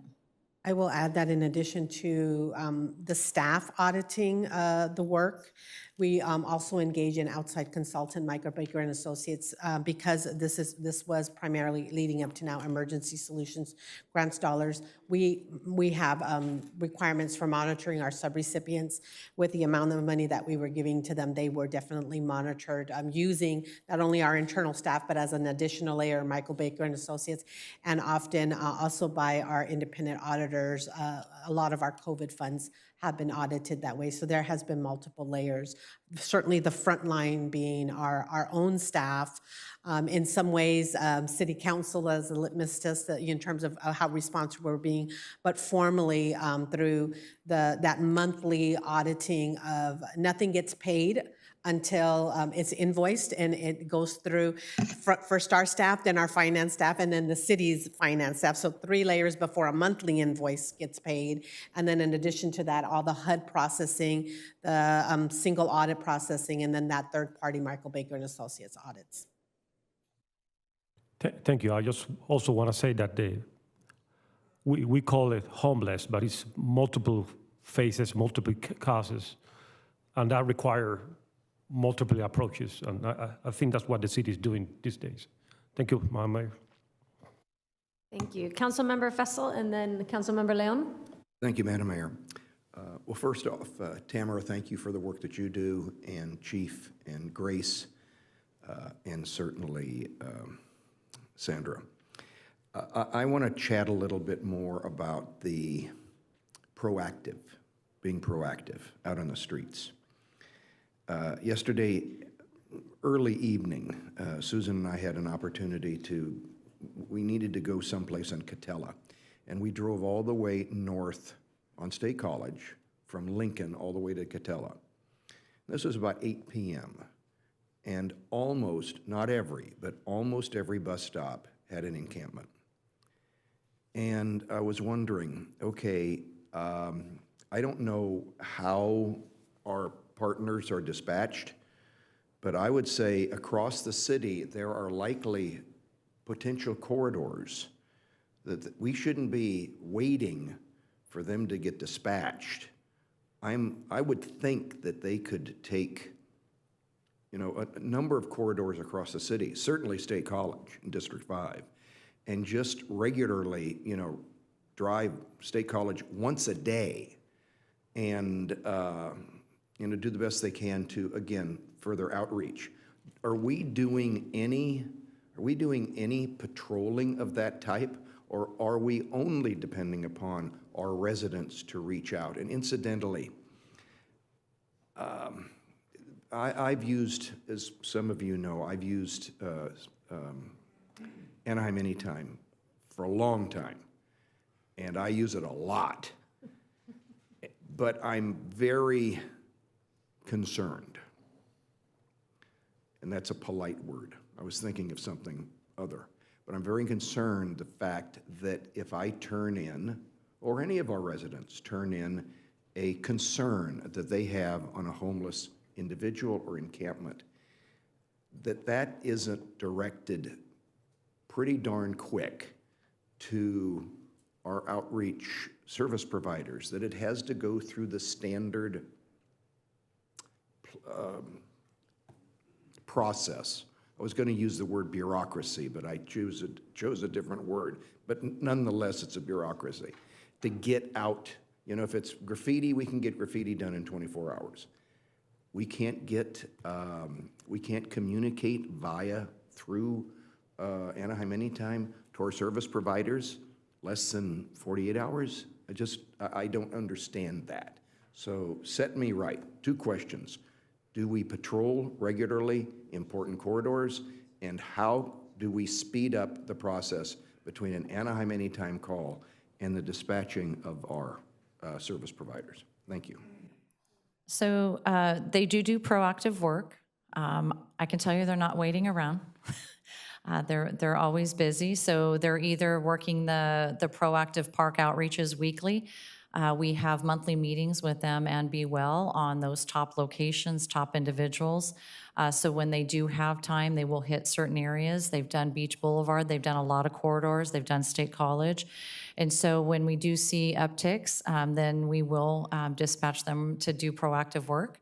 As far as the Anaheim Anytime, we don't have staff that man the Anaheim Anytime 7 days a week, 14-hour shifts like CityNet, but we do have staff that monitor, and so as soon as we get those, we do facilitate. And again, sometimes they cross over, so they may be already going to one of our parks, and we may be getting an Anaheim Anytime already, and we're able to let them know that they were out there yesterday, they're going tomorrow.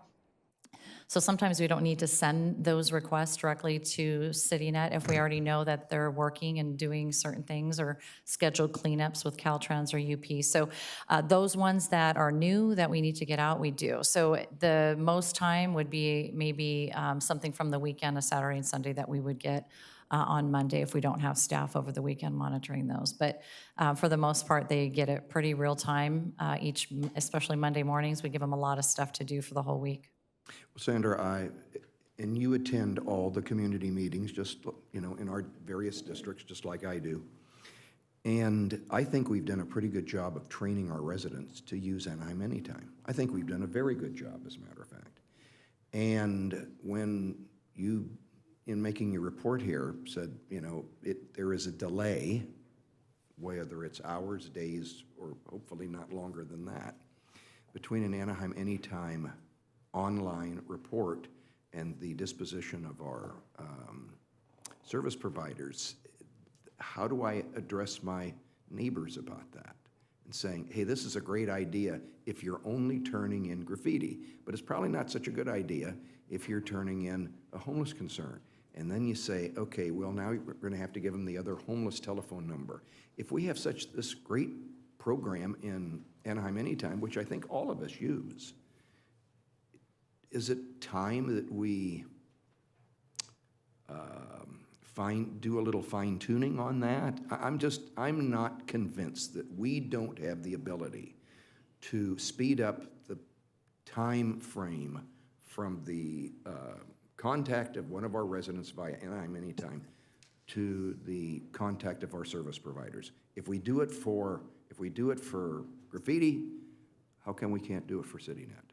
And I don't need it. I'm not demanding an instant answer here, but I think you probably are hearing not only my frustration, but the frustration of a number of my colleagues here. So I'll just leave it at that. Okay, thank you, Madam Mayor. Thank you, Councilmember. I know we have some follow-up questions, but I just wanted to get some initial thoughts out. Have you seen any other municipalities that use signage? Because what I'm hearing is, to Councilmember Meek's comment, we should be calling CCRT, not necessarily relying on Anaheim Anytime, but where we have major corridors, where we know people are getting on and off freeway on-ramps, we have major streets and intersections, that we can do signage like other municipalities have, where residents then are directed to, on this issue alone, to homelessness with the phone number posted. So we do work with our PIO on getting the word out and obviously education and awareness. So we can continue to look how we can continue to improve that area. But we do get a lot of calls, and we do have a lot of residents trained to use Anaheim Anytime to call that hotline. And I know we compare it to graffiti, but I think it's a little bit different because this is a process that takes more than 24 to 48 hours to remove. And so we do meet monthly with our homeless. People move around.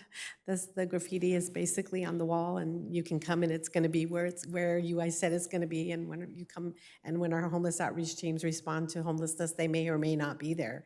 And usually within, it could be within a 5 or 10 minute response. And I think to add to what Sandra's saying, when we originally set up the CityNet contract, we really did think they'd be responded to something like 15,000 calls or something for the year. When you saw the numbers up there, because we have done a good job of educating folks, we are responding to nearly just under 50,000 calls, and it's repeated. And it's not that we have those numbers of homeless in the street, it's just there's an expectation that if I call, you're coming right away.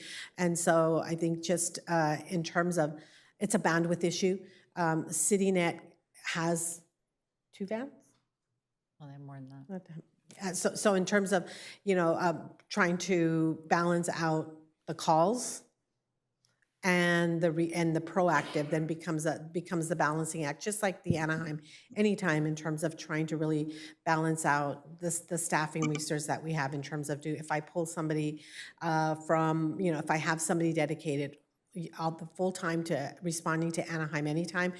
Our team also pursues dollars and cents to go after grants and what have you, to continue to support this system and to grow this system so that we can be more responsive. And if I can jump in here, I certainly sense the frustration from the dais, right? And we're sensitive to that as staff.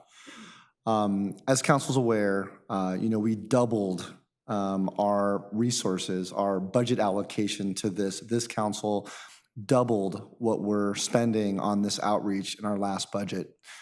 Grace used the word bandwidth. It comes down to resources. It comes down to, this is a budget issue. And it's something that we can certainly put more resources towards.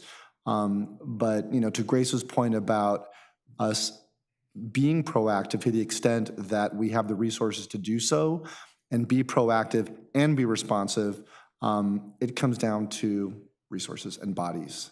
And so it's something we can certainly address again in the budget cycle, as we'll be going into that in the next couple months. and presenting options for council consideration to put more resources at this. But as we partner with Caltrans, we partner with the Railroad Rights of Way, we partner with, county flood control and other agencies that require their cooperation for us to go onto these other agency properties, that also consumes our resources and they're critical areas. So I hope the public understands that, this team is being proactive. This team is being responsive. It just comes down to bandwidth. And so certainly I think the solution to the frustration is to put more resources towards this, and we can address that tonight to some extent, but we can certainly address it more, I think robustly as part of a larger budget discussion. But I mean, I'm not going to shy away. This is the #1 call for service exponentially that we get from the public for service.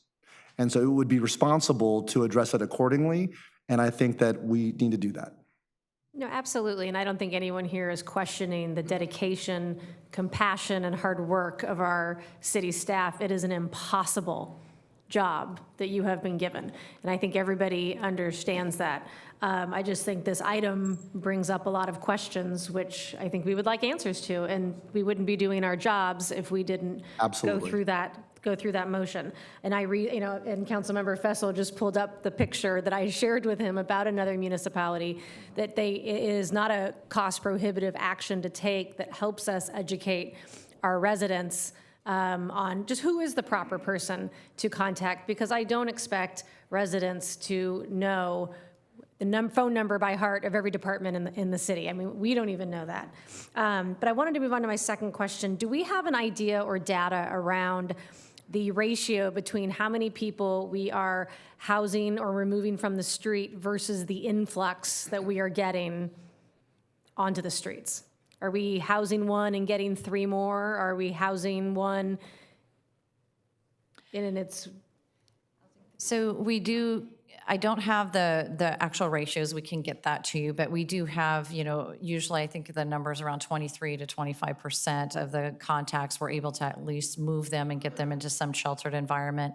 We also know we have about an 89 to 90% ratio of retention once we're able to get people into shelter. So we'll bring 4 or 5 people out, maybe one will exit the next day, and then the next day we get 4 or 5 more people in, and maybe one will exit. So there is that cycle, and then there's also the influx throughout the inflow throughout the year. They usually say there's about 50%, whatever your PIT number is throughout the year, that will fall into homelessness. We saw it just with the gas bills going up over a 3-month period at the beginning of this year on our older adults. And so when you talk about prevention, we had to quickly put together and expand our senior safety net to help. So there's an ongoing thing throughout the year that we're addressing, and then at the same time trying to get people out of the shelter so we can get that inflow. So the more housing we're building, the more shelter space we have, the more robust street outreach to bring people in. So we're kind of on like a 1-2-lane highway. We'd like to get to a big freeway if we can. Yeah, and I know just some of the cities that I serve on commissions with, they have ratios where for every 1 person they house, they're getting 3 or 4 more on the street. Not necessarily exiting shelters, but coming from other places. It could be, I would just like to make sure that we're also tracking. We are tracking inflow. We can get that from you. It comes through the HMIS system, and also when we went to apply for the HHAP dollars, we were required to put together a 5-year action plan, and the action plan required that we measure inflow and exflow and what have you. We don't have it with us tonight, but we'll make sure that we get that to you. Okay, thank you. I noticed in one of the slides you were talking about the Public Works Department going into encampments and charged with cleaning them up. Are we giving our Public Works employees specialized training, hazmat training, special hazmat material and equipment when they go into some of these areas for their protection and safety? Yes, they do have personal protection equipment. They do have specialized training, and we buy them lunch a lot. Well, that goes a long way. So I noticed. Boxes of donuts to them as well. I noticed in the contract we talk about quarterly reports that are due from CityNet to the city in January, April, I think June and October. Are those something that we put on part of the consent calendar? Or how is that information conveyed to the public? We have put on daily and monthly reports, so we can work with PIO if we want to put the quarterly or any other types of reporting on the system, but we monitor daily, monthly, quarterly, and annually. Okay, thank you. The reason I bring that up is I think there's a lot of questions that we keep hearing around accountability and transparency, and it is a requirement in our contract, and I know that we do track it. So I just want to highlight that that is something that we do have accountability measures in our contract.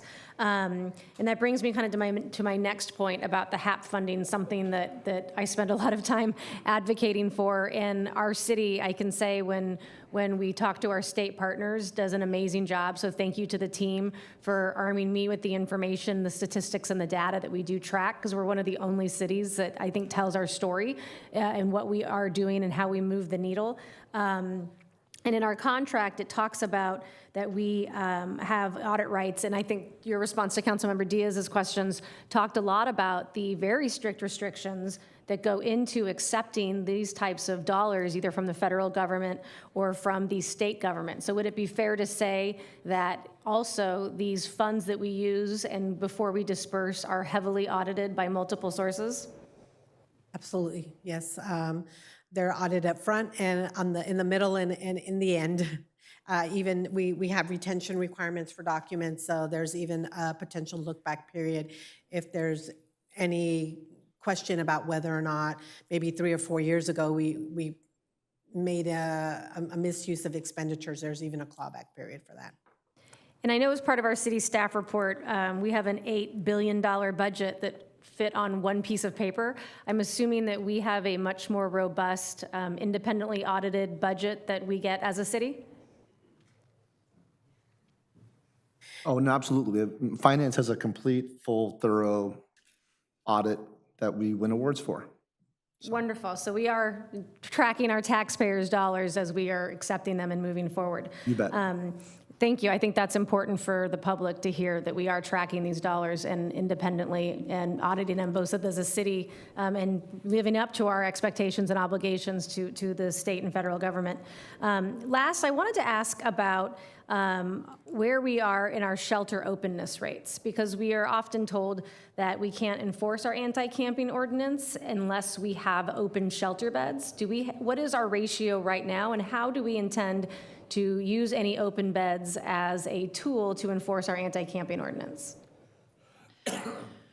So every morning we have shelter capacity attendance. In fact, one of our council members gets that every Monday. And so we monitor that per Martin versus Boise, that lawsuit, and that's kind of the legal landscape. We have to have an appropriate and available bed. So sometimes that is available and sometimes that's not. So if we no longer have female beds available by 3 o'clock, then we can't do any enforcement on anti-camping for anybody that's female that's looking for a female bed, for as an example. Same with ADA, couples beds, that sort of stuff. But I can tell you our enforcement is last resort. So if we have someone that's ready to go, we will check back that following morning, and if we do have a bed available that opens up, then we'll go grab those individuals and make sure they get over to the shelter as soon as possible. So we have some little minor waiting lists from time to time, depending on where people need to go. If it's domestic violence related or other types of stuff, we do have bridge housing options. So we do have a lot of options out there and resources if we need to get people off the street quickly for a variety of reasons, and then get them to the next level and get them into the shelter eventually. Thank you very much for answering my questions. Councilmember Leon, and then the Mayor Pro Tem. Thank you, Madam Mayor. I'm glad that this slide was up because I was going to ask you in terms of Union Pacific, the process in terms of how we engage CityNet for the actual railroad cleanups. Could you maybe just really high level share what that looks like? Yeah, with Union Pacific, it's a little more sensitive than Caltrans because a lot of these railways are what we call hot. So that means there's trains going up and down. So we do have to coordinate to make sure the tracks go cold, meaning there's no trains going by before any staff go in there. So there is a lot of coordination on that. And we've been able to get a lot of people to shelter off the railroad that sometimes it's hard to get access to. But with this agreement with Union Pacific, it's been very helpful. BNSF also is another railway partner that allows access. So that's been beneficial. It also helps us issue the trespassing warnings because it is private property. property and help get people kind of off the tracks and away from the live rails, which can be very dangerous for anybody staying along those areas. And then would this also be, as we're looking at budgets and costs and all of that, would this also be something that we could potentially approach Union Pacific with in terms of, hey, we're doing a lot of this on your property? Is that something that we might be able to, I'm just throwing that out there in terms of potential ideas to explore. Because I mean, obviously it's a partnership and we appreciate their willingness to work with us so that we can clear out the railroad tracks. And I know that we've had multiple conversations around that, but I don't know if that's something that we might be able to explore. Absolutely. We have another meeting with them this week, so I can bring that up as far as more creative ideas for the coming year, especially as both organizations go into the budget season to see how we can continue to build upon what we've created so far. Awesome. And then just one last follow-up question, Mr. City Manager and Chief. So you mentioned the budget process and we doubled up to 2 Halo teams, I believe. Has that second Halo team gone online yet? Yes and no. It is up and running on an overtime basis. We still have officers that are in training, so as officers get out of training, we're able to plug vacancies. We currently have other vacancies that they're all priorities, so we do have it running on an overtime basis, the second team. We currently have 1 in there. We just need to put in the other officer. Okay, and then do you have a timeline in terms of when? We're hoping on January, February. Okay. That's our timeline. Okay, thank you. And I just want to go back to the proactiveness. So it's not, these questions, or at least my questions, I'll speak to mine on the enforcement side. And I know city staff is doing great, but we're contracting a lot of these services out. So oversight on our contractors is something that is really important to me. And not to compare them to our current situation with Republic, but we have a major problem with Republic. And I just want to make sure that we are spending our taxpayer dollars wisely. And if we're increasing to this, I mean, the city manager mentioned we're investing more, but we're still seeing the same or increased problems. So the proactivity, I think, for me is key. And I mean, next year when we look at the renewal, if they are the contractor that you choose to recommend to staff or to council, these are going to be questions that I'm going to want measurements for. So maybe be prepared to come back to show us the additional progress in terms of, the people that we see on the streets and all of that. I also just want to address, so I don't think the council is comparing unhoused families or individuals to graffiti. I think the need that I have is how do we let our residents know to report? So I think there needs to be clarity on a reporting structure so that people don't feel helpless. They feel like they're part of the process, because our residents really want to engage in helping city staff make sure that we're solving the problem. So if there's something we can give somebody a card for them to call and they actually get a response, I think that would be, that's extremely helpful. So just to kind of clarify, I don't think anybody's comparing homelessness to graffiti response. It's more, what's the method for reporting so that we could get people services or at least a response within the same time frame as a situation like that. So. Thank you. Councilmember Diaz? So yes, I'm willing to the next budget process to put more money into this. No question, we need to do more. However, I want to put a however here. California has the 10% of the population of the United States and 50% of the homeless. 50% of the homeless, 10% of the population. Anaheim won't fix. It will not fix the homeless problem until the state of California changes many of the policies and the laws that we have. I want to put this on the table because Anaheim alone and money alone won't fix the problem. It has to be a policy change coming from the state of California. Thank you, Mayor. Thank you. If we don't have any questions or comments, do we have a motion to move item 11? I'll make a motion to move the item. We have a motion and a second. Please vote.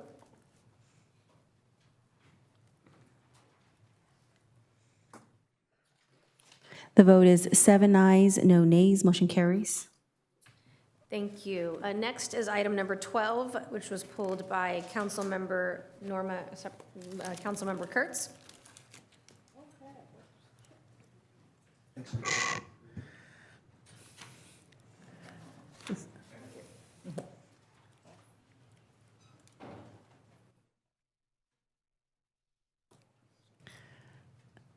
Chief, can you please provide a staff report? Of course, Councilmember.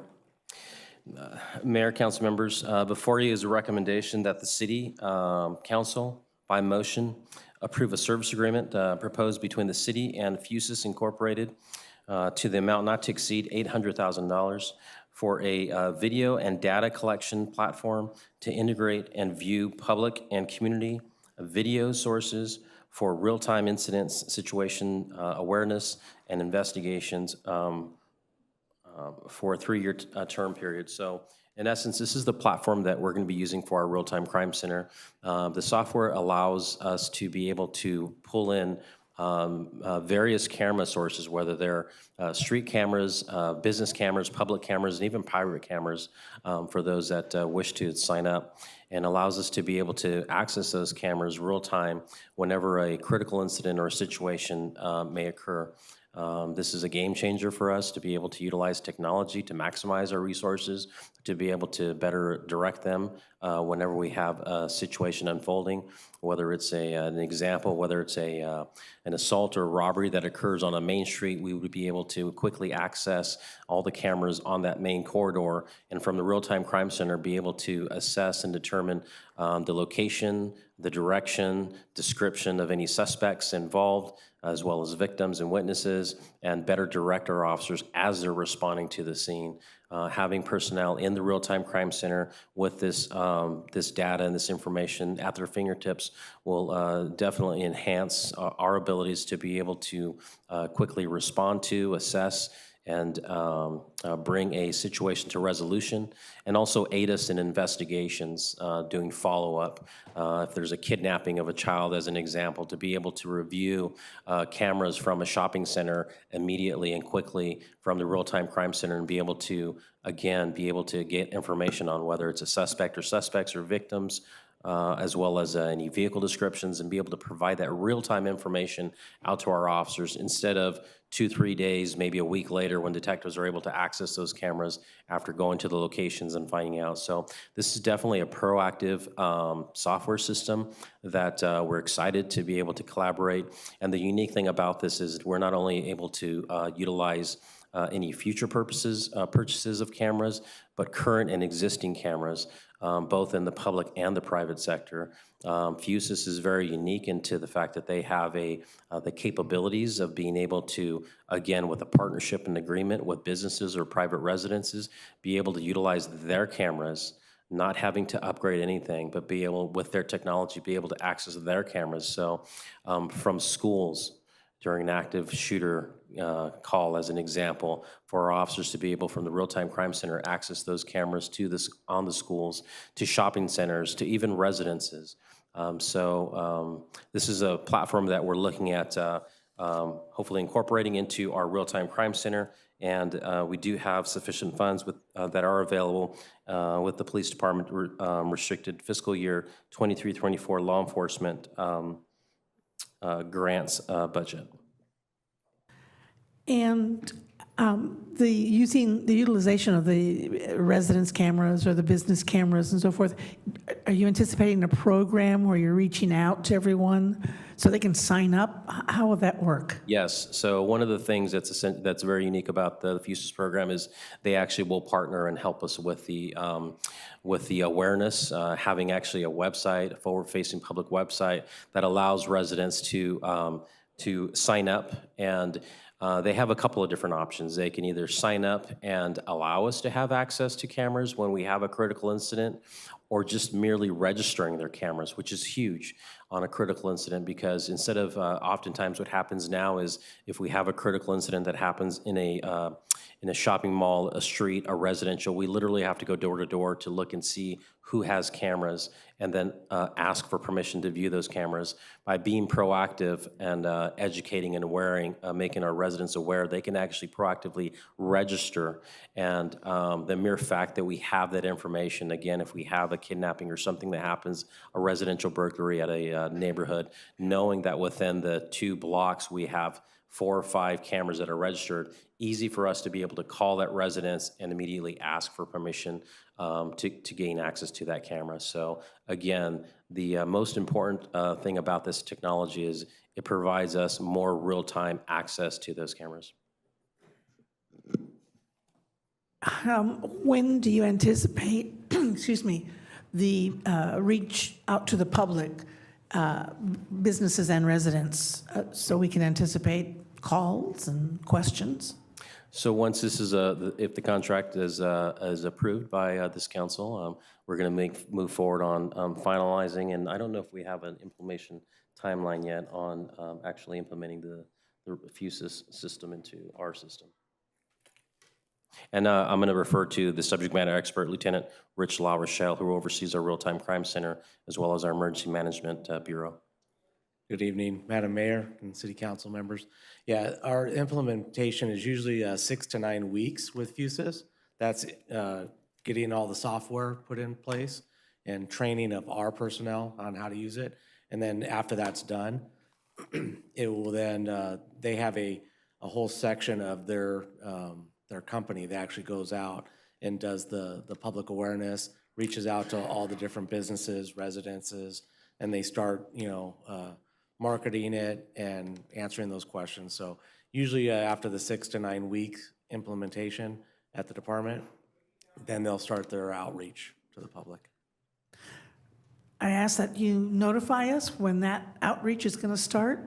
We can definitely do that. Thank you. Thank you. Councilmember Diaz, did you have a question or comment? Yes, this has the potential to save life. I mean, super fast. This is the policing of the future. Even at the chief said before, even our traffic cameras are not designed for police, but this has the potential to look into traffic cameras, intersection where crime is being committed as it happens. Automatically, they get access to this. The question is, people are concerned about privacy. Sure. That's my question. Sure. Obviously, we would adhere to the privacy rights, and the cameras are obviously going to be mainly focused on public access, public areas, so streets, shopping centers, where cameras currently exist. And a lot of the cameras oftentimes are going to be utilized for situations when they're unfolding. Obviously, just with street cameras alone, there's several hundred throughout the entire city. It's impossible for one individual to be able to monitor those. So it's going to be on an incident-driven circumstances where we know of a robbery that occurs at a certain location, a residential burglary that's occurring at a certain location, to be able to zoom in and have access on the public access of where those cameras are situated. Well, one more. So I'm talking to my wife about camping, and then Google is telling me several choices about camping around. How we know that the Chinese Communist Party or Russian intelligence won't start seeing what I'm doing in my house or outside my house? That's it in everybody's mind. Sure. Sure. I mean, obviously, that's a risk. Obviously, if individuals have cameras, who really has access? Again, I can just share with you that this software is going to be something that we're going to be utilizing with current existing cameras, obviously primarily in the public sector, but we will partner with private residences. That is going to be completely on a volunteer basis, obviously, and with the authorization of those owners to be able to allow us to have access. So there are going to be restrictions and guidelines and waivers. And even just the registration alone, we wouldn't have access to any of those cameras. It's just making us aware of where those cameras are so we can readily access those and contact those owners if and when needed. I would like to move this item forward. I'm looking for a second. Thank you. So we have a motion and a second. Please vote.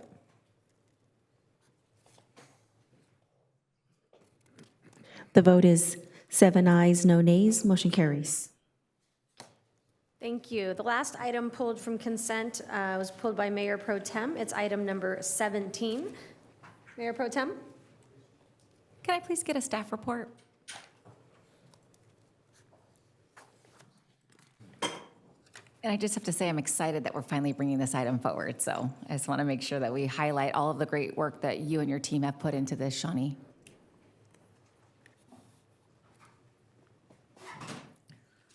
Okay, good evening, Mayor and members of the City Council. With me tonight is our Neighborhood and Human Services Manager, Joe Perez. The informational item before you is concerning the establishment of the new Anaheim Youth Advisory Council. In 2017, the first official Anaheim Youth Commission was established by City Council to advise and provide recommendations to the city on topics related to youth and children's programs, events, priorities, and interests. Because the Youth Commission was appointed by a city council, it is subject to the Brown Act and the attendance requirement of having a quorum to conduct a meeting. Since its inception, difficulties were experienced in sustaining regular attendance by appointed youth, primarily due to school commitments, outside employment, service club participation, school sports schedules, school leadership commitments, and family obligations. This inconsistency, along with a general lack of response to regular communications by the city staff, have led to difficulties in completing any significant work by the commission. The Community Services Department firmly believes in the importance of youth service, engagement, and perspective. Given the difficulties described, we will establish a new Anaheim Youth Advisory Council. The Community Services Department will appoint a total of 18 members, 3 from each council district. Selection of members will occur annually in February, with regularly scheduled monthly meetings taking place through November of each year. Members must be between the ages of 14 and 18 years old and in high school. An established eligibility list will be used to select new members when needed. The Anaheim Youth Advisory Council will continue to offer perspective, advocacy, and advisement to the city. Additionally, the group will actively contribute and support city programs such as Youth and Government Day, Project Say programs, a new youth summit, and the annual Day of the Dead community event. It is Community Services' goal to cultivate a more resilient and impactful youth advisory council that will foster improved energy and engagement without the formal constraints of an official commission. This concludes my report, and we are happy to take any questions at this time. Thank you. Mayor Pro Tem? More a comment. I just want to commend the two of you for bringing this back before the end of the year and really with the opportunity to engage our youth. I know so many of them have been so eager. I also want to highlight the fact that we've made this less political. Right, so before these youth were appointed by members of council and were subjected to the Brown Act, but now they're just able to engage in the process and not have to be excluded because they're not appointed by somebody on council. So I just want to say there's so many benefits, and I cannot wait to see our young people be part of government and just get to know how everything works and operates. So thank you.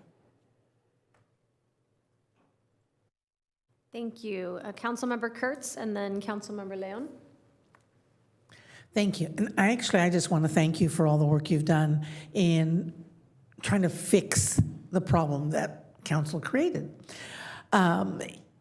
So many kids want to be involved, but as you mentioned, there's so many things that are involved in their lives that they can't. But this way perhaps will give them a stepping stone to at least have some say and participate. I also like that you are, at least to start, are looking at kids that are already somewhat engaged in the city through Project Say or something else. And I think that's an excellent idea. So thank you again for all your work. Thank you, Councilmember Leon. Thank you, Madam Mayor. I'll be brief. Just one question and a comment. Any differences in terms of the authority or the scope or what this new group can and can't do versus what the Youth Commission could or couldn't do? I think to answer the question appropriately, it would be say, we're going to have more flexibility in what they can do. And because of the previous limited flexibility, there wasn't a lot of opportunity to actually complete any projects, have any lengthy discussions on certain topics.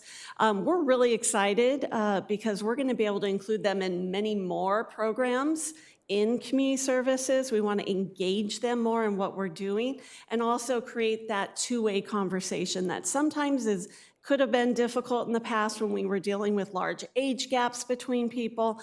And so now we really feel confident that with our current programs, with our Project Say staff that are already in each of the high schools in the city, that we're really going to have that connection and really be able to bring a lot of students forth through this new procedure.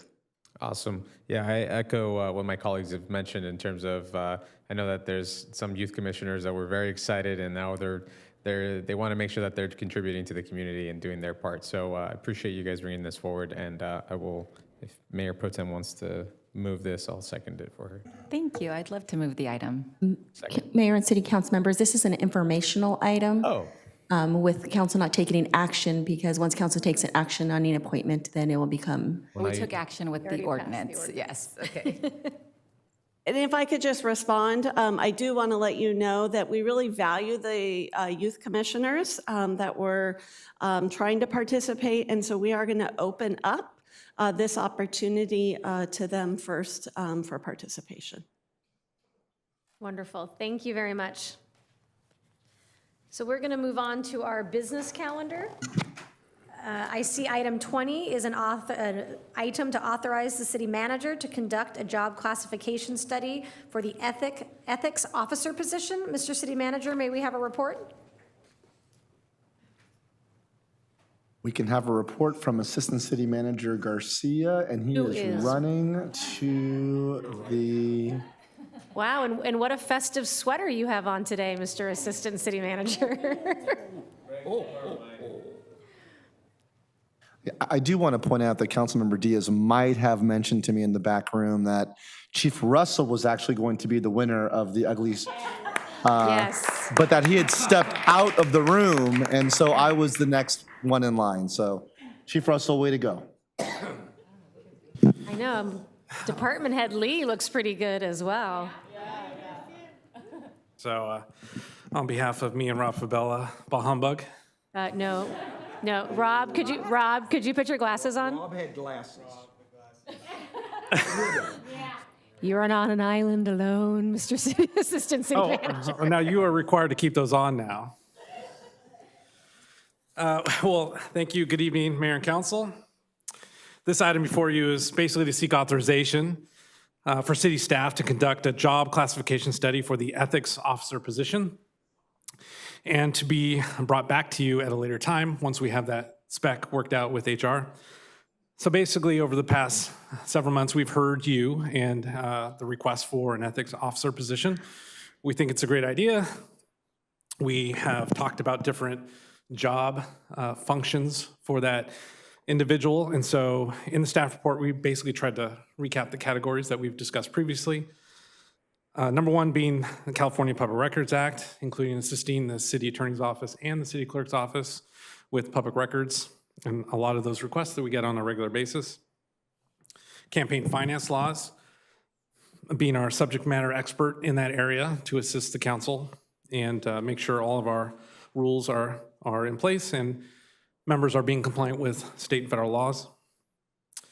Also, our city lobbying ordinance, a lot of discussion about the changes and modernization of that ordinance. And so this individual would be tasked with making sure that that is also being complied with and working with our city attorney and also our city clerk in that area. And then finally, the fraud hotline, working with our audit manager who currently oversees that and investigates complaints, but also working side by side with them on that. In addition, we've done some research and looked at other ethics officer positions and came up with some other functions that we believe this individual will be responsible for. And so the staff report highlighted some of those. Some of those categories include working and collaborating with city departments on training and putting together an ethics program citywide, evaluating and proposing improvements to laws and policies throughout the year on all campaign finance, lobbying, government ethics, and conflicts of interest. And then obviously collaborating and working side by side with the city audit team, but also the city clerk's office on a number of provisions that we've passed as part of our reform efforts. So the next steps on this process is to work with the HR department. Once we seek authorization this evening, we'll begin building a class spec for this position. As part of that, we will come back with a salary range and a total cost for this position. This will be an attorney position, and they will be housed in the city attorney's office. And we also imagine that this individual is one of the 4 bodies that we discussed as the need, up to 4 bodies that we think will be needed to implement a lot of the changes, whether they be IT changes or other lobbying ordinance changes. And so the next step is to get to work on the class spec. We've already been working with HR on that and looking at other cities. And then we'll be back in front of this council probably end of January, early February. And that concludes my report. Thank you. Do we have any council comments or a motion and a second to move this item forward? So moved. Second. Okay, with no comments, please vote. The vote is 7 ayes, no nays. Motion carries.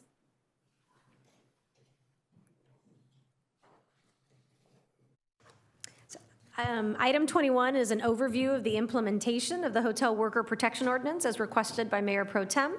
City Manager, may we please have a staff report? I'd ask for a staff report from Assistant City Manager Malinowski and Chief Communication Officer Lister, please. All right, good evening, Mayor and members of City Council. Brittany Malinowski, Assistant to the City Manager, and with me tonight is Chief Communications Officer Mike Lister. In response to Mayor Pro Tem Rubicaba's request during the last City Council meeting, the following is an overview of the Hotel Worker Protections Ordinance and the city's plan for implementing the code, which becomes effective January 1st. On June 27th of this year, the City Council adopted the Hotel Worker Protections Ordinance, which establishes consistent safety and security standards, safeguarding the well-being of hotel, motel, and timeshare workers. The ordinance outlines measures to ensure safety, including equipping hotel workers with personal security devices that can be activated in the event of threats, violence, or emergencies, requiring hotels to designate personnel specifically responsible for prompt and effective responses to security device activations 24/7, mandating training for hotel staff to ensure awareness of their rights, obligations, and protections outlined in the ordinance, ensuring that workers facing violence or threats are granted paid time to report incidents to the police, establishing safeguards against retaliation for workers exercising their rights, and providing civil remedies for violations.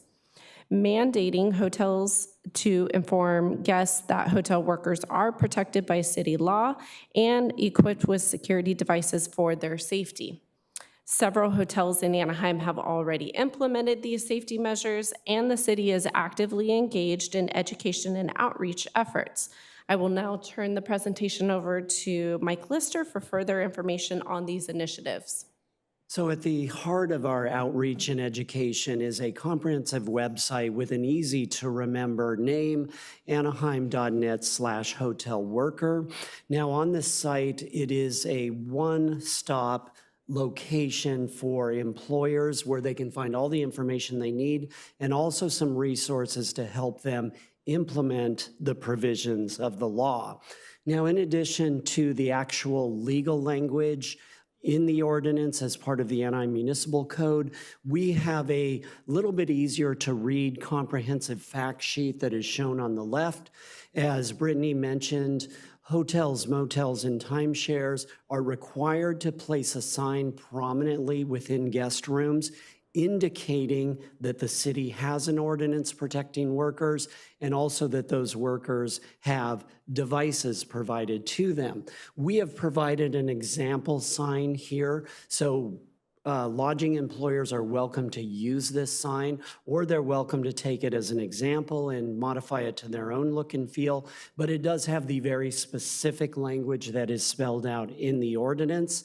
And then lastly, on the right, we have an interactive extension application where if for some reasonable reason a lodging employer is unable to meet the requirements by January 1, they can apply to us, provide documentation. This may be where perhaps they've been unable to procure devices, they do not have training or employees in place yet, and they can be considered for a limited time extension, and that is available through the website.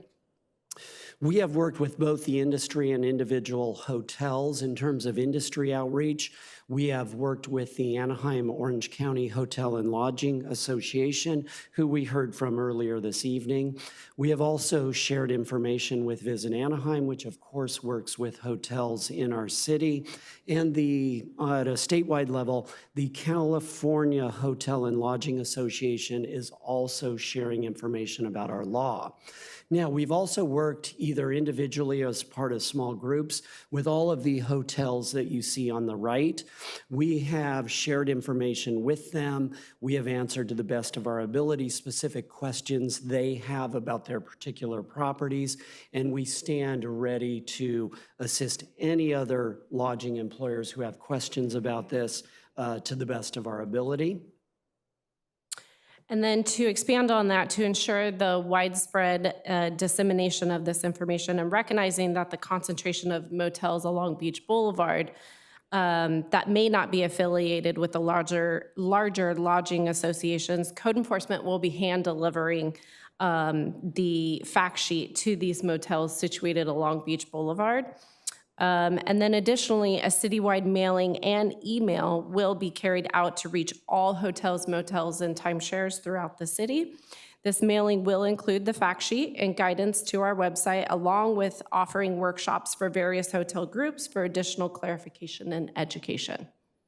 So in addition to those efforts, we are also taking a blanket approach in our communications. So on our website, we have been posting press releases. We actually began in September. We took a natural pause to focus on voter information and education for Measure A. But once we got to early October and had an indication of voter direction on that measure, we regrouped and have restarted our efforts. So under press releases on the left side there, you can see our most recent press release, December 6th, that is currently on the page now. Anybody who goes to anaheim.net, you cannot miss this. It is very prominently on the website. And then, of course, we are also doing social media, as you see on the right. A few days ago, we did one really geared towards employers, and that is our focus because the onus of this new law really does rest with employers. So we have shared that on social media, but just on Monday, we also did one geared towards workers. We want to make sure that they are aware of the new law and the provisions, the rights that are afforded to them. And so that particular post was done bilingual in both English and Spanish. As we know, many in the industry may be more comfortable reading or hearing about it in Spanish. So that concludes our presentation on our efforts. We are available for any questions or additional comments. Thank you so much for that informative presentation. Councilmember Diaz? Thank you. Even though this started as a resort, the resort district, that's not where the problem is, employee abuse. The employee abuse is outside the resort area.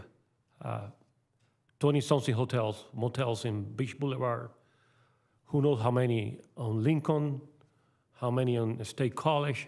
That's where the issue is.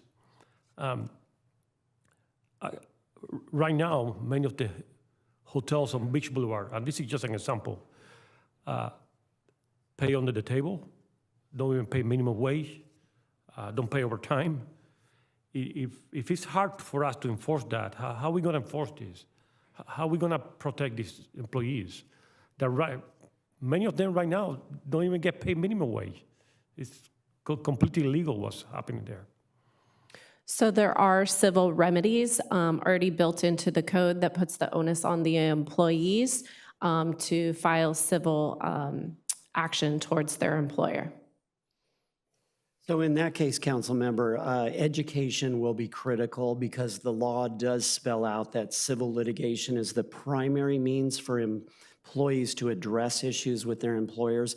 And we know exactly what you're talking about, that we are dealing with sometimes less than reputable operators throughout our city. So the outreach efforts that we will be doing over the next few days, we know the message has been received in the resort where we do have very good operators, but we know we will need to make extra efforts to educate workers and employers among our motels that we have across the city. And we will just need to do a good job making sure they know what the remedy is that's available to them.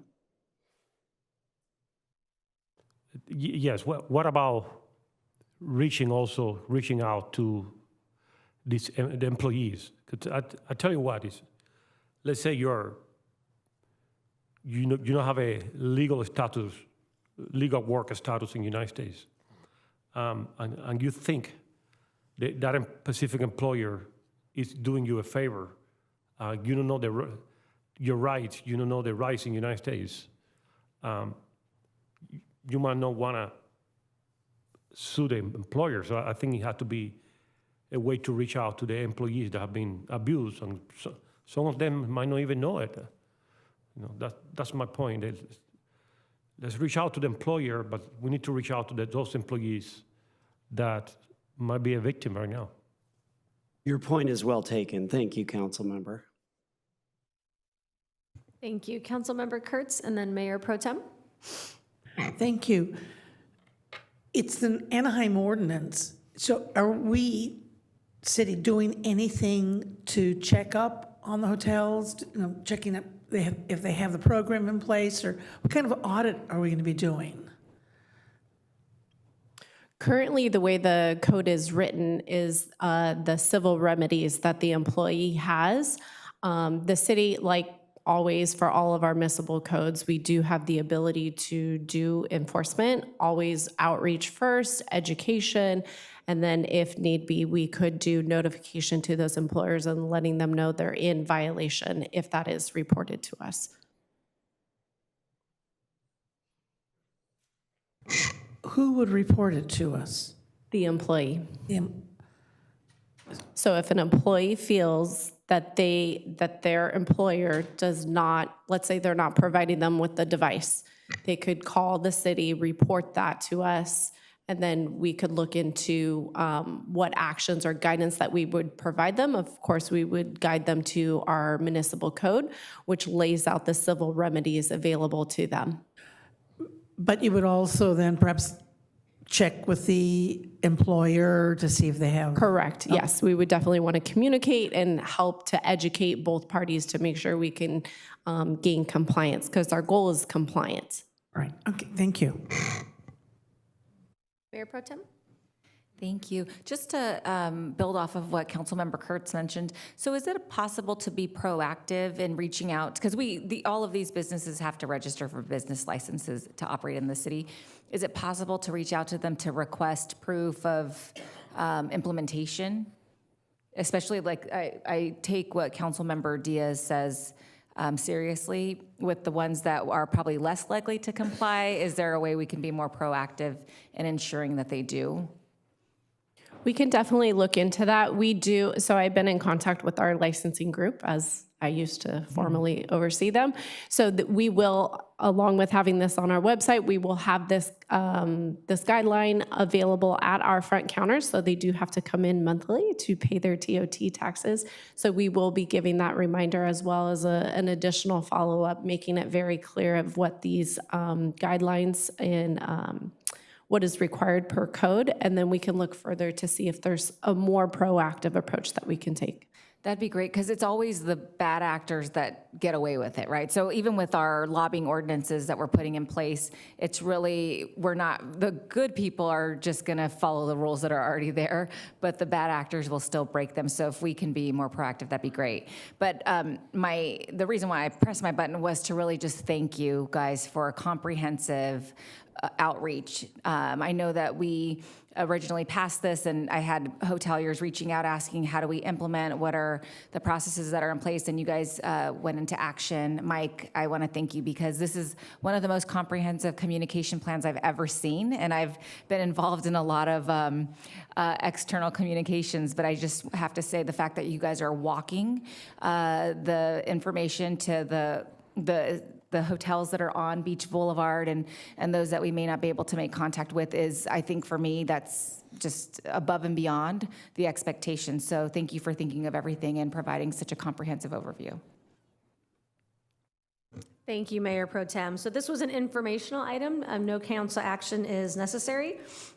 We're going to move on to item number 22, which is our appointments to regional agencies. We're going to Madam take Mayor? the appointment. Sorry. May I just very quickly before we proceed? Oh, sure. Thank you, Madam Mayor. I just wanted to announce and put on the record, I think in connection with this item, I may have inadvertently discussed some of the subject matter of some of these appointments with more than a majority of the council, and so I've consulted with the city attorney. I just wanted to put that on the record, and he advised that I disclose that fact before we move forward, but we're good to proceed with the discussion. Thank you, Madam Mayor. Okay, thank you very much, Councilmember Leon. So item 22 on our agenda are appointments to regional agencies. We're going to take the appointments in the order listed on the agenda. So right now, the first one we have is the Metropolitan Water District of Southern California. Councilmember Fessel currently serves on the MWD. Would you like to continue with that appointment? Yes, Madam Mayor. Okay, are there any other nominations? Seeing none, do we need to vote on that, or do we just keep him as place? If we can vote on that. Okay, so if you could please vote to keep Councilmember Fessel on the Metropolitan Water District. And the vote is 7 ayes, no nays. Next, we have the North Net Fire Training Joint Powers Authority. Councilmember Fessel also serves on this authority. Are there other nominations, or Councilmember Fessel, would you like to remain?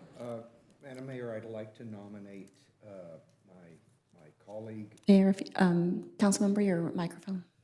Thank you for reminding me. It's been a long night. I'd like to nominate my council colleague, Councilmember Diaz, to serve on NorthNet.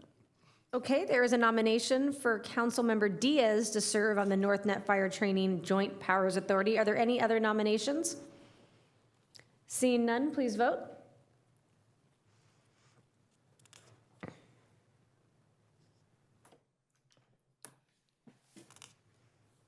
The vote is 7 ayes, no nays.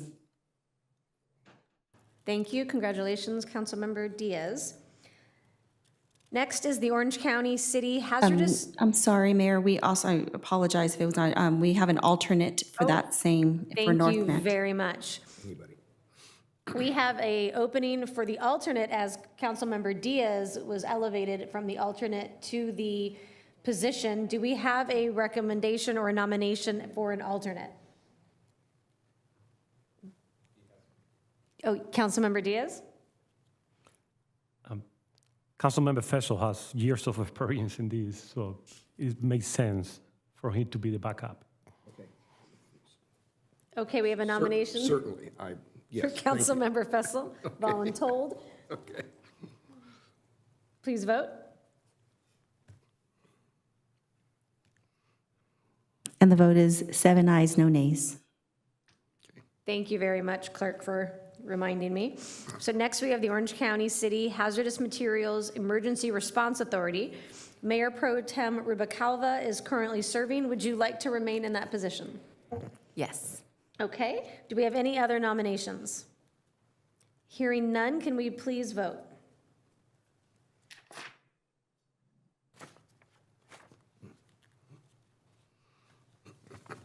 The vote is 7 ayes, no nays. Next is the Orange County Housing Finance Trust. Councilmember Fessel is currently serving. Would you like to remain, or is there another nomination? Madam Mayor, I'd like to nominate Councilmember Norma Campos Kurtz, soon to be Mayor Pro Tem. Okay, there's a nomination for Councilmember Kurtz. Do we have any other nominations? Thank you. Please vote.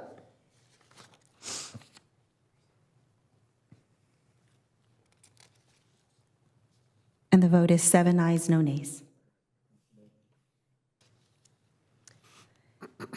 Next, we have the Orange County Mosquito and Vector Control District. Former Councilmember Lucille Kring, current term has ended. This appointment can be for a 2-year term ending in January 2026 or a 4-year term ending in January 2028. Are there any nominations? And please, if you do, please nominate a 2- or 4-year term. I'll nominate myself.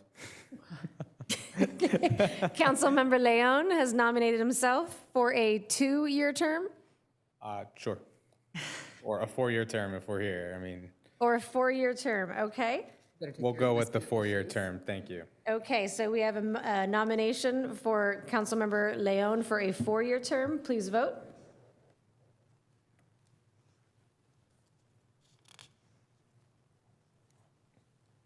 The vote is 7 ayes, no nays, and that is for a 4-year term. For the Orange County Sanitation District, we currently have Councilmember Fessel, who serves as the representative, and Councilmember Meeks as the alternate. Are there any changes or other nominations? I would suggest maybe a different alternate, because when Councilmember Fessel misses, it's the same night as the Orange County Water District, and so I often have a conflict covering for him. Not that he misses it a lot, but the couple of times he has missed it, I couldn't go either. Thank you. Okay, so we have Councilmember Fessel. Would you like to remain? Yes, I would, Madam Mayor. So let's vote first on Councilmember Fessel as the representative. The vote is 7 ayes, no nays. And do we have a nomination as an alternate for the Orange County Sanitation District? And just for clarity, when do they meet? Wednesday evenings, twice a month. Madam Mayor, I'd like to nominate Councilmember Carlos Leon. Carlos, Council, it's before your bedtime. First Wednesday of the month at 5. 5 First p.m. Wednesday at 5 p.m. Oh, okay. I go to sleep sometimes at 4:30, but okay.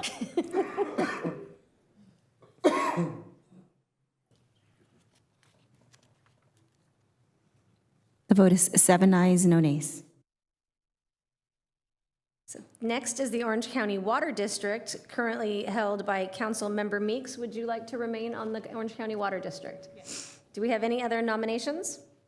If not, can we please vote to retain Councilmember Meeks?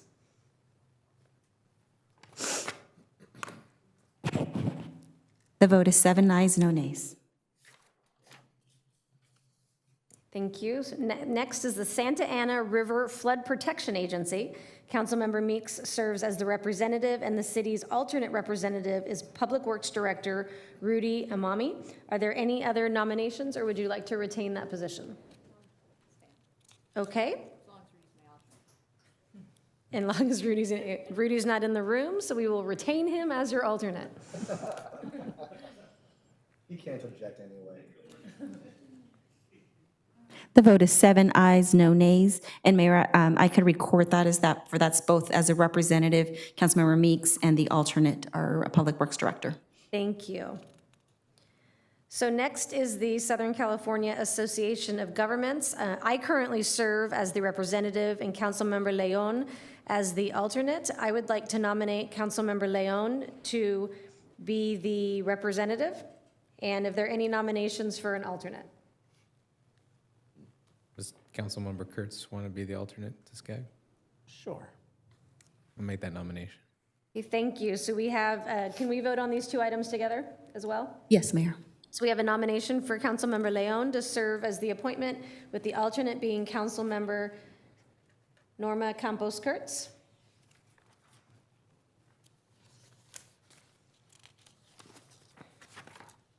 And the vote is 7 ayes, no nays, and this is for both the representative and the alternate. So last, I believe we have is the Transportation Corridor Agency. I currently serve as the representative and Councilmember Meeks as the alternate. I would like to nominate Councilmember Meeks to serve as the appointment. And do we have a recommendation or nomination, excuse me, for an alternate?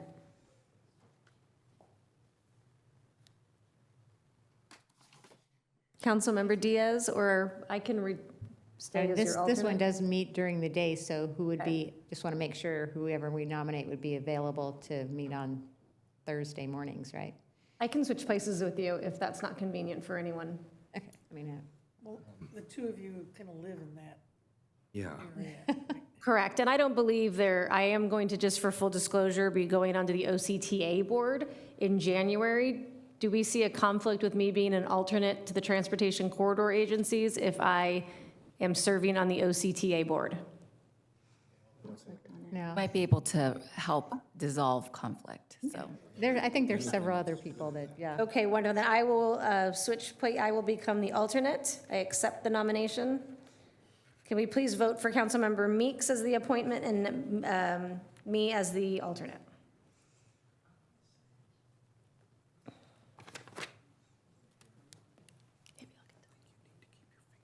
The vote is 7 ayes, no nays.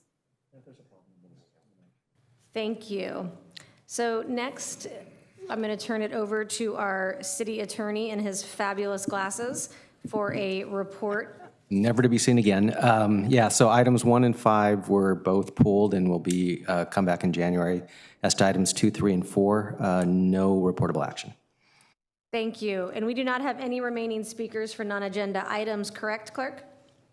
That's correct, Mayor. So now we have for future agenda item requests by council members. If you have a future item, please ring in. First on my list is Councilmember Fessel. Thank you very much, Madam Mayor. Earlier this evening, the Mayor Pro Tem brought up Superintendent Chris Downing, who just recently received an award of the Quantum Impact Courageous Leadership Award for transformational leadership. And I would like to agendize that we as a council recognize him here at some point in the new year. He is Dr. Downing is the first black male to serve as a superintendent in Orange County. He's doing a great job. He's, the schools, I think we all attend, their school functions. He's very visible to the community. He's very visible to us. And I think it would recognize his achievement through our action. Thank you. Thank you very much, Councilmember Fessel. Mayor Pro Tem Rubalcaba. Thank you. So Rudy walked into the room just in time for my agenda request.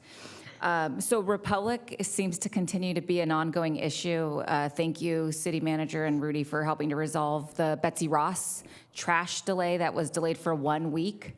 The pictures are pretty horrendous, and I would love for us to have an update on where we are to now penalize Republic for not providing the service that they're supposed to our residents. So that's one item that I'd like to add to the agenda. And then just an update on the transparency of boards and commissions and having them meet in council chambers or just an area that's more accessible to the public. So if we can get an update on that, that'd be wonderful. And those are the only 2 items I have. Thank you very much, Mayor Pro Tem. Councilmember Diaz. Mayor, I know this is for agenda requests, but I cannot go home without saying Merry Christmas and Happy New Year to everybody. Do you want that on next month's agenda? No, I just want you to have a Merry Christmas and Happy New Year. Thank you, Councilmember Diaz. Councilmember Leon. Thank you, Madam Mayor. I think we're going to get the ball rolling already on signage on Brookhurst, but I did want to agendize that Caltrans application for the Little Arabia Freeway sign, hopefully, if not the next meeting, soon thereafter. And then we'll bring up other updates later on. Thank you. Thank you. Okay, with that, I think those are the agenda items that we have. Before I adjourn, I just want to say a special thank you to my Mayor Pro Tem. This is her last meeting in that official role. It has been an honor to have you by my side. So I want to thank you very much for your service and the extra work I know that it entails being Mayor Pro Tem, and look forward to working with Councilmember Kurtz in the new year, and to echo Councilmember Diaz, wish everybody Merry Christmas, Happy Holidays, and Happy New Year. So we will adjourn until January 9th, 2024.